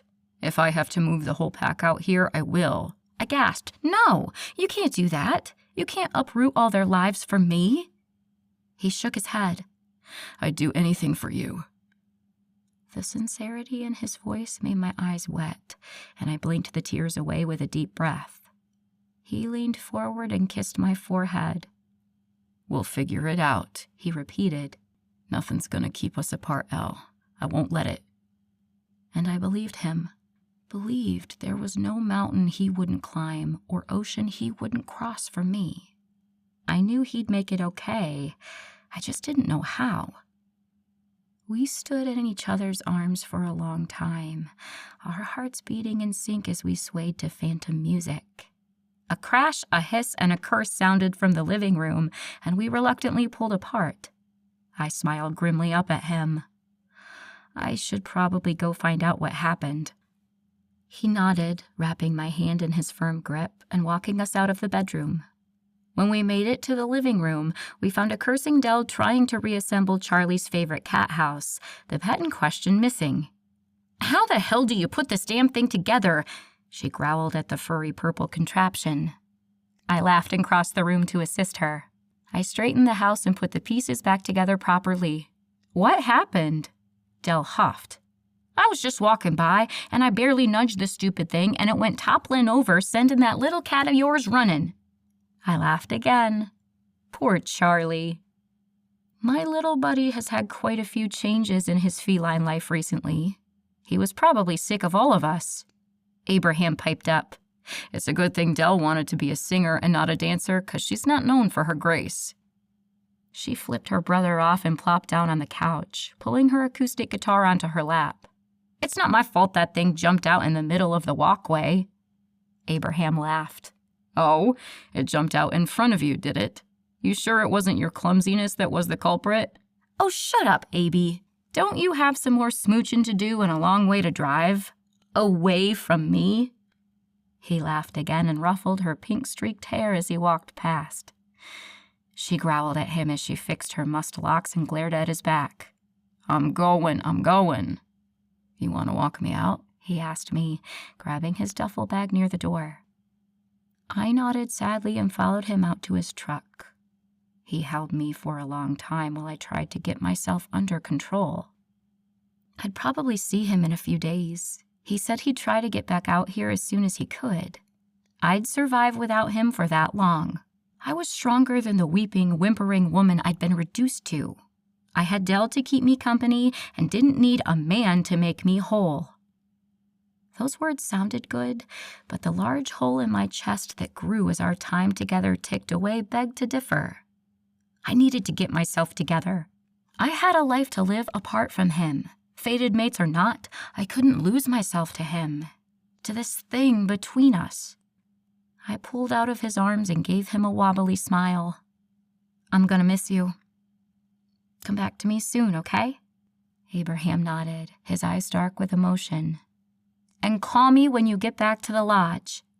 He nodded again, reaching up a big hand to cup my face. He leaned down and pressed his warm lips against mine. We stood there, lost in each other for a long time before I found the strength to pull away.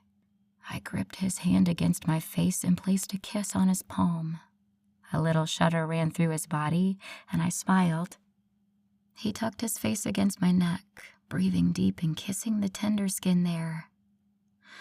I'm gonna miss you too, baby. With a sigh, he pulled away and placed one last kiss on my swollen lips before climbing into his truck and firing up the engine. I stood back and waved as he drove off. The red of his taillights faded into the distance as my heart's beat slowed to a crawl. With a sigh, I shook my head and trudged back into my apartment. To my surprise, I found Charlie on the couch next to Dell, who was picking at the strings of her guitar. She looked up at me as I walked in the room, eyeing me warily. You gonna be okay? I nodded automatically. I have to be, don't I? She gave me a firm, proud nod and turned back to her guitar. It's been a while since I've seen a pair of fated mates together. I'd almost forgotten how it is with them, how hard it is for them to be apart. I sighed and took a seat next to Charlie, pulling him into my arms. It wasn't this hard the other times he's left. Why now? Well, it's a few reasons. For starters, you're closer to becoming a full werewolf, so it's hitting you harder than ever. The other reason is you've admitted it. That's half the battle. Once you realize you're fated mates, it's almost like a jumping-off point for the fated mates magic. I frowned. Magic? She stopped playing to stare at me. Of course it's magic. Don't tell me you think you'd find your soulmate out of all the billions of people in the world and believe magic wasn't involved. She snorted and looked down at her guitar again. It's what connects you two, binds you to each other, what makes it so hard to be apart, and what will take y'all from this earth together. It's all connected. It's magic, plain and simple. With a gasp, she pulled a little red notebook out of her nearby purse and scribbled across its crisp pages. When she finally looked up and caught my expression, she explained. All this talk of magic's got me thinking about a new song. I did my best to stifle a yawn. You going to be up for a while? She nodded, eyes on her guitar again. Yeah, I'm a night owl. Is it going to bother you if I stay out here playing? I shook my head. Nah, I'm a deep sleeper. I'm going to bed, though. I'll see you in the morning. She laughed. Probably not. I'm not much of a morning person. When I get home, then. She nodded absent-mindedly. Night, hun. Have a good day at work tomorrow. I highly doubted that. Instead of going right to bed, I took a long hot shower and methodically dried my hair, hoping I'd receive a call or text from Abraham before I fell asleep. When I'd waited as long as I could, I finally gave in and called him. Hey, baby, what's going on? He answered on the first ring. His voice pulled at something deep inside me, and I sighed into the phone. I need to get to sleep, but I wanted to hear from you first. I'm sorry, Elle. I'm still on the road. Almost there, though. I yawned. Okay. Well, still text me when you get home, so I see it when I wake up. Okay, baby. I will. Get some sleep, and I'll talk to you tomorrow morning. Call me on your way to work. I smiled. I loved the way he called me baby. Okay. Night. Sweet dreams. he replied before I disconnected the call and curled up in my cold, empty bed.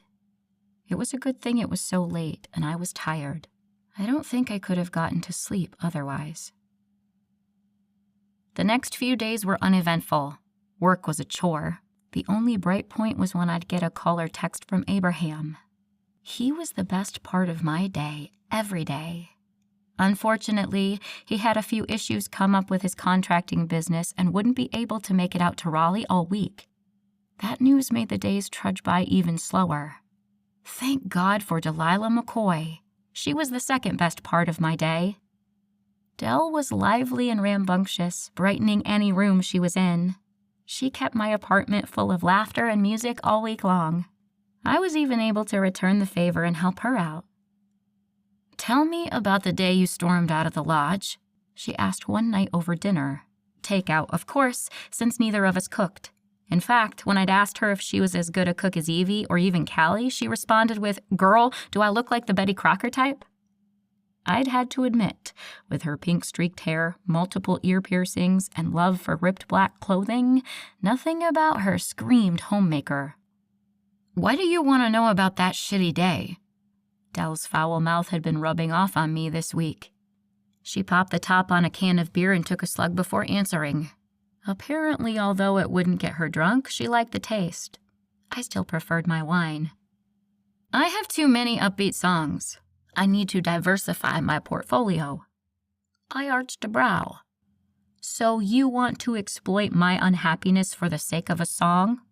She tilted her head from side to side as if she were thinking about it before breaking into a huge smile. "Exactly." I laughed and chucked a dumpling at her head. With her lack of hand-eye coordination, she had no shot at dodging it. The fried dough smacked against her forehead and slid onto her plate where she picked it up and popped it in her mouth. I laughed harder at her antics. "So, will you?" "I need some sad material for some songs." I chuckled darkly. "Honey, you want sad? I got sad. So you'll help me?" It was my turn to tilt my head from side to side as I pretended to think over my answer. She tried throwing a dumpling at me, but not only was her aim terrible, I also had better reflexes. I swatted the food out of the air and it landed on the floor where it was scooped up by Charlie. "Smart cat," Dell commented before turning pleading blue eyes back to me. "Please, Ellie," she whined. I decided to put her out of her misery. "Of course I'll help you, Dell." And so we spent the rest of the night rehashing some of my darkest days. Thankfully, her constant laughter and great sense of humor stopped me from feeling too sad. Most importantly, Dell got some great material out of my misery. She was still scribbling in her notebook when I slipped off to bed that night, waving a hand and giving me a half-hearted goodnight as I left her to it. I retreated to my bedroom to get ready for bed and my nightly video call with Abraham. It wasn't nearly enough, but it would suffice until I could see him again that weekend. Chapter 39. I was in the dark meadow again, the wolf staring hard at me from a few feet away. I took a few tentative steps toward her, watching as she surveyed me with shrewd eyes. When I was close enough to reach out and touch her, she let out a low growl, and I quickly retracted my hand. I stayed still as she rose to her feet and walked away. My steps faltered as I tried to figure out if she wanted me to follow her or not. When she was a few feet away, she turned around and stared at me, waiting for something. I shrugged and took a few steps forward. She seemed satisfied that I would follow and took off once again for the dark woods that surrounded us. She made it to the tree line and disappeared in the dark foliage, leaving me alone in the meadow. "Hey, wait up!" I called, crashing between the branches after her. I could hear the soft thump of her paws hitting the leaf-strewn ground, but couldn't see anything. I followed her blindly for a few feet until I could hear nothing but the total silence of the dead forest. "Hello?" I called. Over and over I yelled to the wolf, but she wouldn't return. Finally, a blasting tone blared through the woods, and I had to cover my tender ears. The incessant sound continued until it woke me from my strange repetitive dream, and I realized it was my phone ringing. I reached over and grabbed it. With only one eye cracked open, I saw Sexiest Man Alive displayed across my screen. "Hello?" I creaked into the speaker. "Abraham, what's wrong?" "I'm wondering that about you. Were you having another one of those dreams?" he asked, his voice heavy with sleep. I sat up in bed. "Yeah, how'd you know?" "You were upset. I could feel it." I closed my eyes. "Oh, I'm sorry. Did I wake you up?" He sighed into the phone. "It woke me, but it's not your fault. Are you okay?" "I am now." I could hear the smile in his voice. "Want to tell me about it?" He always wanted to hear about my bad dreams. I loved that about him. He listened while I recounted what happened for him. "I wonder why the dreams have changed. I've been wondering the same thing. It's like they've progressed, like the wolf has warmed to me. But that doesn't make any sense, does it?" I heard him yawn through the phone, and my gut clenched with guilt. "Your guess is as good as mine." It was my turn to yawn next. "Why don't you try to get back to sleep? You've got to work tomorrow, and then a long drive out to see me." I could hear the smile in his voice. "I can't wait," I confessed. "Me neither, baby. Try to get some sleep, and I'll talk to you in the morning." I hung up with Abraham and, to my surprise, was back asleep within minutes. If only the next day was that easy. It all started when I slept through my alarm. I hadn't replaced the phone on my nightstand after my call with Abraham and had rolled over it sometime in the night, drowning the sound of my alarm in a mound of blankets. When I finally woke up, I had to rush to get ready and get to court before they dismissed my case. I hit traffic due to an accident, almost getting in one myself as I flew through the downtown streets. Thankfully, I made it to the courthouse in time for my trial, but only because the case ahead of ours had run long. I did my job to the best of my ability, but had a strong feeling the jury wasn't going to side with my client.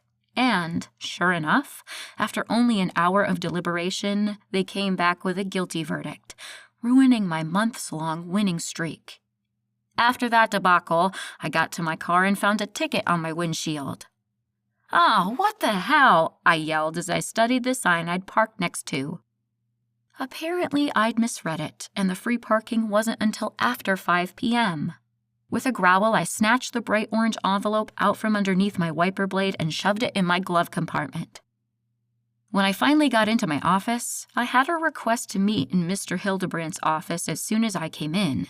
I shot a quick text to Abraham before straightening my clothes and steeling myself for the tongue lashing I was about to receive. 30 minutes later, I was dismissed from his office with a stern order to get my act together and not lose another case anytime soon. We both knew losses happened, but also that this one should have been easy. It was apparent that my head wasn't in the game, and that wasn't something he could excuse. I locked myself in my office after that and called Abraham to complain as I nibbled on the salad I'd ordered for lunch. It wasn't until I was reading through some case files that the next hammer dropped on my crappy day. 1 second I was reading, and the next, everything went black. I blinked a few times but remained blinded. Not even the smallest bit of light could penetrate the darkness I was in. Soon after, my sight was back, but magnified many times over. I blinked again and again as I tried to concentrate and focus my vision. I tried to continue reading the paper I'd been looking at, but instead of the words, all I could see were the little streaks of printer ink and small pockmarks and imperfections in the paper that I hadn't been able to see before. With a glance at my computer monitor, I saw each pixel that made up every inch of the screen, but couldn't focus on any one thing in particular. In a panic, I called the first person that came to mind. "Hey, baby, what's wrong?" Of course he'd know something was up already. "I can't see," I wailed. "What do you mean you can't see?" My breathing was coming faster and more shallow as my eyes rapidly glanced around the room, finding dust motes floating through the air and more colors in the bright ray of sunshine than I'd ever seen before. "Calm down and talk to me. Tell me what's going on." I took a deep breath and closed my eyes before I explained everything that had happened in the last couple of minutes. It was much easier to concentrate when I couldn't see anything. Abraham's deep voice rumbled through the phone, calming my nerves with just its soothing sound. Calm down, babe. You're fine. You just got your sight is all. This is what you see all the time? I yelled, making myself wince with the volume of my voice. He laughed. Just like everything else, you'll get used to it. My eyes were still closed as I shook my head. I don't think so, Abraham. Not this time. This is one too many for me. This was not the day for me to gain a new wolfy superpower. After everything else I'd had to deal with, this might just be the straw that broke the camel's back. Elizabeth. I sat up and took notice. He hardly ever used my full name anymore. You are strong and capable. Nothing is too much for you. Just listen to me and I can help you. I let out a lungful of air. Okay, what do I do? It's simple, really. The same way you ignore a dirty windshield or scratch sunglasses, you need to look past the small imperfections to see the bigger picture. You can train your eyes to not notice the small things over time. For a while, though, you'll have to concentrate to see past that stuff. I cracked one eye open and then the other, struggling to do as Abraham had instructed. I started with my computer screen and found that squinting helped. With my eyes partially closed, all the pixels blended back together to form the images and words on my screen. I sighed with relief. I could hear the smile in his voice when he spoke next. Are you okay now? I have to get back into a meeting, but I can stay and talk to you longer if you need me. Guilt ripped through me as I realized I'd interrupted his day whining about something he's been dealing with practically his whole life. No, I'm good. Sorry I interrupted. Elle, nothing's more important than you. His words both warmed and calmed me. I can't wait to see you, he murmured.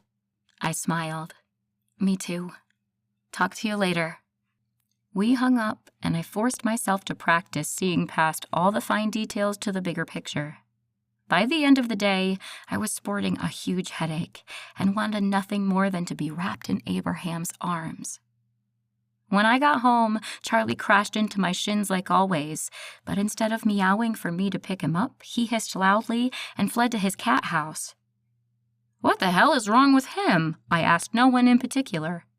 Dell came out of the back room with her bag in one hand and guitar slung across her back. She frowned and sniffed the air a few times. You smell different. Did something happen today? Shocked, I told her. I got my sight. She nodded. That's what it is.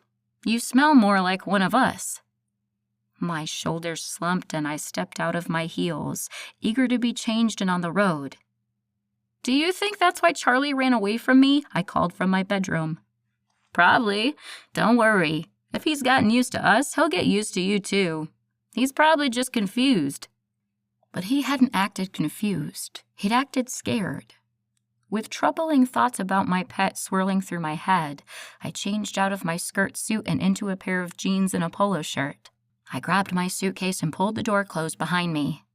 Bye, Bubba. That nice lady will be by to feed you. Behave while I'm gone, I called to Charlie as I closed the door behind me. Several hours later, we finally pulled into the long drive that led to the lodge. I bounced in my seat, eager to see Abraham for the first time in almost a week. When we got to the massive house, he was standing outside waiting for us. As soon as Dell brought her cherry red Mustang to a full stop, I was out the door and in Abraham's arms. He pulled me so tight to his chest my feet lifted off the ground as he dug his face into the crook of my neck. Breathing deeply, he kissed the patch of skin beneath my ear. Hi. I laughed into his broad shoulder. Hi. He pulled me back far enough to lean down and capture my lips with his, kissing me long and hard as his sister laughed from nearby. Nice to see you too, Abby. He took a hand off my waist to wave at her, but then tangled it into the hair on the back of my neck, using it to tilt my head and deepen the kiss. His mouth moved against mine, strong and forcefully, like he couldn't get close enough, deep enough to satisfy himself. Soon that turned to more tender motions as he licked and nibbled on my swollen lips. When we'd satiated our immediate appetites for each other, we pulled apart, breathless but smiling widely. He looked so different now with my newly enhanced vision. His beautiful blue eyes were the first thing to capture my attention. I realized they weren't a simple blue color, but every shade of blue I could name swirled within their depths. My eyes scanned the rest of his face, cataloging every crease, freckle, and stubble of hair. He was gorgeous. "I'm so happy you're here. That had to have been the longest work week of my life," he said. "I'm happy to be here, too. This has been the worst day I've had in a while." He frowned, reaching behind me to pull my bag out of the back seat before entwining his fingers with mine and pulling me toward the lodge. "Tell me about it." I recounted the series of things that had gone wrong, starting with waking up late and ending with my cat rejecting me. My nose burned as I talked about Charlie, and Abraham stopped outside my door to pull me into his arms. "Hey, it's okay. Please don't cry. You know what it does to me."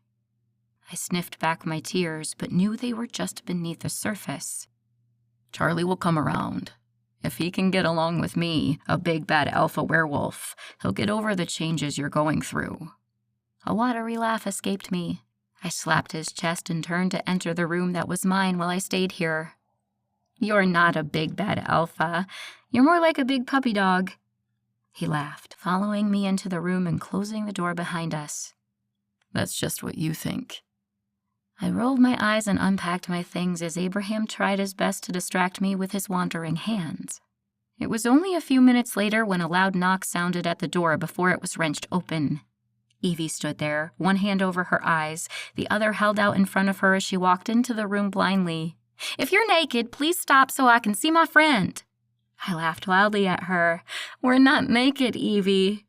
She slowly removed her hand from her eyes and took a look around the room, only meeting my gaze once she was certain there were no naked bodies to find.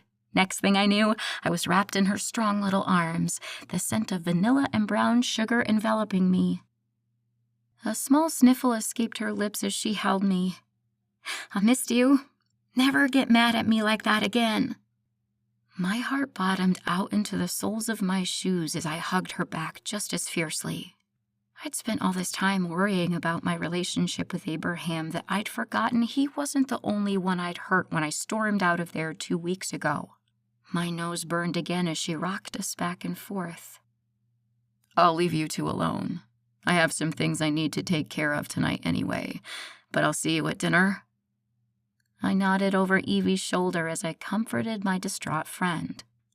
It had taken me a long time, but I'd finally found a family, good friends, and maybe even love. After the day I'd had, having this reminder was exactly what I needed to snap me out of the self-pitying mood I'd been in all day. Evie finally pulled away and looked up at me, her blue eyes bright. "Now, tell me everything." Chapter 40. The evening flew by as Evie and I spent hours chatting and catching up. When it was dinner time, we met Abraham in the kitchen and ate with him and the other wolves that lived in the lodge. He didn't stray far from my side, and when we finished, he dragged me away as I sent an apologetic look toward Evie. She just smiled and winked, waving us on. When Abraham finally had me alone in my room, his lips found me fast, pressing me against the bedroom door and sending my pulse racing. He slipped his hands beneath my shirt, stroking the skin on my back before reaching down and grasping my bottom. Lifting me with ease, I wrapped my legs around his waist, tangling our limbs together in what was becoming a familiar dance. Hands gripping me firmly from underneath, he spun around and walked us over to the bed, laying me down on top of the covers. His hungry eyes raked my body, from my heaving chest to my thighs still wrapped around him. He leaned over and kissed me again. One hand supported his weight while the other pulled my shirt up. I stretched my arms above my head, allowing him to yank it off. Abraham pulled away again, allowing his sharp eyes to take in the skin he'd uncovered. Part of me wanted to cover up while the rest loved being under his watchful gaze. But things were unfair as they stood now. "Shirt," I panted. "Off." With a smile, he obeyed my breathless command, revealing his taut stomach and toned chest. I moaned low in the back of my throat at the sight of his naked torso. He leaned back down to capture my lips with his. Another one of his marauding hands found the bottom of my jeans and flicked it open before slowly sliding the zipper down its track. With a tug, he pulled my pants off, and I lay there in only my bra and underwear. He once again pulled away to examine the new skin he'd revealed, his eyes darkening with desire. "Abe," I panted, my voice needy. "Yes, baby," he answered, his eyes still locked on my naked skin. "Kiss me?" He nodded with a smile. "Whatever you want, love." He leaned back down, allowing me to attack his mouth with a ferocity I didn't know I was capable of. While I threaded my fingers through his thick, dark hair, he used both his hands to traverse the parts of me his eyes had already taken in. "You're so beautiful," he whispered against the hollow of my throat. His lips moved farther down until they were above the swell of one of my breasts. He kissed and sucked on the exposed flesh, causing goosebumps to break out across my body. "So fucking delicious," he grunted. I was trying to keep myself from combusting. It felt like I'd waited years to be touched by him, to lose myself in the feel of his body pressing mine against the mattress, to enjoy his attention, knowing he'd never do anything to hurt me. I trusted him, and that was a powerful aphrodisiac for me, but I still didn't want to push it too far. Not yet. "Abraham!" I gasped as his teeth pulled the cup of my bra down, exposing a single pebbled nipple that hardened further with the exposure to the cool air in the room. "Abe," I tried again. "No sex. Not yet."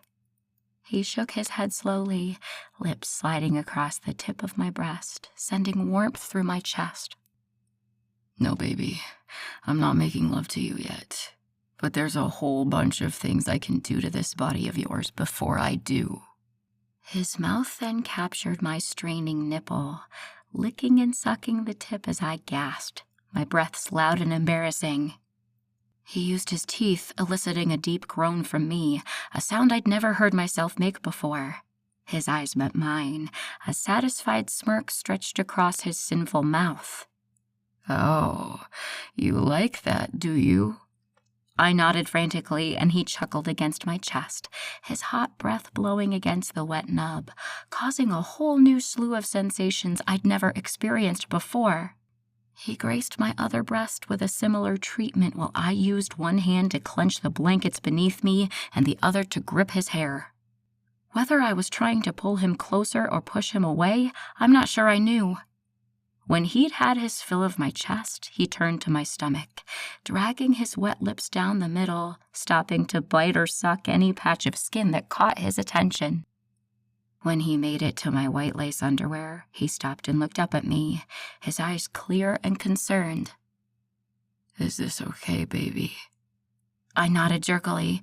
"Uh-huh," I squeaked, making him smile. His eyes darkened once more, and he leaned down to suck the sensitive skin above my pelvis. My hips jerked against his face, his chuckle dancing across my skin. "Are you particularly attached to these panties?" he asked as one thick finger traced along the edge, dipping just beneath the fabric. My overheated brain couldn't understand what he was saying, couldn't make sense of his words. "Huh?" Abraham didn't answer. Instead, he jerked the hand that was holding the fabric of my underwear, ripping them in half, letting the tattered edges fall to the sides. He groaned at the sight of me spread out before him, and I swear my eyes rolled around to the back of my head. "Abe," I groaned. "Yes, baby." He placed small kisses along the inside of my thighs. I can't," I stuttered as my legs shook, both hands clutching the bedspread desperately. I know, baby. I'm gonna make it better. His words alone were enough to make me explode. His rough stubble grated against my sensitive thighs, and I shivered as the sweet anticipation built deep inside me. You know what I've been wondering, he whispered, his hot breath blowing across my wet folds. Uh-huh, I stammered. I've been wondering if you taste as good on the inside as you do on the outside. I moaned long and loud, and he took that opportunity to trace his stiff tongue from the bottom of my slit to the top. My stomach fell through my toes as he lapped at my insides. Soon, a finger joined him, and I wasn't sure I'd make it through this. He moaned into my center. You taste even better than I thought you would. I closed my eyes, my legs quaking as the little spark in the pit of my stomach was doused in gasoline and fanned with palm fronds. Oh my God!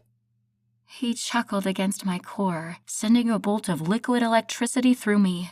With long, strong strokes, he dragged me up a hill I don't think I'd ever been up before. I'd had plenty of orgasms, though most of them self-induced, but this was different. This felt like my whole body would shatter. Once I made it up this hill, I knew I'd have to come down again, and I didn't know if I'd survive it. Until now, he'd only teased the sensitive button of pleasure between my legs, but suddenly, it was his sole focus. First, he licked and my toes curled. Then he nibbled at the overheated flesh, and a long guttural moan escaped my lips. Next, he sucked the little bud between his full lips, pulling at the delicate skin before releasing it. Finally, he rubbed his stubbled chin against the sensitive nub, causing an equal amount of pain and pleasure, and that was it for me. I was done. Shattered. Obliterated. I screamed as my body broke apart and reformed over and over, the waves of pleasure threatening to drown me.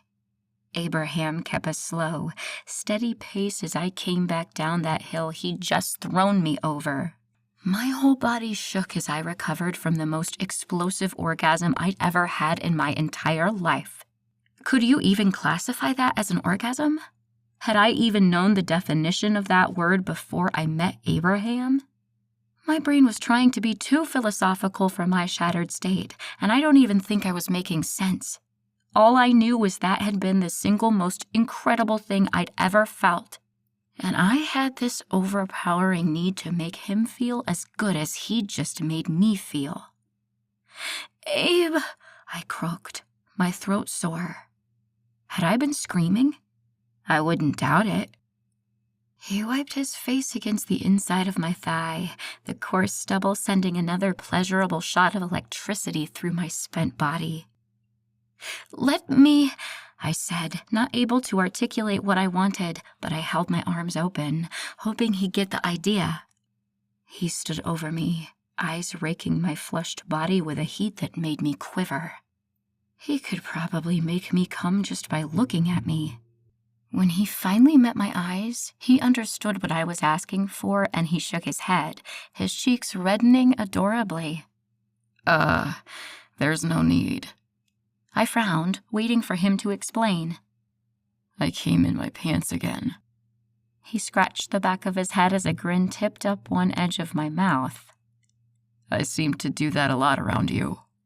I couldn't help the laugh that flew from my mouth. I felt giddy. High. He shook his head and crawled up onto the bed next to me.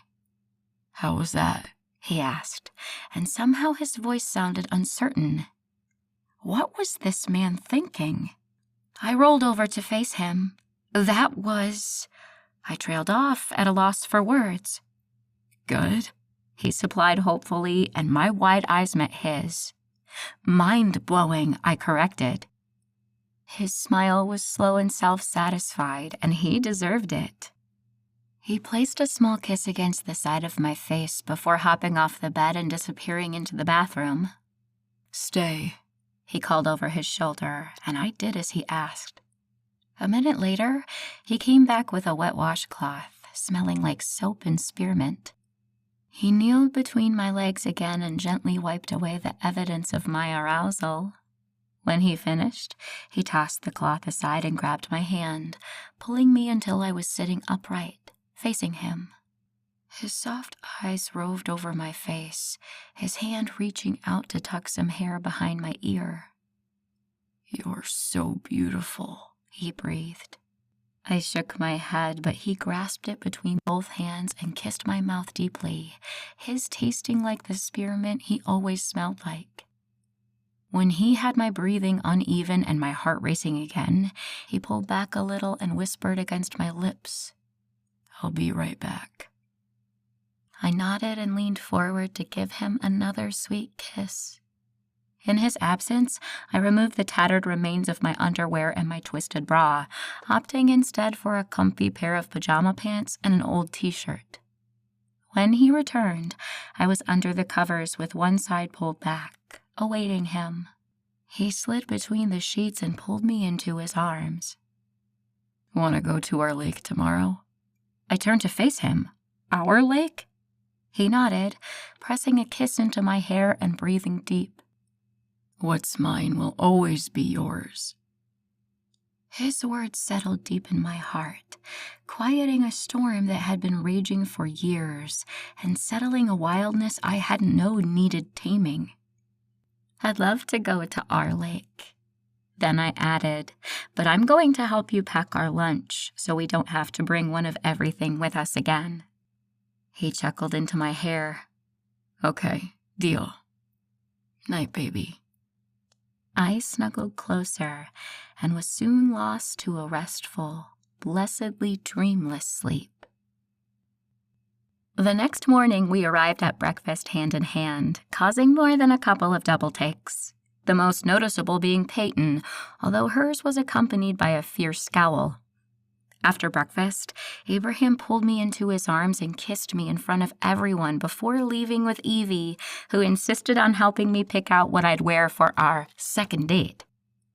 When we finally made it to our lake later on that afternoon, I got to see it for the first time with my new eyesight.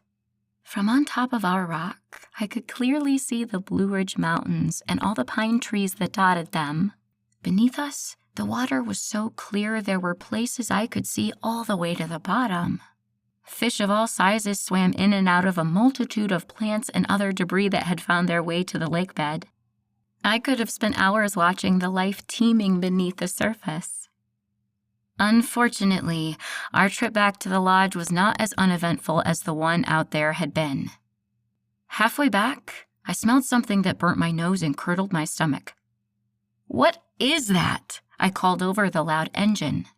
Abraham's shoulders tensed as he revved the engine, propelling us faster through the forest. "That's death," he said, and my stomach fell. "We need to get back, now." Oh no.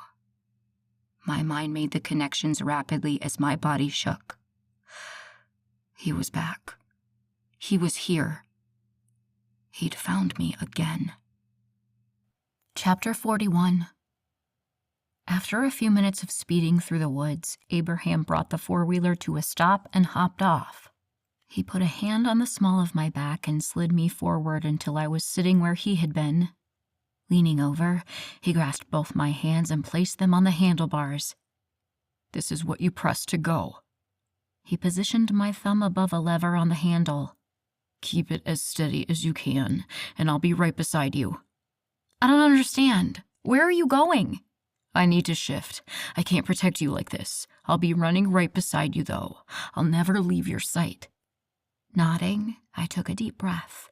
I needed to keep it together, needed to stay strong, even though my body was quaking and my palms were so sweaty they were slipping off the handlebars. Abraham leaned over and cupped my face between his big hands. "I'm not gonna let anything happen to you. Trust me." His voice was low and deadly serious, his eyes flat and determined.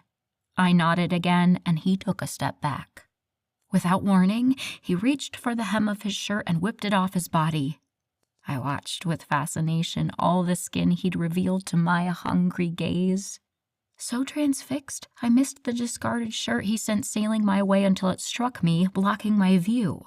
I growled and yanked it off my head as he chuckled deep in his chest. He shook his head and caught my eye as he unbuttoned his jeans. I bit my lip and ripped my gaze from his incredible body. Another time, Elle. I peeked at him to see he'd shed his jeans and stood only in a pair of boxer briefs. What's that? I squeaked, turning my head again. The crunching of leaves beneath his feet disturbed the quiet of the forest. He placed the rest of his clothes in my lap before leaning close to whisper, Another time I'd do something about that look you were just giving me. But right now I need to shift and get us out of here. Rain check. His warm breath tickled the shell of my ear, and I stifled a shiver. Okay, I whispered. He placed a soft kiss on my cheek, and suddenly his heat was gone. The sound of breaking and shifting bones echoed off the trees, even louder than the ATV's engine. Within a minute or two, the sound stopped, and I turned to find a blue-eyed wolf standing where Abraham had been. His ears were pointed straight up, teeth bared as his eyes darted around the clearing. He tilted his head back and howled, long and loud, making me cover my sensitive ears. Being so close to a wolf that big in those woods where the killer had just been was like a sick déjà vu. My body trembled harder as I tried to talk myself down. It's Abraham. You just saw him shift. It's not the killer. You're going to be fine. Abraham would never let anything happen to you. I repeated the words over and over in my head, eyes closed as I tried to regulate my frantic breathing. The crunching of leaves sounded from nearby, and I ripped my eyes open to see Abraham had padded closer. His big wolf eyes were the same myriad of blues I loved, and they settled my racing heart a bit. The wolf bumped his huge head against my side, and his message was clear. First, there was no reason to be afraid of him, and second, get moving. I pressed the lever, and the quad lurched forward. The jolt knocked my hand off the handle, and I had to reach for it once more. A soft whine from behind increased my sense of urgency, and I tried again. This time, I pressed softer, and the ATV rolled forward. A little harder, and the vehicle picked up speed until I was moving at a decent pace through the trees. Thankfully, most of the way was marked by a trail, and I simply followed it while Abraham ran close beside me. If I took a wrong turn, he was there to direct me back toward the lodge with little yips and gentle nudges. It took me a lot longer than it would have taken Abraham, but soon the lodge came into view, and I took my first full breath since we'd smelled the dead body.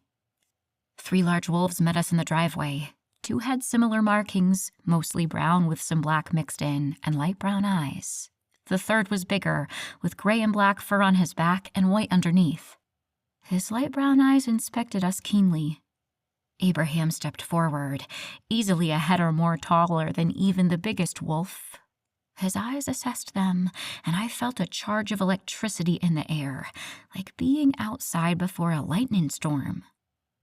The 3 wolves took off into the forest the way we'd come, and Abraham nudged me with his nose, I presume to get me going again. When we reached the garages around the side of the lodge, we were met by all 4 of his sisters. They each sported varying degrees of worry across their beautiful faces. I dismounted the quad and was immediately enveloped in Evie's arms, her sweet vanilla scent calming my nerves. "What happened?" she cried. "We heard there was another body found, and with y'all out there, we got nervous." A few loud cracks came from behind me, and Abraham spoke. "We smelled it on our way back. He must have known we were out there and planted it near the trail we took so we'd find it." Evie released me from her arms, and Callie pulled me into hers. Next, Dell had a chance to pull me into her protective embrace, her spicy scent filling my nostrils. I didn't expect any affection from Bea and wasn't disappointed. "Should we send out more men?" Beatrice asked, and I looked at Abraham. He stood there, tall and proud, and as naked as the day he was born. I quickly averted my gaze, my face heating uncomfortably. Evie giggled nearby, and I knew it was at my expense. Abraham, maybe you should put some clothes on?" "No time, and besides, I told you, nudity doesn't bother any of us here. We've all seen it before." I I studied a tuft of grass that peeked through the rocky gravel drive. "Well, I haven't," I muttered. "You haven't?" Both Evie and Dell screeched at the same time. I met their eyes, making sure Abraham's naked form wasn't in my peripheral. "Is it any of your business?" The sisters looked at each other and smiled wide.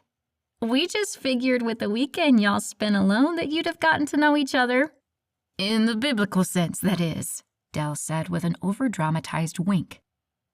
"Enough," Abraham commanded, and all of us took notice.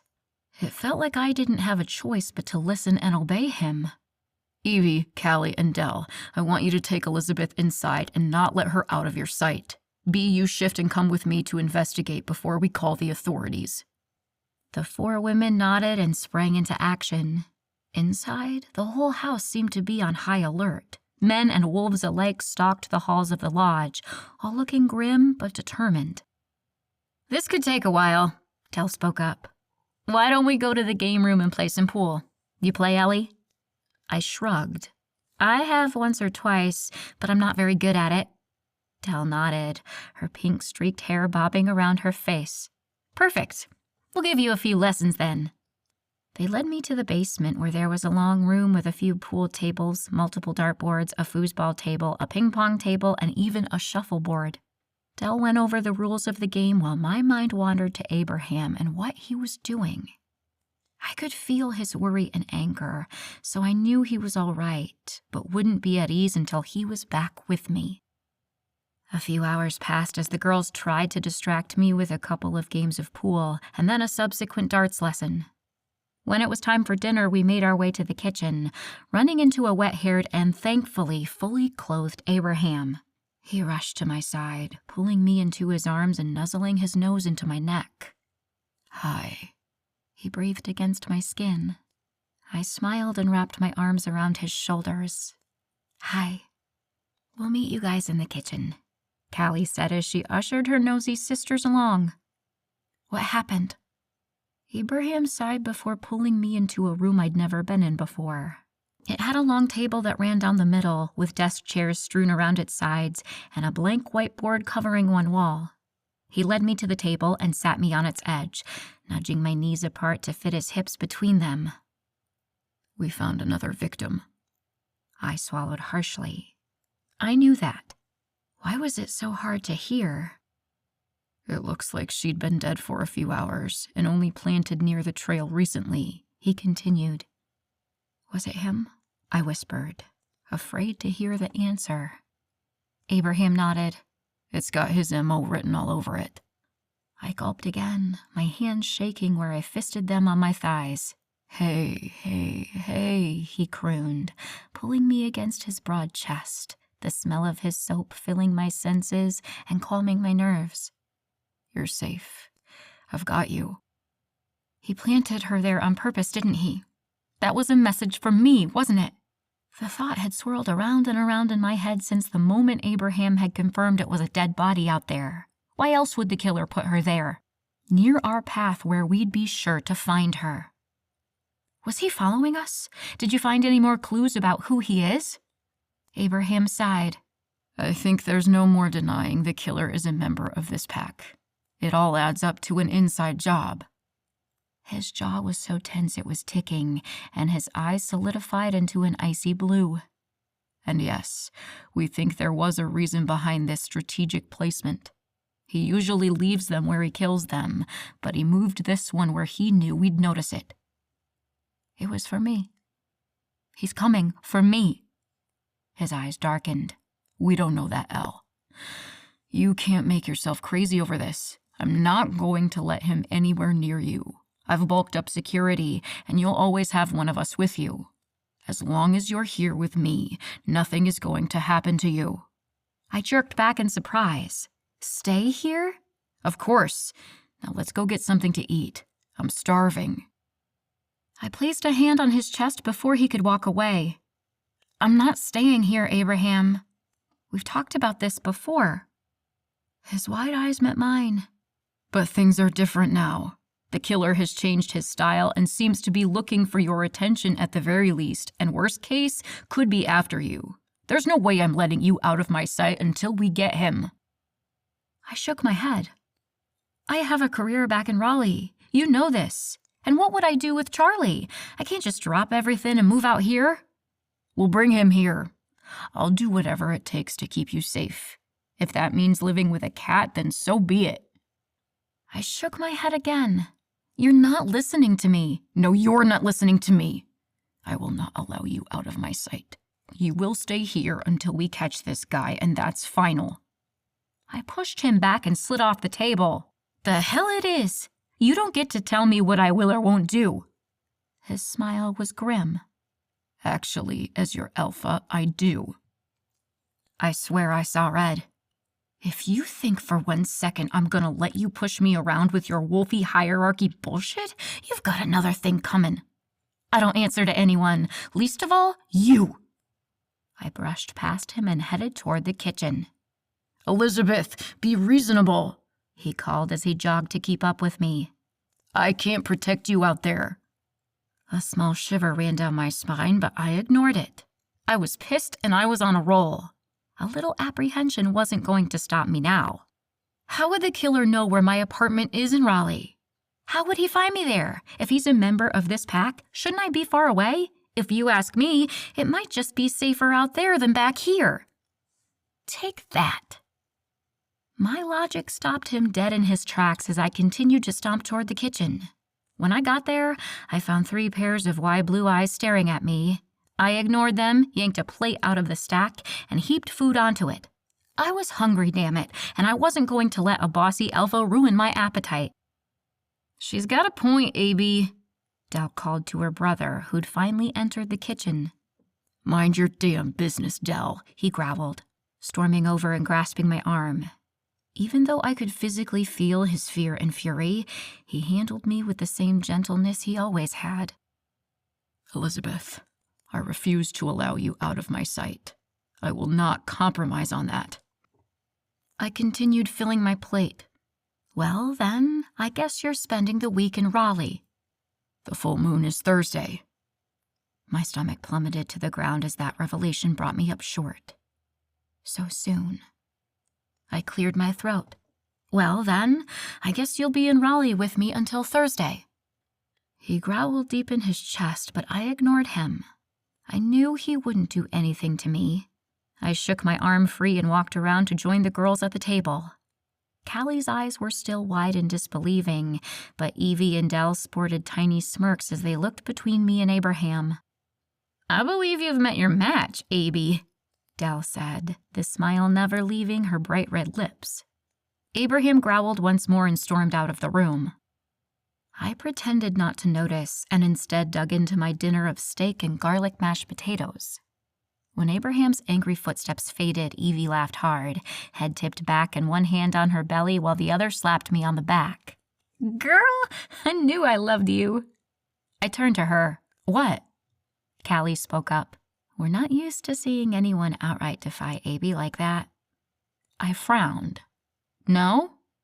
They all shook their heads simultaneously. Huh. I took a big bite of steak and chewed thoughtfully. I guess you'd better get used to it then. Chapter 42.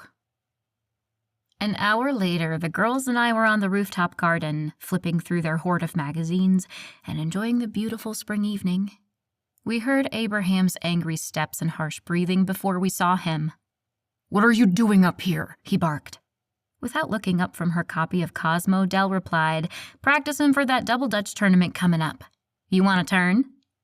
We all remained silent as Del's words sunk in. It was Evie's bark of laughter that broke the silence first. I hid my smile behind the issue of Vogue I was reading. Abraham growled and stomped over to me. I'm not in the mood for your smart-ass attitude, Delilah. She flipped a page slowly. And I'm not in the mood for your pissy bullshit. We can't all get what we want, Abby. He growled again and Callie hopped up from her seat. All right, you two, cut it out. We're all stressed and taking it out on the wrong people. I'm not stressed. I'm just sick of him. Del poked a thumb over her shoulder at Abraham, who was still growling low in the back of his throat. Del? Callie warned with a glare before turning back to Abraham. "What was it you wanted, Abby?" "First, I'd like to know why the 4 of you are sitting out here in the open when I told you to keep her protected." He jabbed a finger in my direction. Dell put her magazine down and scanned our surroundings. "Abraham, we're 4 floors up. What, did you want us to lock her in the basement?" She scoffed. "Be realistic. Nothing's gonna happen to her all the way up here, and you've got your enforcers prowling the property. I know she's your mate, but you need to ease up. She's as safe up here as she is anywhere else." Abraham opened his mouth to argue, but Callie interrupted. "What else did you want?" He closed his mouth with a snap, dark brows furrowed over flashing blue eyes. He pointed to me again. "Her." He finally looked at me.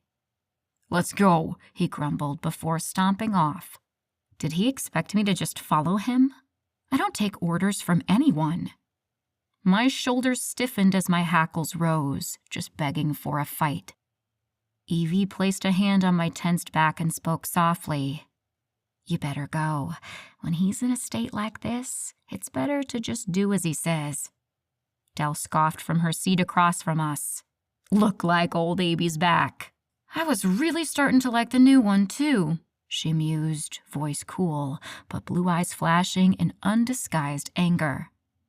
"The old Abraham?" I asked. The 3 girls nodded. "He's been much more mellow since he met you," Evie confided. "Nicer, too," Dell added. "Elizabeth!" He bellowed from the bottom of the stairs, and I jumped in surprise. "Go on. We'll catch up with you later," Evie said, pushing me toward the stairwell. I slammed my magazine on the table and stalked off in his direction, ready to give him a piece of my mind. This grouchy alpha bullshit wasn't going to fly with me. "Go get him, girl," Dell called, spurring me on. I got to the bottom of the stairs, but Abraham had already disappeared. His scent was still present, though, and I followed it to my room. I walked into a flurry of activity. Abraham was pulling clothing from my drawers and throwing them into my empty suitcase, his movements quick and jerky. "Hey," I called. "What the hell are you doing?" "Packing." My blood pressure rose a few degrees. "I see that," I said carefully. "But why are you packing my things?" A sudden thought hit me, and all the anger fled my body as uncertainty crept in. Was he trying to get rid of me? Was I too much trouble to deal with? He stopped suddenly, cocking his head and looking at me. "What are you thinking?" I swallowed harshly.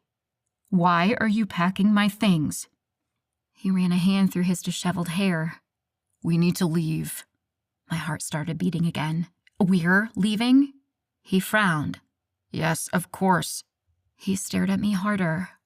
"What did you think?" I averted my gaze, choosing to study the tan carpet beneath my scuffed sneakers. When I didn't answer, he sighed and walked across the room to pull me into his arms. "What's going on in that pretty head of yours?" he asked, voice softer. I shook my head, not willing to answer. Not willing to bare my soul. Not willing to show him how deep my insecurities ran. If only he knew what had happened the last time I'd walked in to find someone packing my things. One of his thick, calloused fingers tipped my chin until I met his eyes. "Hey, talk to me." I held his gaze and made a decision. If I wanted this, wanted him, I would have to open up. Let down those walls instead of just opening a door. Let him in. I took a deep breath and confessed. "I thought maybe you were trying to get rid of me."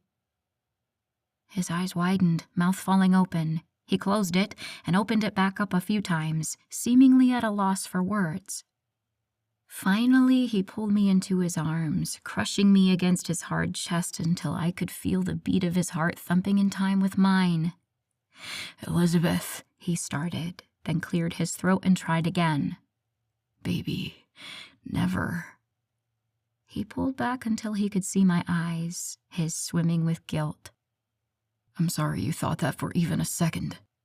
He leaned in closer until the tip of his nose touched mine. "You're never getting rid of me, you hear me? Never." He kissed my lips sweetly and pulled back with a humorless laugh. Elle, if only you knew. He trailed off and cleared his throat with a shake of his head. I watched as his eyes wavered for a few seconds before solidifying with a decision. In case you haven't figured it out yet, let me make something clear for you. This thing here, he motioned between us, is forever. Forever? That word echoed inside me, growing louder as it ricocheted around my head. It made my heart pound erratically, and I wasn't sure if it was from fear or something else, but it felt warm, like hot fudge dripping down the inside of my chest, coating my interior. I couldn't find the words to reply to his bold statement, so I focused on something else. If you're not sending me away, then why are you in here packing my things? Sending you away? He asked incredulously, pulling me close again and kissing the top of my head. He sighed loudly, his breath ruffling my hair. I'm sorry, Elle. I feel like I'm losing control, like I'm losing my mind. He pulled away and began pacing. Having him that close to you again, knowing he was out in those woods with you nearby, that he's a member of my own goddamn pack is killing me. He grabbed the shirt over his abdomen, stretching the fabric between his big hands. Gutting me. I need to get you away from here. He obviously knows you're here, and we need to move you. You were right. He probably doesn't know where you live in Raleigh, so you'll be safer there. We're leaving as soon as you're packed and taking Wes and Wyatt with us for extra protection. I frowned. Do you think that's necessary? He stopped pacing to stare at me incredulously. I'm not taking any chances. I'll never put your life in jeopardy like that again. If I'd have known he'd made you a target, I never would have taken you out to our lake alone. I never would have done something so reckless. I just didn't know. He trailed off, looking lost. I couldn't help myself. I could feel how upset and out of control he was, and all I wanted to do was make it better. Covering the distance between us in just a few steps, I wrapped my arms around his waist and held on tight, hoping to transfuse some of my strength and surety in his abilities into him. I know, Abraham. I know you'd never let anything happen to me. I pulled back to look at his handsome face, drawn and creased with worry. I trust you. He smiled and held me for a few moments before pulling away and returning to my suitcase. I wish I was as confident in my abilities as you are, Elle, he said as he stuffed more clothes into my half-full bag. Unfortunately, I keep underestimating this guy. He shook his head. Never again. His words were like a vow. Whether they were for himself or me, I wasn't sure. Why Wes and Wyatt? Couldn't one of them be the killer? I winced at my words, but knew I needed to ask. Abraham shook his head. Honestly, I don't know anything. But Wes and Wyatt got here a while after the murders started, so I figured they were the least likely suspects. I should have known Abraham would have a good reason behind making a decision like that. I walked over and placed a hand on his tan arm, halting his poor packing job. Go get your things together. I've got this. He smiled at me gratefully and was across the room in the blink of an eye. We leave in 5, he called over his shoulder. Exactly 5 minutes later, we were downstairs, saying goodbye to his sisters as Wes and Wyatt loaded their bags into the bed of Abraham's truck. I can't believe you're leaving already, Evie complained, her thin but strong arms tight around my neck, her warm vanilla scent surrounding us. I hugged her just as fiercely, taking a minute to marvel at how far I'd come in less than a month. I know, but I'll be back Thursday for the full moon, I reminded her. Before I met the McCoys, hugging was one of my least favorite things to do, and I avoided it like the plague. The old Elizabeth never knew how hard to squeeze someone or how long it was supposed to last or where to put my hands. Now, it was like second nature to be close to people. The new Elizabeth loved the affection and warmth she received from every person that embraced her, especially this family. Somewhere along the line, they'd become my family too. Well, most of them. I I still don't understand why you need to leave. Can't you just send her with Wyatt and Wesley? They're more than capable of protecting one little human. Beatrice snipped from nearby. Abraham answered between gritted teeth.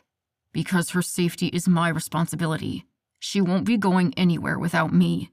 Your responsibility is to your pack, she argued. Abraham growled. My responsibility is and always will be to my mate first. My family comes second and my pack comes third. That's the way it is, Beatrice, so get used to it. Beatrice's eyes flashed dangerously. You'd put this girl you've just met before your family? Your pack? Abraham met her gaze head on. Every time. His words were clipped, fully enunciated, and crystal clear. My stomach rolled at the siblings' harsh words to each other. I didn't want to be the cause of their strife. Didn't want anyone to go out of their way for me. Dell pulled me into her arms next, her spicy cinnamon scent filling my nostrils. Don't worry about her. She's just a bitch. Beatrice growled and stormed off, but Dell ignored her. And don't let him get away with being an asshole, she advised. I laughed into her shoulder. I really liked this girl. And her filthy mouth. It seemed I'd been picking up a fair amount from her lately, and I wasn't sure if that was a bad thing or not. Next was Callie, her sweet rose scent preceding her. Stay safe, she said softly. It sounded like more a request than a demand, and that was so like soft-spoken Callie that it made me smile into her frizzy hair. I will, I promised. Abraham was there next, grasping my arm and pulling me toward his truck. If you guys need me, you can call any time. You know Bee's in charge while I'm gone. Why is Beatrice in charge? I asked as Abraham started down the long, steep drive. That's what a beta's for.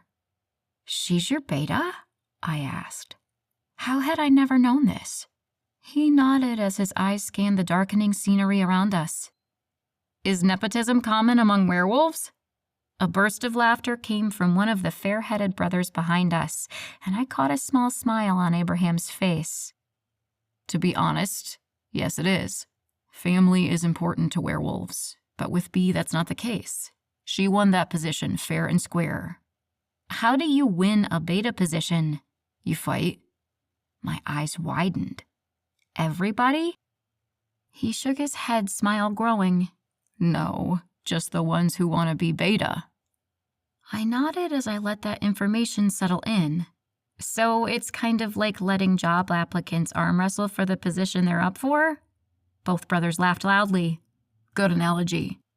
So how many people did Beatrice beat to win the beta position? His smile vanished, hands tightening around the wheel.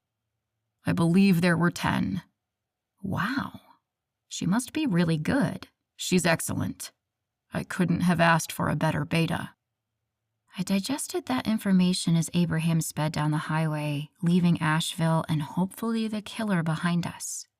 Sometime during our trip, I must have fallen asleep because I woke up in Abraham's arms as he instructed one of the brothers to unlock my door.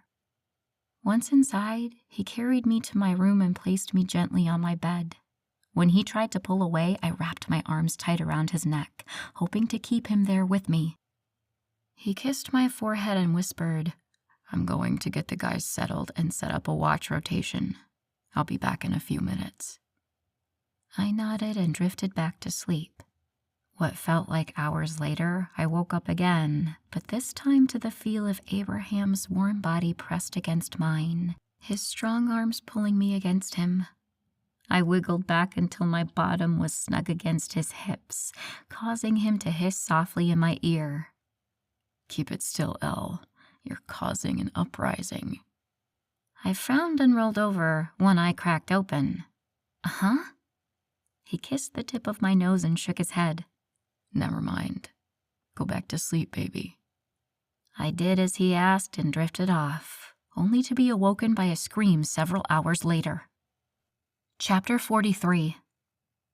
Abraham was out of bed and across the room in seconds, muscles rippling dangerously beneath his tan skin. I took a moment to admire the sight of his long, lean back before I scrambled out behind him. We arrived in the living room to find 2 snarling wolves and 1 petrified cat sitter in the open front doorway. I hurried to her, apologies flying from my mouth. "Hey, Fiona, sorry. Down, boy." I bopped a wolf on the nose as I passed. Her wide eyes met mine. "Elizabeth, I thought you weren't supposed to be back until Sunday night." She turned back to the massive wolves taking up most of my living room. "Are they wolves?" she asked, her hand shaking where it still sat on the doorknob. I pushed the nearest wolf behind me, shielding them as best I could. "These guys?" I chuckled uncomfortably. They're wolf hybrids, actually." Fiona nodded her head slowly. "I didn't think hybrids got this big."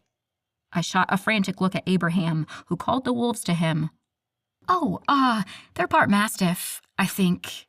You know how big those dogs get." Another uncomfortable chuckle. "Sorry I didn't call you sooner. We got in late last night and I didn't get a chance to. I won't need you to come back for the rest of the weekend." Fiona nodded again, her eyes still watching where the wolves had disappeared to. Hopefully she bought my story and I didn't have animal control knocking on my door later.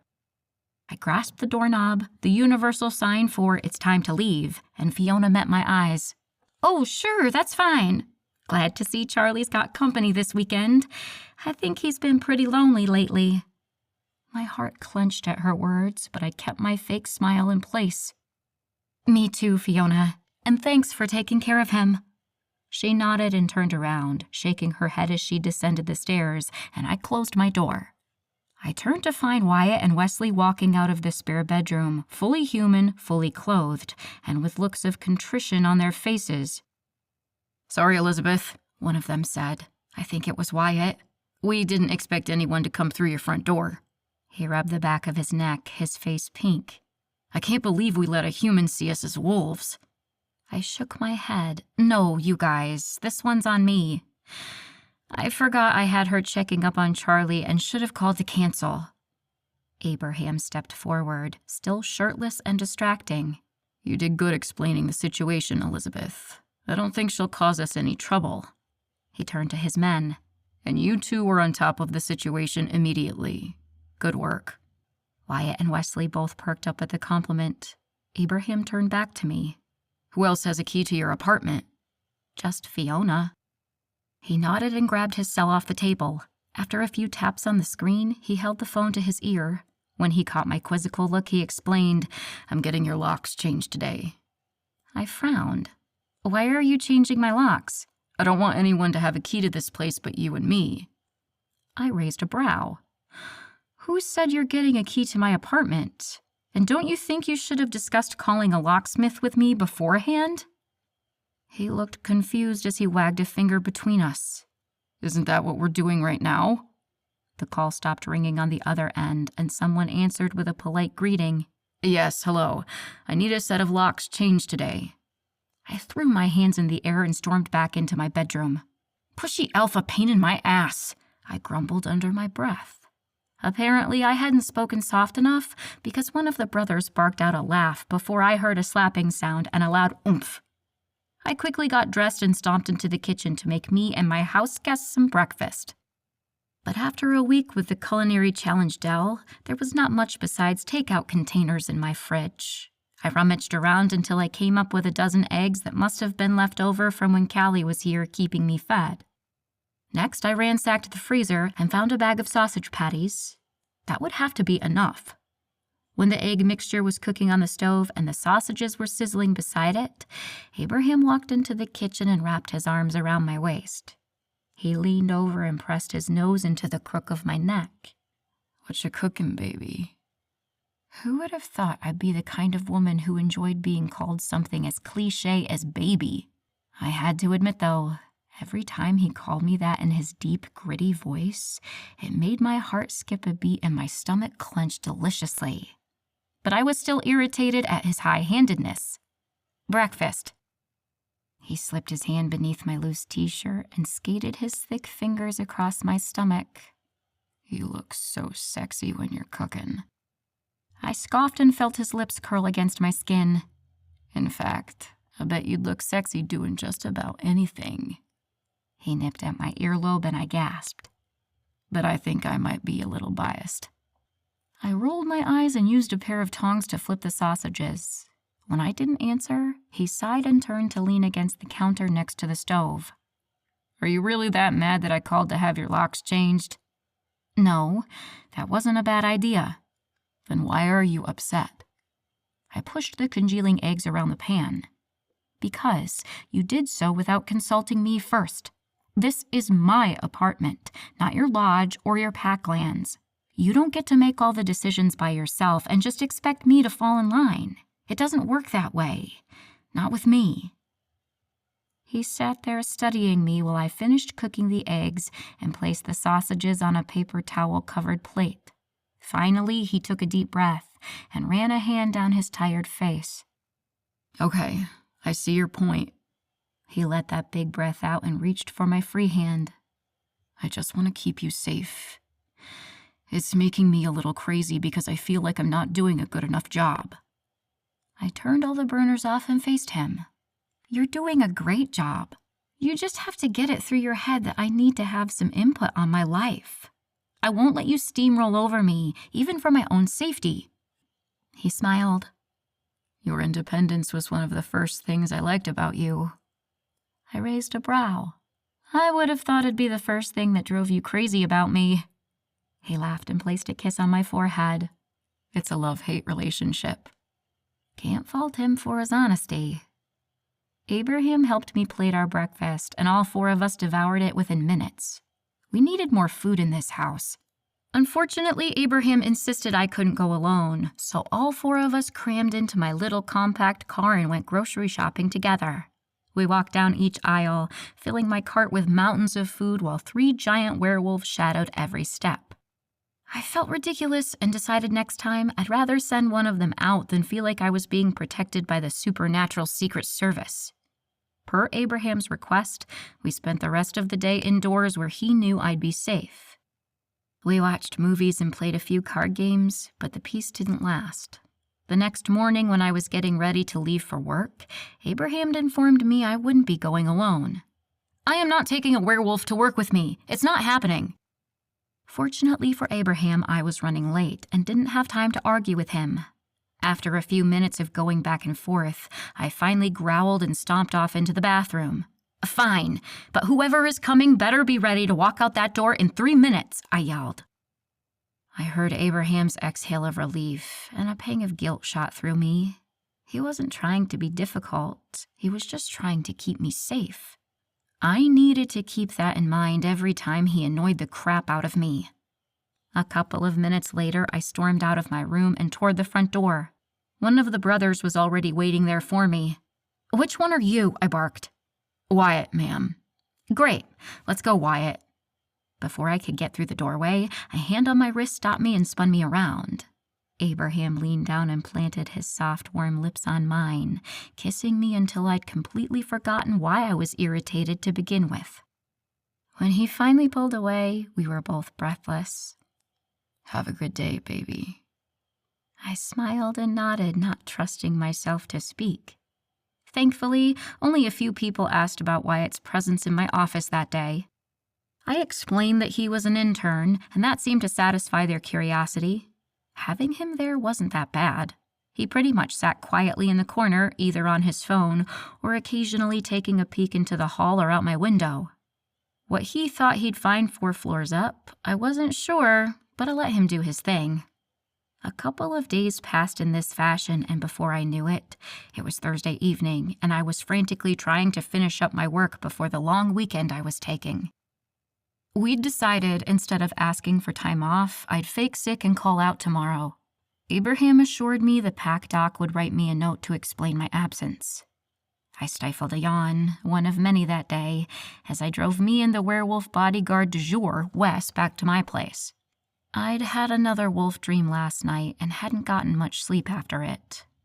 In this dream, I'd met the wolf in the clearing again, but this time, instead of circling me and then walking off, she'd bumped her large head into my hands and only walked away when she was sure I was next to her. We entered the dark woods, the moon shining through the tree branches, giving just enough light that I could see where we were going. We walked side by side for a long while before there was a break in the trees. When we stepped out of the forest, I found the pack lodge looming ahead of us. I woke up after that, still not understanding what these dreams meant or why I was having them. Abraham's warm arms had helped to settle my nerves, but sleep had still eluded me. I walked through my front door to find Abraham and Wyatt's bags piled near the front door. "When are we leaving?" "As soon as you're changed and packed," Abraham answered. "I'll need to get Charlie's things together too." Abraham nodded. "Yes, I suppose the cat will have to come too, huh?" I rolled my eyes. "Well, if you don't want anyone with a key to my apartment, I can't have Fiona come check on him." Abraham shook his head. "I can't believe I'm allowing a cat inside my home." About an hour later, with an unhappy Charlie in his traveling crate, we were on our way out to Asheville. Charlie was still being distant, eyeing me with distrust, or maybe it was betrayal. I'd been his people before, and now I was closer to being like the unwelcome house guest he'd barely tolerated. But there was little I could do about the changes I was going through. He'd just have to learn to get used to it. Hopefully. As we drove the almost 4 hours to the mountains, I found myself turning inward as I finally let myself think about the coming full moon. Even now, I could see it in the daytime sky, full and round, and just waiting for me. Would I survive the shift? Abraham seemed to be pretty confident I would, but was that just wishful thinking? On average, 75% of bitten wolves didn't survive. Were any of them fated to be mates with other wolves? Did they know they wouldn't survive, or were they just as ignorant as the shepherd's wife? I fell asleep during the long ride, my busy brain finally allowing me a short reprieve from the worries. The tires crunching against the noisy gravel driveway woke me. When we pulled around to the garages, we were greeted by all 4 sisters. Evie pulled me into her arms first before I was past Adele and finally Callie. "Glad to have you back," Beatrice said to Abraham. Wes and Wyatt climbed out of the cab, the latter carrying Charlie's crate. "What the hell is that?" "Charlie," Abraham answered simply, walking with me past his sisters. "What is a Charlie?" she called. "Charlie's a cat, dummy. Can't you smell him?" Evie answered. "You brought a cat? Here? To a house full of werewolves?" she scoffed. "What next? How much are you going to change for her?" Abraham spun around and stalked back to his sister. He towered over her and lowered his voice to a deadly level. "Beatrice, I understand you're not a fan of change, but now's not the time. You need to shut your mouth and mind your business, or I'll make you shut it." Their stare down lasted a few moments, the air alive with electricity, before Beatrice bowed her head and Abraham nodded. Spinning on his heel, he stalked back over to grasp my arm and led me into the lodge. "We should have left Raleigh earlier. We don't have much time before the sun sets." We were in his room, and I was looking out the window at the sinking sun, my stomach mirroring its trajectory. How much time did I have left? What if I didn't make it? What if these were my last hours? What if this was my last time alone with Abraham? He'd been rummaging through a dresser drawer, but it slammed closed and spun to face me. "Stop it. I know what you're thinking because I can feel what you're thinking. You're gonna make it through the shift. You're gonna be fine. I'm gonna make sure of it." He turned back around and dug through his dresser again. He held out a long white t-shirt. "What do you think? This should be long enough, right?" I frowned. For what? "Usually we all get naked, but I figured you'd want to wear something for your first time at least." My jaw dropped. You figured right. I took another look at the thin t-shirt. "Is that all you're expecting me to wear?" He nodded. "I guess you could wear panties too if you want." He shrugged. "It won't last long, so it doesn't really matter what you wear." I swallowed harshly. How long will it take for me to shift? He walked over to sit next to me on the bed, looking at me with serious eyes. "It usually only takes a few minutes." "But didn't it take the whole night for the shepherd's wife?" "Who told you that story?" I asked Callie while she was staying with me. I looked down. What if that happens to me? I asked quietly. Abraham tipped my chin up. It won't. The finality in his voice almost had me convinced. Almost. I took another look out the window, the seconds seeming to slip away faster and faster as the sun set. Abraham, I want you to know, if I can't shift, you will, he interrupted forcefully. I shook my head. Please, just listen. He nodded, but his face wasn't happy. I took a deep breath and closed my eyes, searching for the words to explain what I was feeling, to tell him how much he meant to me, what his love had done for me. Because here, at the 11th hour, I could admit that I knew he loved me. It was clear in every touch and every look, everything he did for me, and every time he was right there by my side. He'd chosen me over his pack, over his family, and loyalty like that didn't come easy. I opened my eyes and met his blue gaze. Did I love him? I wasn't sure yet, but I knew I felt strongly, and I needed to tell him. I just want you to know I'm so glad I met you. You and your family have done more for me in the past month than my entire family has ever done for me in my whole life. And I don't regret a single second of it. Not being attacked in the woods, not being bitten, none of it. Because it all brought me here, with you. And there's nowhere else I'd rather be. Chapter 44. After my heartfelt proclamation, Abraham had taken the opportunity to explore my mouth and every inch of skin he could touch. He didn't say a word, but I felt his intentions in every move he made. He loved me, and he was afraid he would lose me. Those words hung heavy in the air, blaring yet silent in the minutes leading up to my first shift.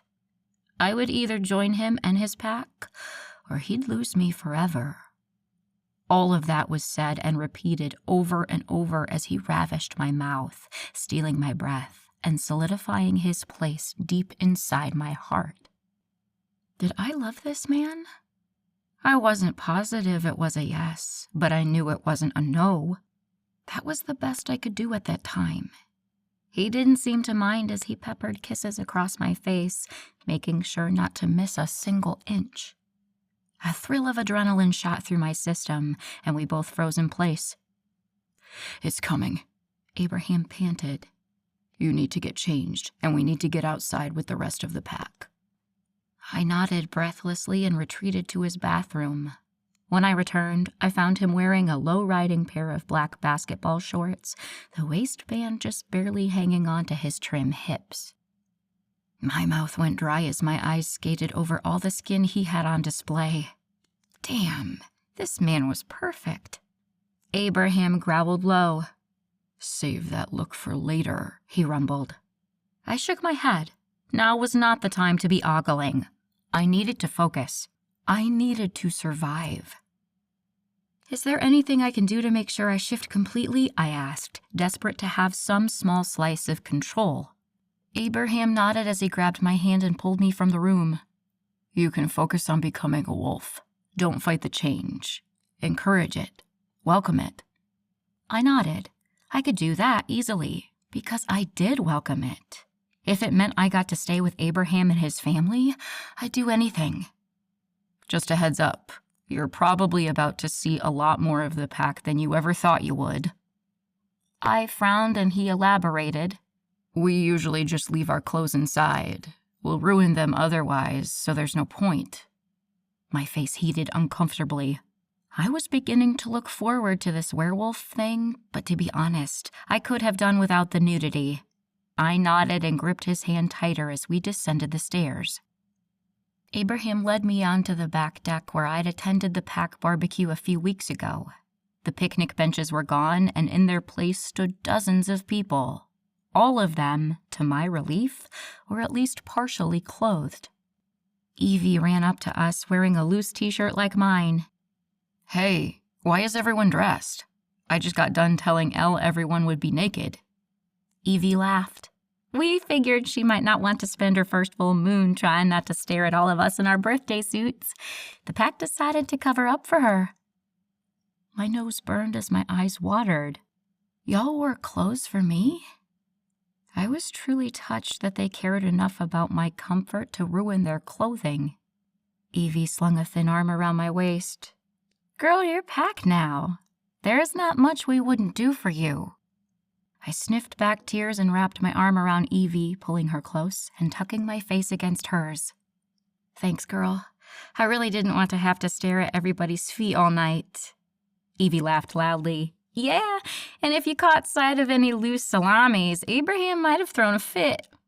I snorted at her description of the male genitalia while Abraham rolled his eyes. My salami is the only one she's allowed to look at. I laughed again and slapped his arm as we made our way to the rest of the pack. Most of them hurried over to embrace me and wish me luck on my first shift. I could see the worry in their eyes, and I tried to put on a brave face, but we all knew what my chances were. Another shot of adrenaline zipped through my veins, and I watched those around me twitch simultaneously. Not long now, Abraham warned. He took a seat on the grass and pulled me onto his lap. We might as well be sitting since you'll be on all fours soon enough. The word hopefully floated through my head, implied but unspoken. The rest of the pack took seats surrounding us as we waited for the sun to disappear and the magic of the moon to take over. It started out slow, like a subtle vibration along my arms and legs. I rubbed my limbs, but Abraham grabbed my hands to stop me. Let it happen, he instructed, and I obeyed. The vibrations got more intense, and soon my whole body was buzzing.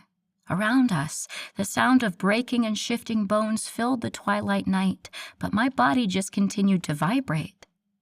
I felt Abraham's muscles shift beneath me and slid off his lap. Within minutes, his wolf form stood where he once sat, staring at me with those same blue eyes that were only a little more wild than they usually were.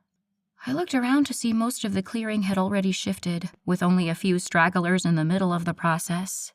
An odd sensation bubbled beneath my skin, and I held my arms out to see the muscles straining. Next, sharp pains in both my legs had me doubling over in pain. A soft whine from nearby preceded the nudge of a wet nose, but I couldn't acknowledge whoever it was. My legs were breaking, and I was in more pain than I'd ever been in. My skin itched, and I scratched at it with fingernails that had become long claws that gouged at the fragile human tissue. Fur sprouted along my body as the pain in my legs slowly subsided. I looked down to see my bottom half was human again, and I panicked. Abraham! He licked the side of my face and lay down near my prone body, his large blue eyes sad and scared. My legs bent and creaked, bones cracking and reforming, and I cried out in pain as my body tried to make it through the shifting process again. This time, my upper half followed suit. My fingers shrank and then grew into large paws, my arms bending at odd angles, already covered in fur. Next, I could feel my face transforming. The bones broke and rearranged themselves until my mouth had elongated into a snout.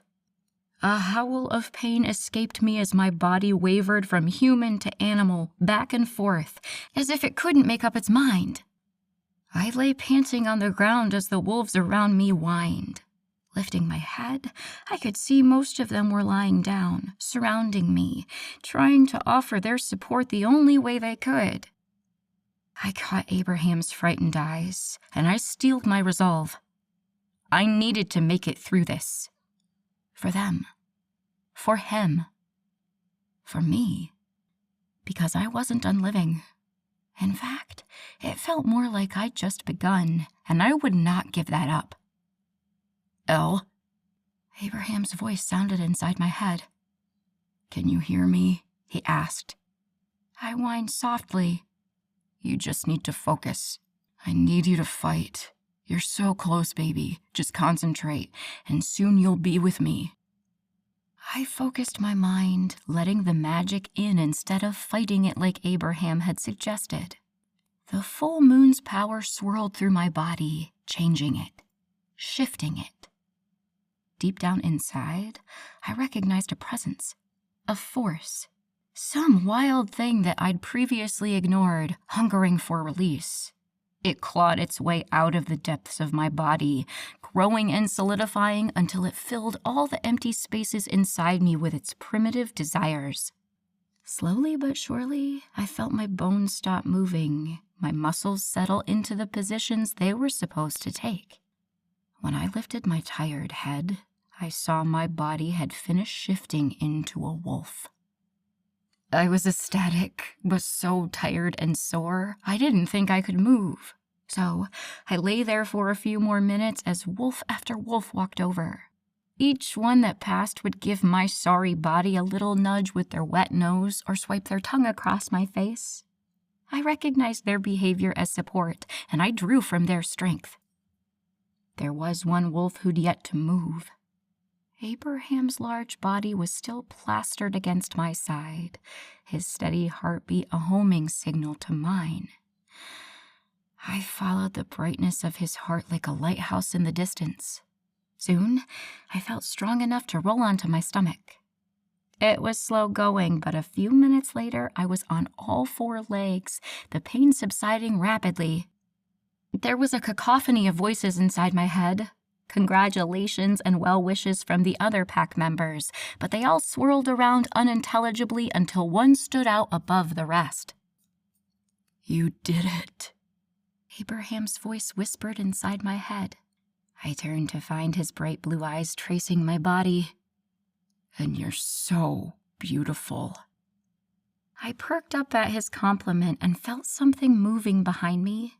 I spun around to catch the culprit but came up empty-handed. The sensation was back and I turned again, but there was nothing there. A shrill, mocking laughter broke into my mind next. "Oh my God, she's acting like a stupid puppy." Even as a wolf, I could identify the obnoxious voice as belonging to Peyton. "Don't listen to her, Ellie.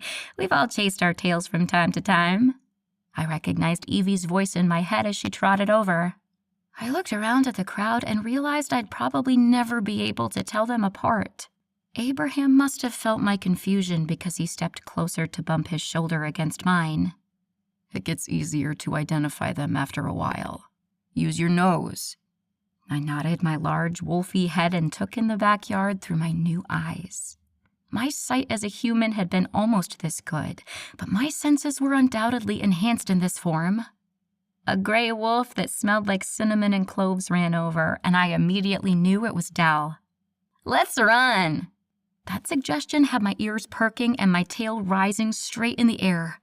I felt strong and wild and capable and fearless, like I could take on a grizzly or swim across an ocean or climb Everest in this form. Nothing felt impossible. I'd never felt better. "Let's race," I suggested to yips of agreement from the two sisters. A wolf that smelled like roses trotted over to join our group.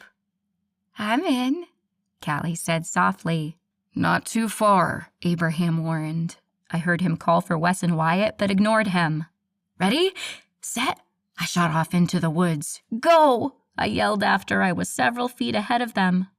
Abraham laughed and sprinted to catch up with me. "Cheater," he accused good-naturedly.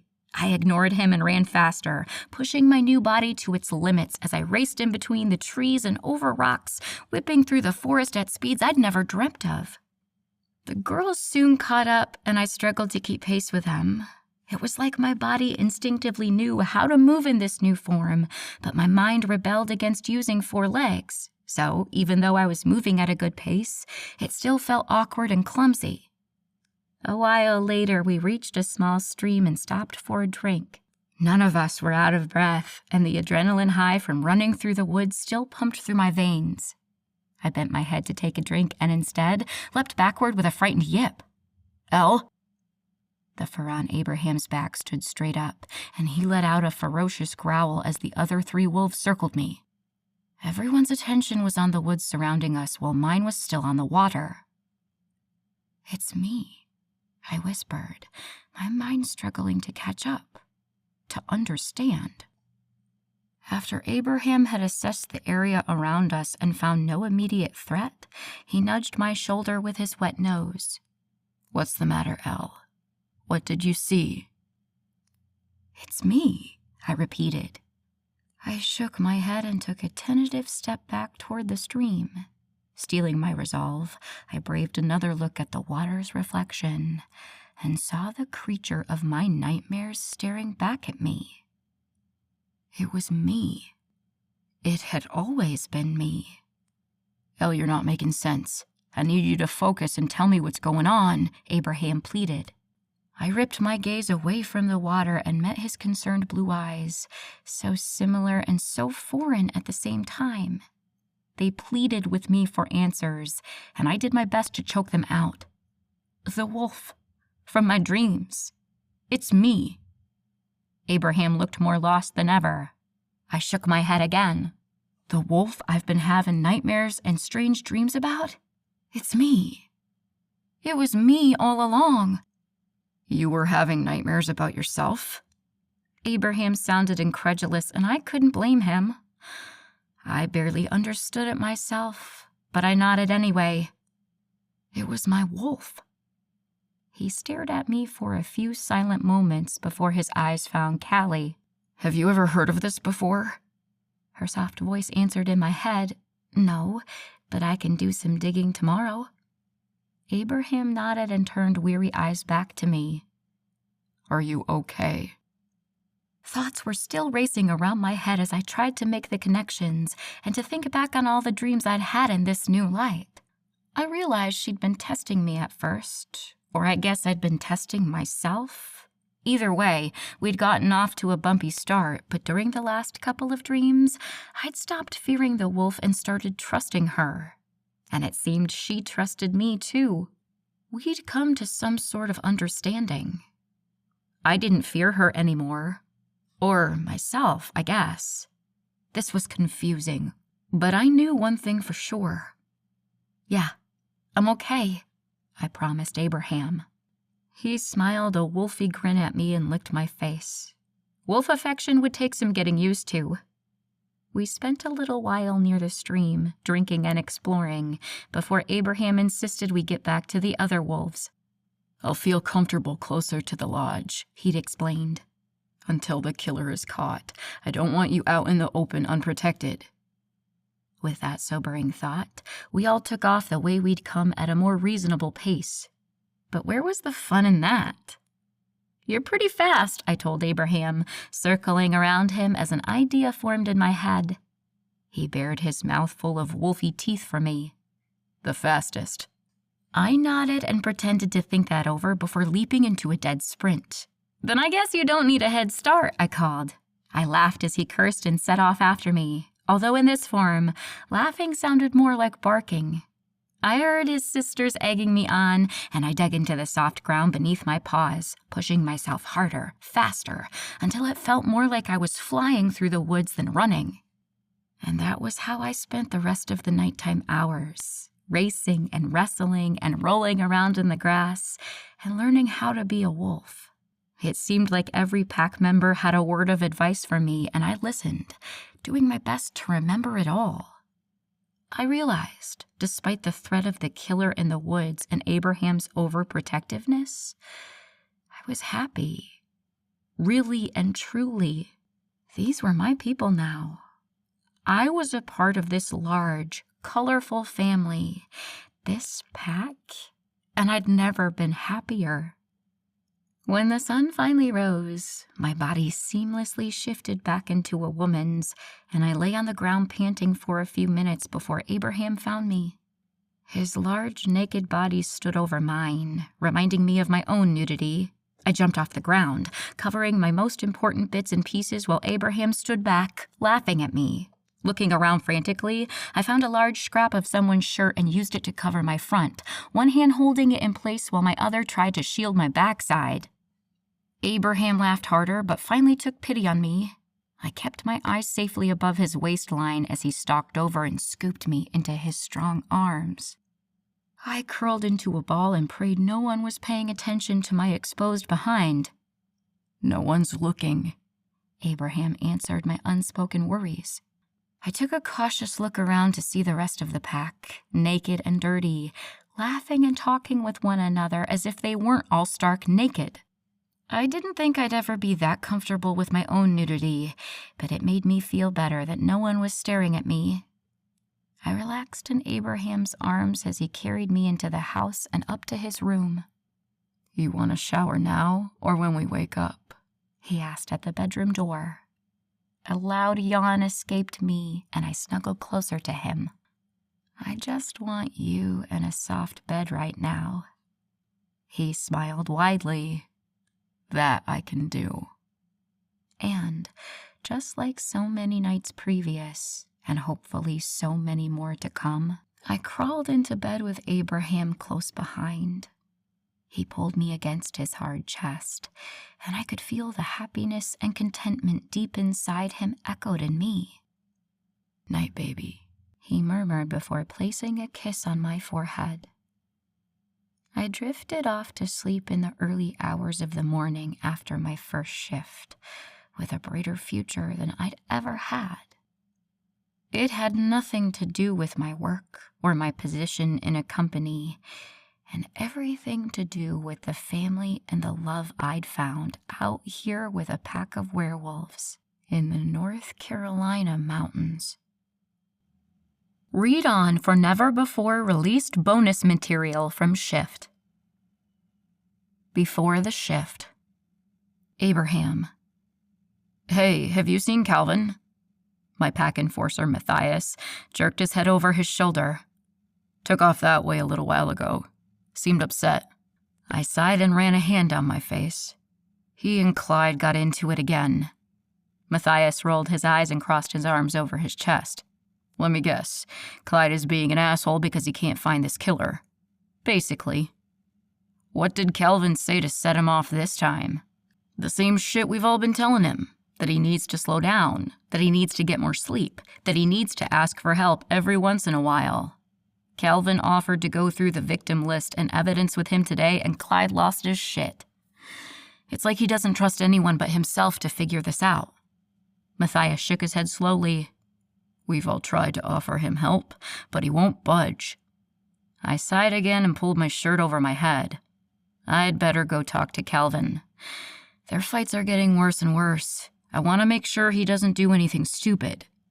"Calvin?" he said with a laugh. "If by stupid you mean he'll take an extra pork chop at dinner or lie on his taxes, I'd believe it. But this is Calvin we're talking about here. How bad could it be?" I nodded absent-mindedly as I bunched my shirt in my fists. "I know you're right, but you didn't see him tonight. He had this look on his face I've never seen before." Matthias shrugged and moved to walk by, slapping my bare shoulder as he passed. "You do what you think is right, Abraham, but trust me, Calvin is just fine." I knew he was probably right, but there was something deep in my gut telling me to go after him just to make sure. I always followed my instincts, and today would be no different. I removed the rest of my clothes and willed my body to shift from that of a man to a wolf. Once I was on all four paws, I took off into the dense forest. I lived here in Asheville, North Carolina for almost half my life, which meant I knew these woods well. Better than well. I could close my eyes and get anywhere on my pack's land by memory. So, when I finally caught Calvin's scent, it confused me. What the hell is he doing out that way? "Calvin," I called in my head, hoping he'd hear and respond, but there was nothing but silence. I turned and followed my cousin's familiar musk away from our pack lands and closer to civilization. We didn't normally come this far out for fear of running into humans. I dug my paws deeper into the soft ground as I pushed myself harder. I knew something was going on with Calvin, and this just proved it. Now I needed to get to him before something irrevocable happened. Like he was seen by someone. Like he was mistaken for a wild animal. Like he was shot by a hunter fearing for his safety. The scenarios flashed through my head quickly as I pushed myself to run faster. "Calvin?" I tried again, but still got no answer. It wasn't until I picked up her scent that I finally heard from my cousin. "Abraham, hurry! He got another one!" My heart fell straight to my paws, my mouth going dry. "Who? Where are you?" The serial killer. He attacked another woman, but I think she's still alive. I'm going after him now. Calvin, wait for me. No, I can't let him get away. Don't worry about me. Just take care of her. I think she's still alive. Still alive. Matthias, Jordan, Caleb, I need you out here now. Run west until you pick up Calvin's scent and catch up to him. He's going after the killer by himself. Their shouts and questions bounced off my brain, but I ignored them as I followed the woman's scent.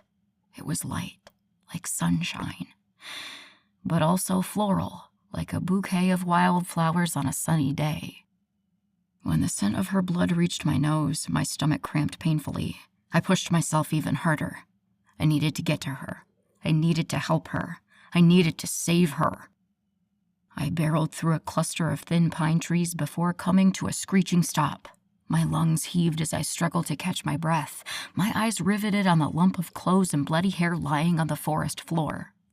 That twisting in my stomach only intensified as I crept closer. I watched her back slowly rise and fall with her breaths, my own coming easier as I assured myself she was still alive. Her scent was stronger now, but the heavy smell of blood tainted it, made it wrong somehow. I walked closer until the heat of her body singed my skin, her thumping heartbeats loud enough that I could feel them in my bones. Scanning what little I could see of her body, I noticed the blood streaked through her hair and knew she had some kind of head wound. It wasn't until I got to her leg and the angry bite mark marring her pale skin that my stomach hollowed out and my blood ran cold. She'd been bitten by a werewolf. I swallowed harshly. It was basically a death sentence. It didn't matter that she'd survived her encounter with the serial killer because that bite on her leg and the poison that was slowly creeping through her system would do what he didn't. She'd get to see one more full moon before the magic inside her would try to shift her body from a woman's to a wolf's. But it wouldn't succeed. Bitten wolves very rarely made it through their first shift. She basically had an expiration date stamped onto her leg in the form of bloody teeth marks. I sighed and leaned down to nudge her with my nose. I needed to wake her up and get her back to the lodge before I figured out a way to explain to her she was going to die in less than 4 weeks. How do you tell someone that? That not only are werewolves real, but that she was bitten by one, and if she didn't die from her first shift, she'd be one too. Yeah, that sounded like it would go over well. I nudged her again, harder this time, and she finally responded. The woman groaned softly before swatting me in the nose with her muddy hand. The instant she made contact, she gasped loudly and tried to wiggle away. I would have thought it was funny until she stiffened in pain, her breath hissing out from between her teeth. I nudged her again, this time rolling her onto her back. Blood streamed down her face, and between that and the hair plastered to her skin, I could barely make out her features. She stared at me for a few moments before falling back onto the dirt and sighing. I give up, she said, her voice trembling the smallest bit. I'm so tired and cold. I just want this to be over. That ache in my stomach intensified as I watched this woman surrender. I didn't know anything about her, but I somehow sensed this was out of character. My hunch was confirmed when she started yelling at me moments later. What are you waiting for? If you're gonna eat me, just get it over with. Her voice was raspy, like her throat hurt, but she still managed to chastise me. I figured it was time for us to have a proper conversation. As I trotted off to shift, I heard her continue to holler behind me. What? Are you going to retrieve your big human friend again? Can't finish me off yourself? I paused for a moment as her words sank in. She had to be talking about the killer. He must have shown himself as a human at some point during the attack. It was then I realized this could be the big break in the case we'd needed. She was the first woman to survive. She might have seen something. She might know something. She might be able to help us catch him. I hurriedly let my body shift into a man's and made my way back to the woman. I slowed my pace once I got closer so I wouldn't spook her, but it didn't matter. The moment she saw me heading toward her, she made this adorably frightened sound before trying to scuttle away from me. "What do you want?" she screamed, her hands fluttering uselessly above her brutalized leg. I took a few more steps before saying, "I won't hurt you," as softly as I could. I continued making my way to her, the twisting in my gut only intensifying the closer I got. "You already did," she croaked. I shook my head slowly. She must have thought I was the one who attacked her. That bothered me more than it should have. I wouldn't have hurt a single hair on this woman's head. In fact, I felt an increasingly urgent need to protect her. I didn't, I promise. I just want to help. As soon as I was close, I knelt down to get a better look at her injuries. She took that opportunity to try to squirm away again, only making it a few more inches before she gasped in pain. Shh, take it easy. I don't want you to hurt yourself." "I didn't hurt myself. You did," she hissed. I fixed my eyes on where I knew hers were. "I promise, I won't hurt you." She continued to look at me as I stared back at her. I was doing my best to make out her features, but between the dark, shadowy forest and the blood and hair stuck to her face, it was nearly impossible. "Where are your clothes?" she asked, her voice a harsh whisper now. A small smile tugged at my lips. It amazed me that with everything that must be going on in her head right then, my lack of clothing was important enough to ask about. I felt like I could have sat out there all night just looking at her and waiting to see what she had to say next. But I'd already wasted too much time. I didn't know where the killer was, and this woman was seriously injured. I needed to get her out of the woods and over to Doc Monroe as soon as possible. "May I pick you up?" She didn't say yes, but she didn't say no either. Surprisingly, she remained silent as I sat there watching her. There was something in her face, something in her gaze that I couldn't name, something that called to me, something that felt important, life-changing. I slowly leaned closer until I could see her eyes clearly. The instant I did, everything changed, right down to the goddamn molecules that made up every inch of my body. My stomach hollowed out as this empty ache settled in it. Like I was missing some pivotal piece of myself, like I was only half of a whole. I reached out slowly to push some of the sticky hair off her face so I could see better. I stared deep into her chocolate brown eyes like they held all the secrets of the universe. And as I watched, it honestly felt like the entire galaxy aligned perfectly for one single second. I leaned in closer, unable to keep myself from gravitating toward her. "What's your name?" Her soulful eyes were frantic as they searched my face. I could see she was losing the fight against her heavy eyelids, but that hardly slowed this fierce woman down. "Elizabeth," she wheezed. Elizabeth. That was it. The answer to every riddle I'd ever heard. The key to every locked door I'd ever encountered. The final piece to every puzzle I'd ever worked on. Elizabeth was my mate. My fated mate. The one person in the entire history of the world who was born just for me. And I her. I could feel everything inside me reaching for this woman, like my very soul could touch hers. Like they were made of the same stuff and yearned to be reunited. "Please, help me," she whispered, and my entire body shook. My mate was in trouble. My mate was hurt. My mate needed me. She closed her eyes as her body went limp on the damp floor. My heart rioted until I caught sight of her even breaths and knew she was still with me, that I could still help her, that I wouldn't lose her now I'd found her. My stomach twisted violently as I remembered that wasn't true. She'd just been bitten by a werewolf. She was doomed to shift at the next full moon, and there was no guarantee she'd make it through that. In fact, almost all humans didn't make it. I shook my head and grit my teeth because that was bullshit. I'd waited my entire life for this woman, and I wasn't going to lose her now. There was no way fate would have laid her in my path just to take her away so soon. She was going to live through her first shift. She had to. I lifted her into my arms, her body fitting against mine with ease, like she was always meant to be there. "I've got you, Elizabeth," I said quietly. I wasn't sure if she could hear me or not, but I needed her to know this. "I won't let anything hurt you ever again." As I walked through the woods and back to the lodge, my mind raced with what the next 4 weeks would hold. Hell, I didn't know how I'd get through the next 4 hours. I had to somehow explain to this woman that she was bitten by a werewolf and that, come the full moon, she'd be one too.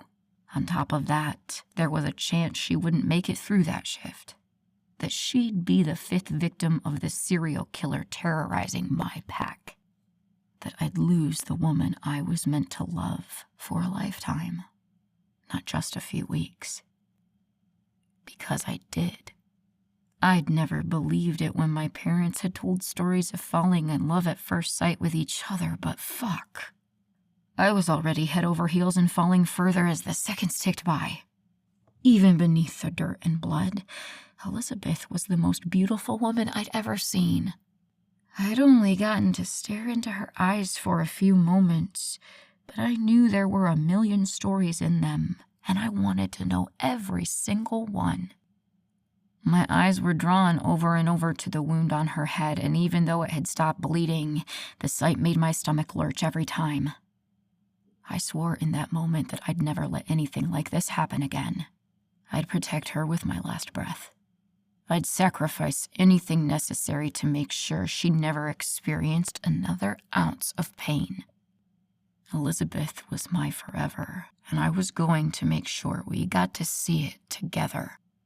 This has been Shift, Book 1, written by Heather MacKinnon, narrated by Adrian Fleming. Copyright 2018 by Heather MacKinnon. Production copyright by Heather MacKinnon.